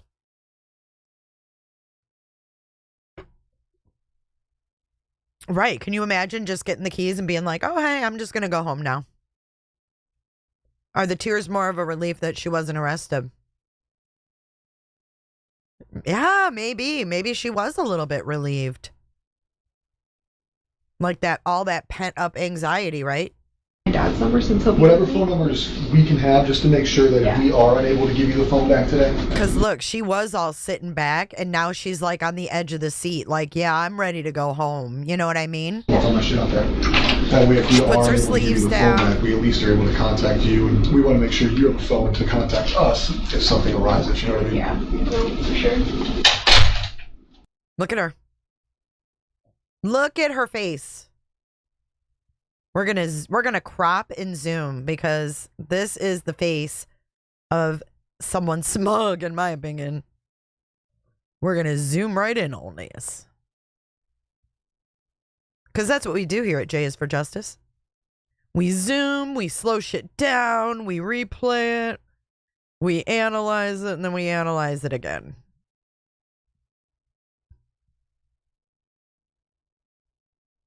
Look at this. He's in the clinker. Now do you kind of like understand maybe why his parents are like, maybe they know she was more involved. She looks fucking relieved. Look at her with her hand on her neck. Relieved. Almost smiling. I can't do it. Roly-poly, daddy's little fatty. Daddy's gonna be a man someday. That is absolutely deplorable.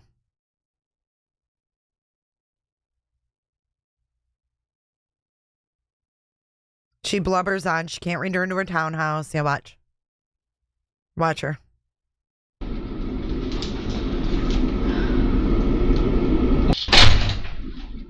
If something arises, you know what I mean? Yeah, for sure. Remember, Maddie was strangled. What's Dad's number? What's his name? My dad's name is.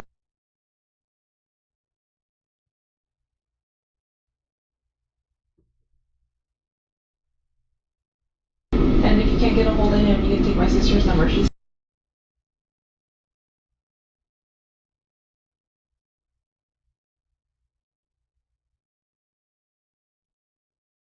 Hey, Misfit Cooter. Hey, Nash Native. Good to see you. Are you going to be going back to your condo? Or are you going to go to... I don't think I'm returning to my townhouse ever again. I don't want to. I want to be staying with my sister. Oh, it's such an inconvenience for We her. will walk you out this back parking lot. If the car is in the back corner, so I'll walk with you. She almost cries like, what an inconvenience it's going to be for her, you know? Misfit Cooter, the way she said trafficking gave me chills up my spine. Me too. It's all about her, Lee Michelle. Her family seem like enablers, Ashley. Well, it's said that her mom told her, you need to stop letting Stefan sleep with Maddie. Like, what? 2 years ago. I don't know if she's in hiding. I don't know if she checked herself into, like, you know how she said, oh, I don't know if I'm going to be hospitalized. But there are interviews with her roommates and stuff. Do you guys, we can go over those as well. The roommates ones are interesting. So maybe we can do the roommates next. because I did listen to some of the roommates. There's one that's Spanish speaking and they have an interpreter, but then there's another one, and she actually says that she went upstairs and she saw, or heard rather, that Maddie was in the room with Stefan alone and Jennifer was at work. And she texted Jennifer and she said, "Are you okay with this?" And Jennifer was like, basically, "Yeah, you're good," or whatever.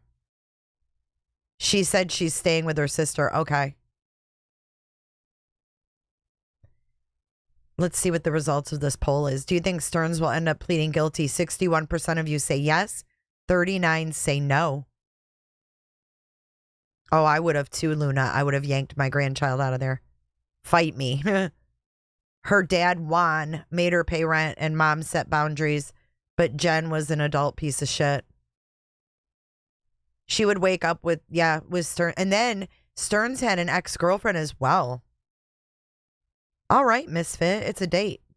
Stearns had an ex-girlfriend as well that, oh, God. It was like while he was dating Jen, and the story went something like he told her, the girlfriend, that he woke up with,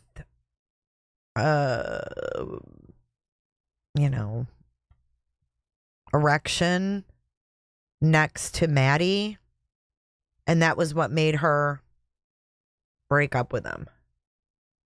Aw, Jamie, thanks for being here. I appreciate you. Every J with J, every J.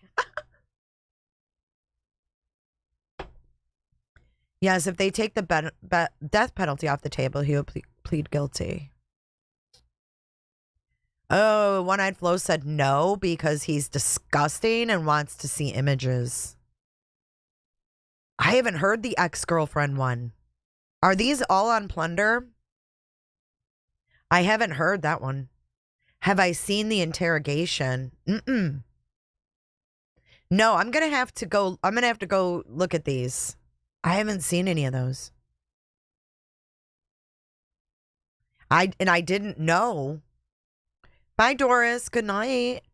Kendo. I didn't know that there was an interview with the ex too. Oh shit.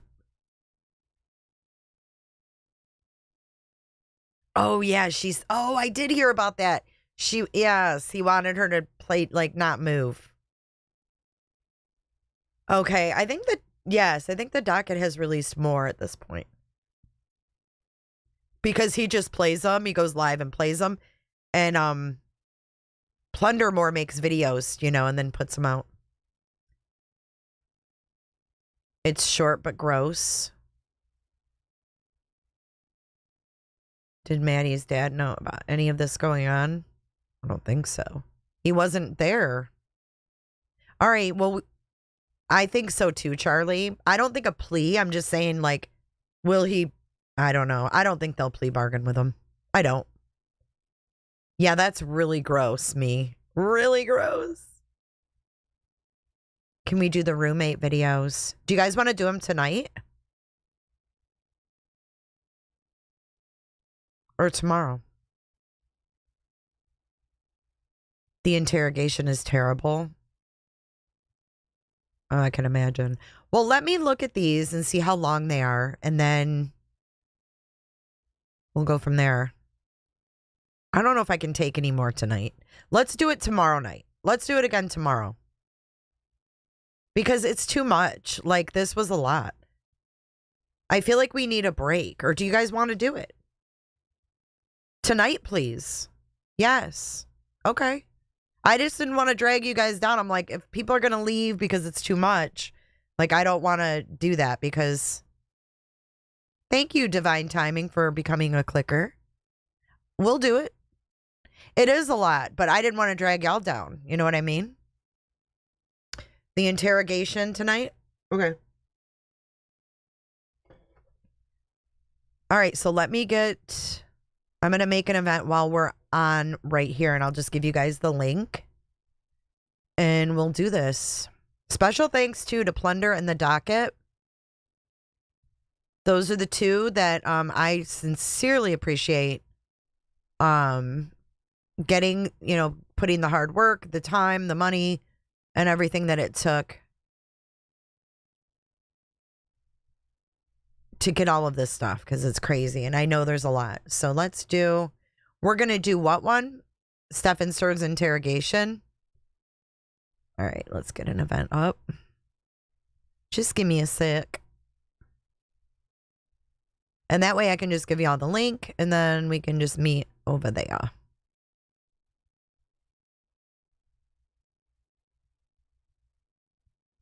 Stephen Stern's how long is that one? Do you guys know? Offhand?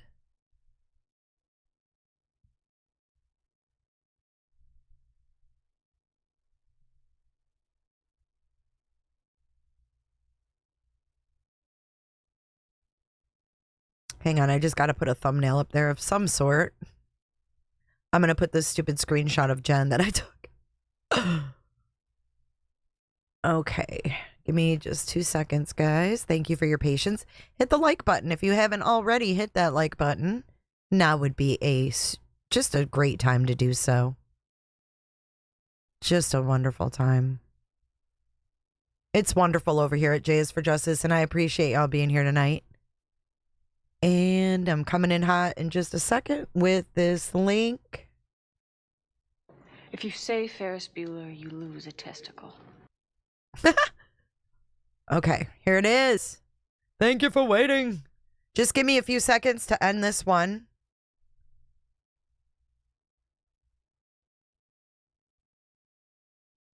All right, cool. So give me a few seconds to end this or to get set up for the new one. We're just going to do the short outro. Thank you so much. I am going to run our credits because I know some of you joined, etc., etc. Thank you so much. See you guys in just a few minutes.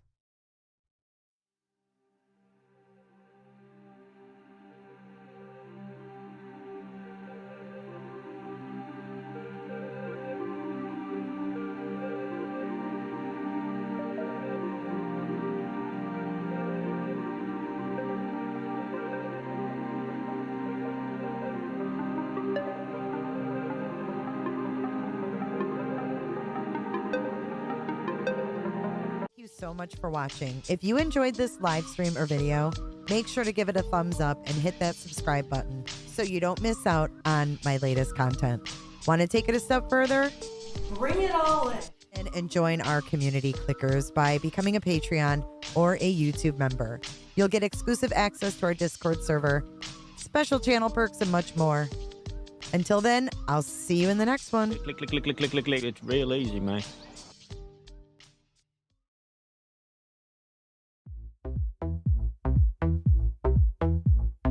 I don't give a damn, I don't really care about you and your problems. I don't give a damn, you talk way too much. I have heard enough about you and your problems. I don't give a damn, I don't give a damn, damn, damn. I don't give a damn, damn, damn. I don't give a damn, damn, damn. I don't give a damn. You wanna be with me. You wanna feel something real, but I'm feeling differently. You're making plans to get to friends, but don't wanna face the fact that I ain't got time, I ain't got time, I ain't got time for that. Staying up late, sleeping all day, dreaming about Cadillacs. Buying new shoes, hanging by the pool, sipping on Coke and Jack. Calling my phone when you feel alone, but I'll never call you back. 'Cause I ain't got time, I ain't got time, I ain't got time for that. I don't give a damn, I don't really care about you and your problems. I don't give a damn, you talk way too much. I have heard enough about you and your problems. I don't give a damn, I don't give a damn, damn, damn. I don't give a damn, damn, damn. I don't give a damn, damn, damn. I don't give a damn, damn, damn. You're mad at me for not giving you comfort. You say that I'm away so much and now you don't feel the way you felt when we were younger. But that's me. 'Cause